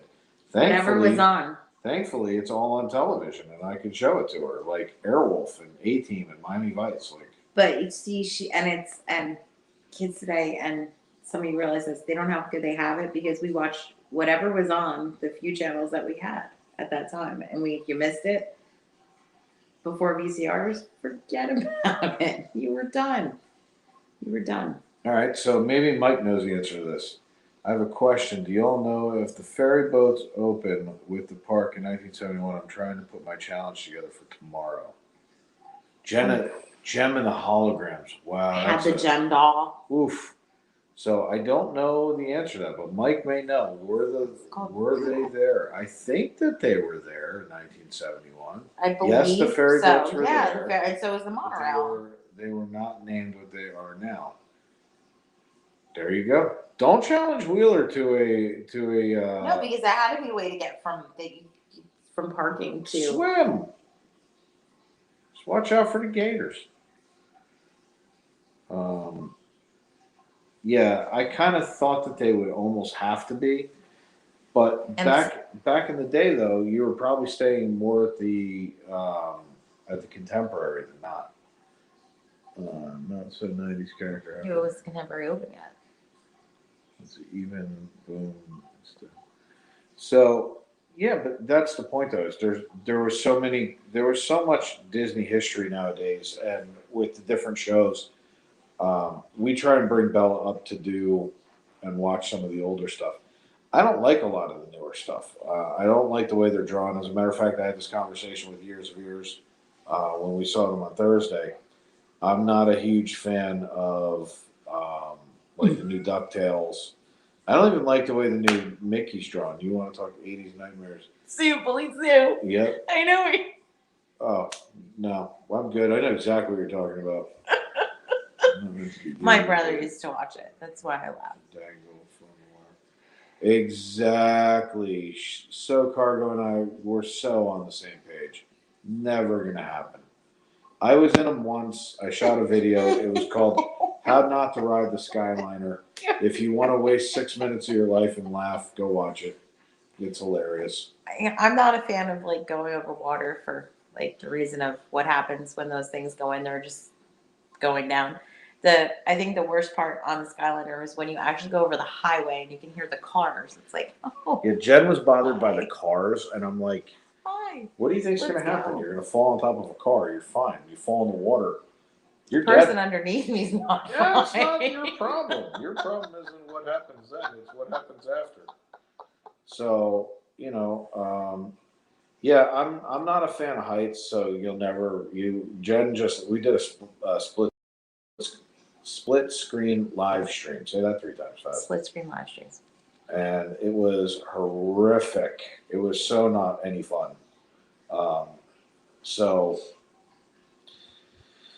I don't know. Let's see. I'm not even going to tell you. I remember the Mickey Mouse Club and watching ones of the net. I'm old or anything. Oh, I was like, who's that? I was like, okay. I couldn't figure out who was saying that because my eye got all. Magic and wonder are waiting for you. They're saying Zoobly Zoo.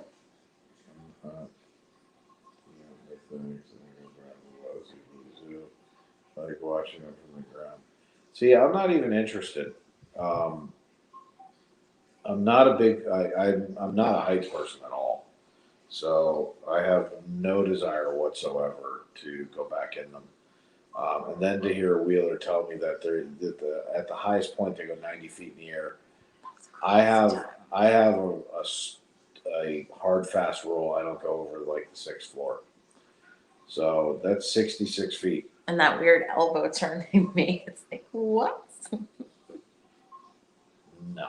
Well, we got this show where people dressed like animals. Yes. Cargo, you're so tiny you can fit in toy ones. Yes, there were like, and I think like Ben Vereen was on Zubilee too, and I think Phyllis Diller, like, you know, and they got like these like, so like weird celebrities on the show at the time, and it was a very odd show, but it had a catchy theme song. Well, It did. you're trying to compete with Fraggle and Muppets and such.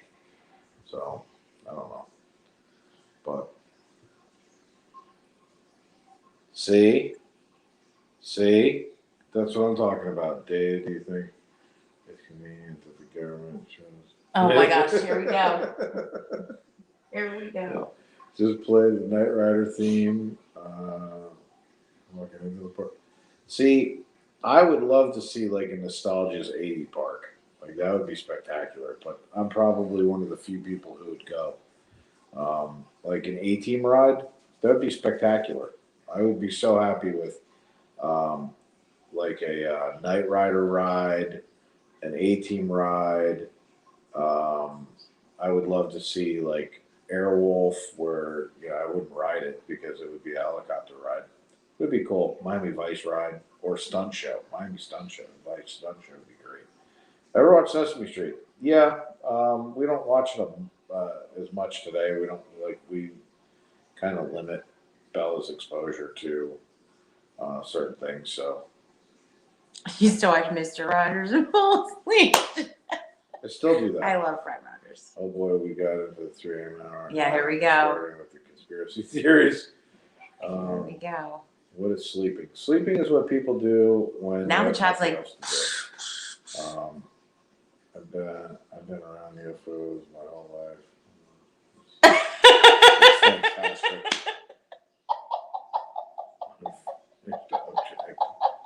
That's spectacular. that's my favorite thing. I'll have to tell my grandmother that. She'll totally appreciate that. I'm like a light. That's great. They need to. Why am I just not reading this on my phone? I cannot see that right now. Yeah. Good luck with that. My luck, I would fall face first, break my nose. I'm trying to learn to down the road. I'm off track. Good luck with that. Good night, Presidential Taurus. Thanks for coming in. Presidential Taurus, thanks for being here, buddy. The truth is out there. Great questions, too. Yeah, he does. He always has good questions. As a kid, Mr. Rogers. No kidding. He was awesome. $6 Million Man is fantastic.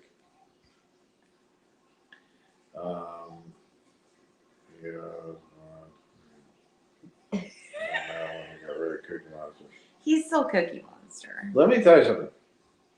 I happen to agree with you, but there's two characters, Snuffleupagus, and I'm going to go way off base here. What happened to Grimace? The Hamburglar. Oh, Mickey D's. What the hell? Because they rebranded themselves. I don't care. One day, Grimace was gone, and so was the Hamburglar. And it was like, wait, what? Dave, I can't wait to see what you do to stay awake during 24 hours. What most people don't know is that I have to actually force myself to go to sleep. And when he doesn't fall asleep, if I'm still awake.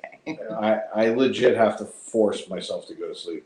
Good night, whoever's sleeping. Yes, get out. No. Now it's Presidential Taurus. So, but during a 24-hour stream, it's really not an issue for me.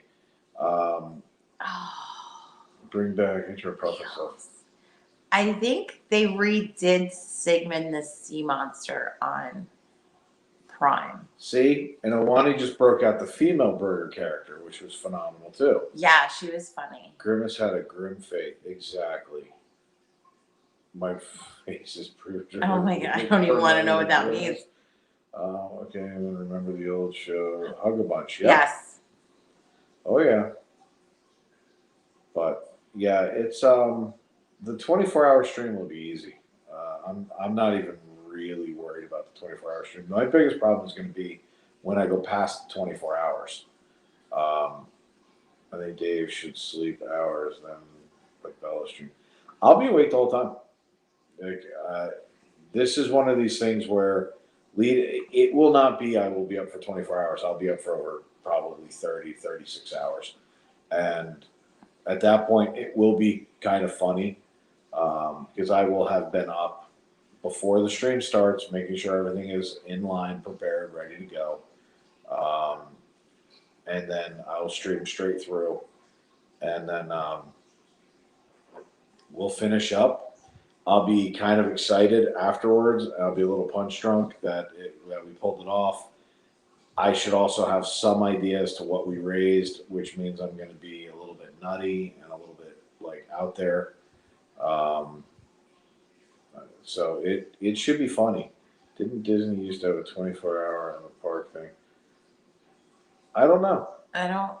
It sounds vaguely familiar. It does, but yeah, they used to do 24-hour back in the day every once in a while. Maybe we can get Disney on board for it. Mike. Let's see what kind of juice you got, really. Coffee is, and I'll just say this, coffee's good to a point, and then it just doesn't do anything anymore. Like, I actually can drink. espressos. I can drink coffee and go to bed. So, Super Dave Osborne, love Super Dave Osborne. Adam. See, at past 24 hours, can we discuss George Bush Sr.'s into pancakes? So he was actually the second gunman on the grassy knoll, but 24 hours, no problem. It's not going to be an issue because the other side of it is the challenge was not specific. So I kind of took it upon myself to change it. The question was, could I do a 24-hour live stream? First of all, I could actually do by myself a 24-hour live stream. I could do it. But what the challenge was is, could we do a 24-hour live stream? And it was we. And we was very Non-specific. So what I decided to do is use the platform to raise money because I said it would be better to do it like a telethon. And once everybody said yes, like a telethon would be cool, it opened up the ability for me to basically sit there and say, well, then I could do it any way I want. And by doing it that way, it allowed me to bring in other streamers. So I get to play the part of like Jerry Lewis, and I get to bring in different acts. I get to do all kinds of fun stuff because the theme parks aren't open 24 hours. So, when we do this, it will really be a lot of fun. That's why it's we want trying to get worldwide participation.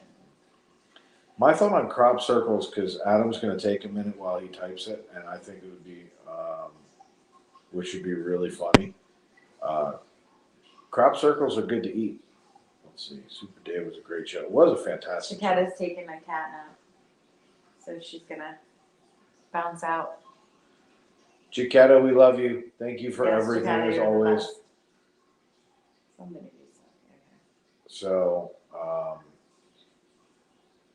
oh yeah, I mean, probably his own son too while he was at it. But, the live stream's going to be fun because keep in mind, Tokyo is going to wind up going first. So in other words, we're probably going to kick it off. Tokyo will come in. California will come in.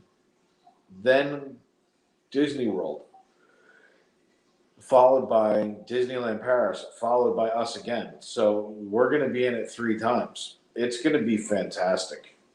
They found out that Adam was out there with a plank of wood making the circles and a horse. But we don't want to talk about the horse. Let's see. All you need. Yeah, no kidding. It'll be a lot of fun, though. Let's see. Brian, if you like, let me know. He's going to live stream. We're going to push him into it. We want everybody to be uncomfortable. Because the first couple times you do it, it's so unnatural, it's disgusting. Can you do 2-part firework challenge? It's Tokyo Epcot edition. Wait, what? Dave, can you do 2-part firework challenge Tokyo Epcot edition? He's being funny, I think. Oh, you mean in Tokyo and in Epcot? Yeah. Yeah, that would require flying. No. But I will do it in Tokyo, which would technically be in Japan. Epcot. That's what I thought you meant. I'm apparently a little tired. I was joking. Yeah, no, I thought you meant like in Japan. I was like, yeah, because by the way, there's a way to cheat, Brian. What you do is you sit in Japan and you stream Happily Ever After from Japan because you can see the fireworks. So think about that for a second. that would be cool. The other thing that I could do is I could have Jen be in Happily Ever After and I could be there because you weren't specific.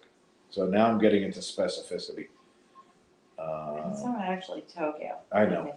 Okay. I know. Carter Reese peanut butter cups is what makes me. Oh my gosh. Oh my gosh. Barely. And there goes my hijacked chat. Have fun. And go. And crop circles. So.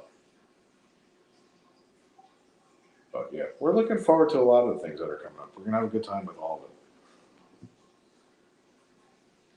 Let's see. What did I forget? I don't know. I'm going to be back in a moment. Jen's leaving us. No, I'm coming right back. She's leaving. She's leaving.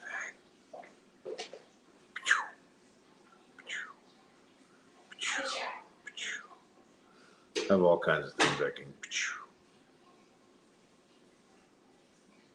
Did I show you guys this? This is the greatest thing ever. Isn't that a cool shirt? I think it's so awesome. And here's a cool alligator.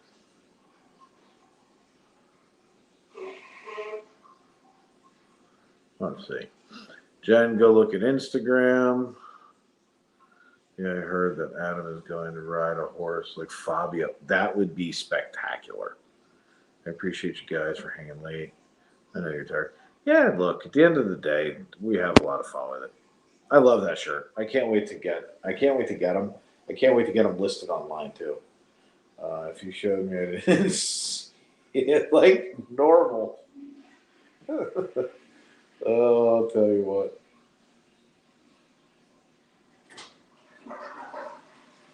Someone told you to check Instagram. I think it was Everett. It's fine. Just don't care.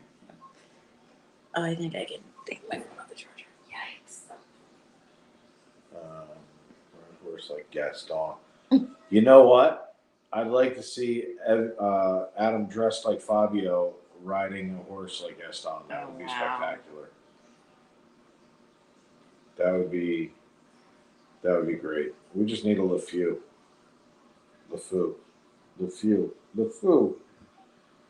I don't know who told me to check. I think it was Everett. There's nothing there. Hold on. Let's see who it was. Wait. No, it was Everett. Oh, Jen, go look at Instagram. And he's laughing. There's nothing there. There was a laughing emoji. Maybe he's making funny.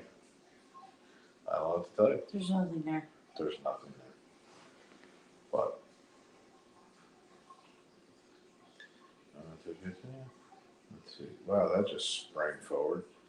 And wearing a puffy Maui wig. That's that funny. Would be great too. I want to see Adam dressed like Gaston riding a horse like Fabio. And the bird hits him in the face. Never seen that video. No, but I've seen the guy in the boat where the fish jumps out and smacks him in the face. Magical Matty B, when do you all sleep? What is sleep? We don't believe in sleep. I think punch drunk as well. I think we're all a little punch drunk. Punchy face. So, and what was funny is this was supposed to be a short stream. This was not supposed to be long. Well, our commitment changed in the morning. Yeah. By the way. I missed the game show hosts like Chuck Woolery. Oh, yeah. See, fundraisers are fun to do like that, though. I like horses. They're not good eating. No, not even a little. They're very tough. That's when Fabio gets hit in the face. Oh, I did see that. Where he gets hit with the bird. Yeah, I did see that. I did. Yep. Yes. Thank you for reminding me. Totally. Brian Hughes. Okay, that's fantastic. But, yeah, no, we don't like sleeping. Louis Anderson. No. You want to go out on a tangent. We need more late night streams for the late night shifters. Anyway, I got, well. Oh, wow. Yeah. You should I got to go. My daughter's up. Yeah, that probably would be a good reason. Thanks for coming in. So Maddie, far, I'm guys. actually going to start doing some videos now that I figured out how to load them on here, so that this way I can actually do like little things. So this way, if I want to take like a 30-second break, I can bring up a video like this and be like, and there you go. Whoops, wherever it went. And I can do like commercial breaks. Oh, that popped up on my screen, like totally brightened up. What's really funny is I don't actually have to touch it; it'll go away on its own. Everybody have a good time. Okay, So and then it just comes back. oh. Isn't that neat? Oh. See, that's super cool. Because it's the length of the little video. You got it. So I can do all those things. Night, So Cargo, thank you. But let's see, music by Michael Bolton. That's really funny. Does he have any original songs? Who? Michael Bolton. Didn't he sing everybody else's song? I don't know, but he made a career out of it. Then there's that one song where they make fun of Michael Bolton. I love that song. If you've never heard that song, it's hysterical. Dave, Pete's stream yesterday was insane. How does he drove all that with the name of the channel?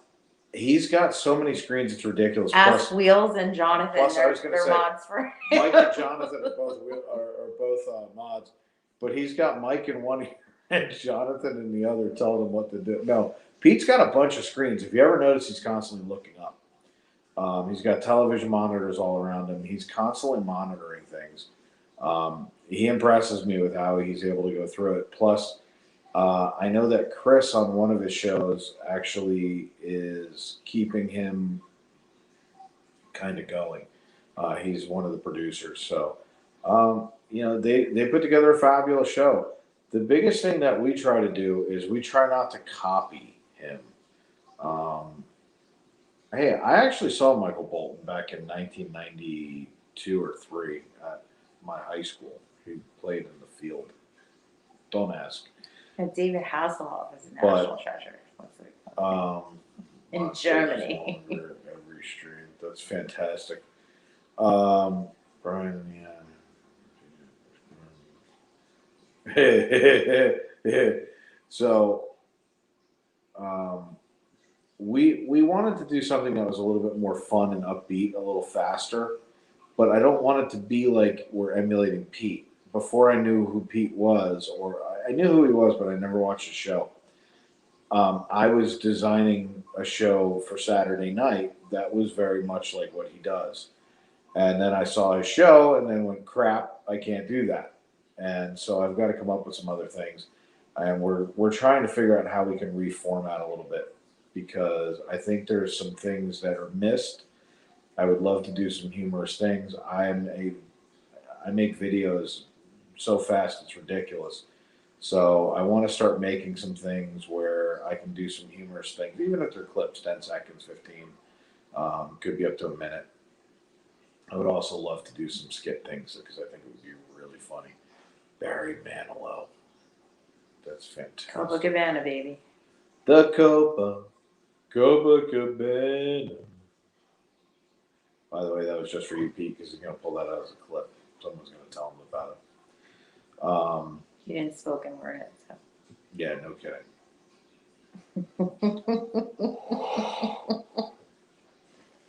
But let's see, what time is it? Oh my God, it's 3:30 in the morning. Yeah. I'm just hanging here. Look at Jen. Jen's literally holding on with everything. Take care, Everett. We'll see you later. Everett tapped. Last man standing. Last to leave. Lastly. Where's Richard Angelo Woods? Whatever. Are they still out there? They might be still road tripping, because I think they're road tripping. So when we go to bed this late, when do we typically wake up? Jen is like a machine. Tomorrow, because it's Sunday, we would normally be getting up early, but we don't have a commitment tomorrow morning. So Jen, if I had to guess, because Bella actually went to bed early, so Jen's screwed. Jen's probably going to have to be up at like 8 or 9 No, she'll probably still get up at around 10. Um, She's been sleeping, which is nice. Or she'll get up and play or read. She reads in the dark, which is very strange. She's like an owl. I was yawning. Those Jen looks like when Moana goddess lays down and becomes the island. Thank you. That's very flattering. She's actually. asleep. And I look like Jarkhead. But yeah, Jen will get up. You know, when we do these late night streams, she typically is up early. Me, it kind of depends. Usually it's when Bella gets up because Bella comes in and she runs and jumps on top of me, and she's hilarious in the morning.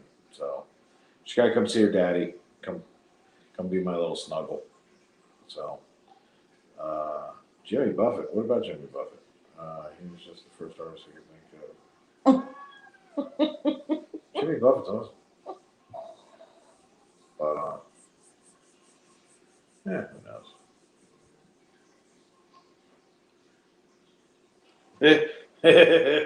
It's either really good Or really bad.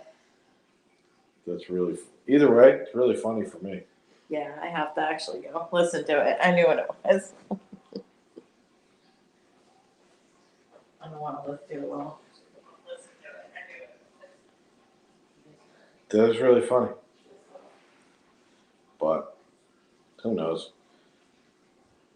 So we're gonna wind up probably switching a little bit of how this goes. And Yeah, you're done. who is? You are. Why? Because there's a sound clip. There's a sound bite. Told you.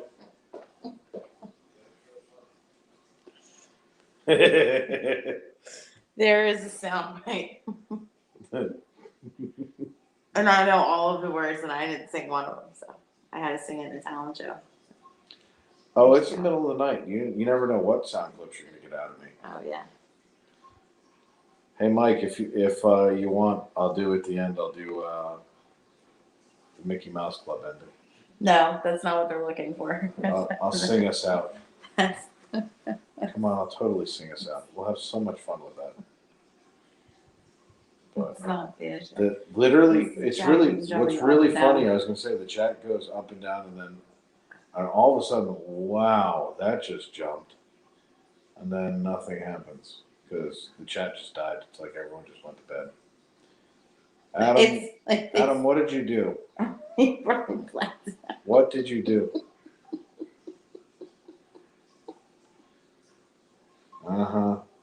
Just remember, Mike, this world is full of what comes around goes around.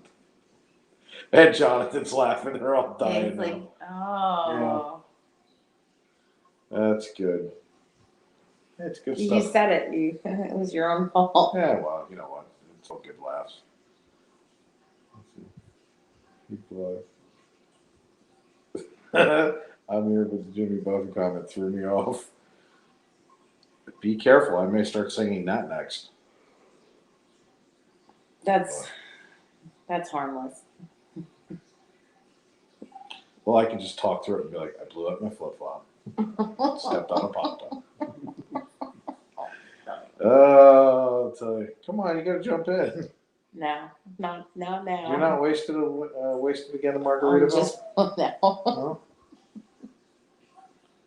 Looking for your lost shaker of salt? No? No. Anyway. I think Adam fell asleep on his keyboard.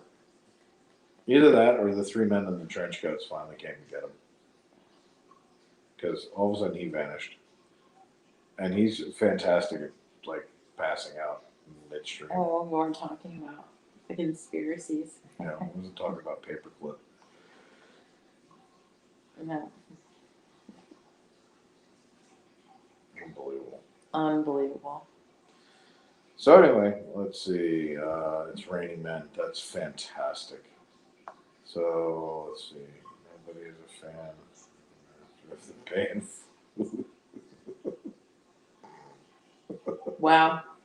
That was deep. Eric Lee's back. Eric's like, what everyone's still what there. are they doing here? Earth Adam, they're at your door. Hello, Eric. All right, so usually what I do is we're starting to wind down because it usually either gets you guys going or we wind up going off for the night. Tomorrow or later today, I should say, we will be doing the monorail crawl from Epcot. The monorail has returned to Epcot. We will be there today, Sunday, or whenever, at 7 o'clock. We're going to park at Epcot, take it to TTC, take it back, then get off and hit all the donuts at the donut box, including the chicken sandwich. So we're going to give it a go. We're going to have a lot of fun. They're coming to take them away. Hee hee. They're coming to take away. Ha ha. I love it. You get kidnapped by a time variant. That would actually be neat. I'd love to see a time variant of himself. So we're going to be doing that at Epcot. We may be there for fireworks. We're going to go through Mouse Gear. We've got a couple of things we actually have to pick up there. I'd So love to see a little wait time on Test Track. So we may or may not do fireworks tomorrow night. There's a good chance we will. Before one, I've heard donuts are dry. You know, I've heard I'm not mixed surprised. reviews about Because they've been the sitting there all donuts. day. I've heard all kinds of reviews about the donuts. Some have been really good. Other ones have been they're mediocre. No. Let me try that again. They're not gonna be Most are really Everglazed. bad. The others say they're okay. I have not heard a review that's come out that said they're fantastic. But I did tell Pete the other night that I would try them. As a matter of fact, when he had us on last week, I think I said I was definitely doing it. So I want to go try it. I figured, what's the worst thing that happens? They suck. It's a regular donut with like weird toppings. That's all it is. It's not going to be an Everglazed. No. It's not going to be a Joffrey's. No. So they should have just gone Joffrey's. They should have gotten Smaller Joff. donuts. Yeah, that's exactly. Or just leave them big. Yeah. So we're going to be doing that tomorrow. Monday, we are off. We are not doing anything. Steve's World will be doing It's Raining Men live for Give the Kids a Chance. No, what is it? Give the Kids a World. Give the Kids a World. Give the Kids a Chance. Good Lord, it's late. Definitely aren't King Donuts. King Donuts. Ooh. There's another donut place someone sent me to. Gonna have to give those a shot. To try. So Monday we'll be off. We're going to be supporting Steve's World as he does his charity. As I understand it, it's going to be pretty epic. When I heard about it on Pete's show, I immediately, thankfully, I was off camera because the look on my face, had anybody seen it, I was like, It was crap. The last thing I wanted to do is I'm not going to compete against that. So we're not doing it. We're not streaming at all. We will be promoting that. And then Tuesday, we're back at it again. Do you know where we're going Tuesday? Tuesday. We're doing Magic Kingdom. We're doing the giveaway. Well, apparently I'm tired. Like what? Tuesday will be in Magic Kingdom. What? For those of you who don't know, we will be doing, I don't know, something that looks a lot like that. Everybody get We're going to be your doing, sandwich. starting at 5 o'clock, it is our 1K giveaway for everybody who has signed up. We're super excited about this. The 2 one-day passes, the one night at the park, 2 ears, 2 shirts, and you'll be in the live stream. So we're looking forward to that tremendously. It's located off of 27 North. Ooh, I like donuts. I like donuts a lot. So we'll be doing that, and they're open 24 hours. That's good to know. So Tuesday is the epic giveaway. Yes, it is. It's an epic giveaway, and then the rest of the week we'll be back to normal streaming. Wednesday, Thursday, Friday we'll be in the parks, and then Saturdays are going to be either Disney Springs or something along those lines, and then obviously the late show, which we're going to continue doing. But we're going to try and reformat a little bit. If anybody has any suggestions, anything that they want to see, Please let us know. we just let us know. DM us, leave a comment, do whatever. But we're looking for some fresh ideas. I don't want to copy any of the other shows, but if anybody has anything that they want us to do, say or otherwise, we'd be happy to do it. We also are contemplating bringing guests on just so that we can have some fun with it. Like we had Crew It Up on earlier I today. think it would be kind of funny to do. But with that being said, after 4.5 hours, I am officially done. I'm spent. I've hit the end. we are at the end of our ropes. So tomorrow or later today, depending upon how you want to see it, we will see you guys at that point for the monorail donut crawl. We are going to have a lot of fun with it. Oh, Pete is up. He just tweeted. Oh, uh-oh. Uh-oh. Hi, Pete. It's funny. Yeah, that's not good. We don't know that. It'd be funny. Well, our Twitter's broken, so. Our Twitter's broken? For Florida Park Explorers, they won't allow me back in. That's fantastic. Because when I changed my number, I didn't make adjustments to that. So I'm locked out of that. Which is kind of funny. Hey, well, you know, what are you going to do? Yeah, broken Twitter. I can see the page. I said, can you cancel? They're like, this is not your account. You have to laugh when someone says their Twitter's broken. There's a lot of implications in that. But, Yes. and it's too bad. Was it Tyler or Everett that was in love with the, It was was it Foolish Tyler? Mortal Tyler, Yeah, I believe. It was Tyler. Oh, that's just too bad. Anyway, what do I have to close with tonight? Let's see. I guess I should just do what I normally do. Anyway, everybody, we really appreciate everything that you do for us. Mods, as usual, I always tip my cap in your general direction, although I have no hat on tonight. You guys are wonderful. You do everything in the world for us, and we really appreciate you. It's the best way I know how to sign off of a show is to thank you guys and girls and everybody who keeps us safe, who always look out for my family and keep them safe.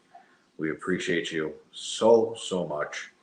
We appreciate everybody who's donated and given, not only of their time, but financially. We appreciate everything that everyone does for us in this community. It has been tremendous. As Mike pointed out, 19 days ago, we were nowhere near this. We really, really appreciate everything that goes around this community. Mods are fantastic. Everybody did a great job. We truly, truly appreciate you. You know, Mike, it's a lot of fun. You and Jonathan, Adam, and Jaquetta and everybody. You keep us laughing. You keep us on our toes, and you keep all the bad men out.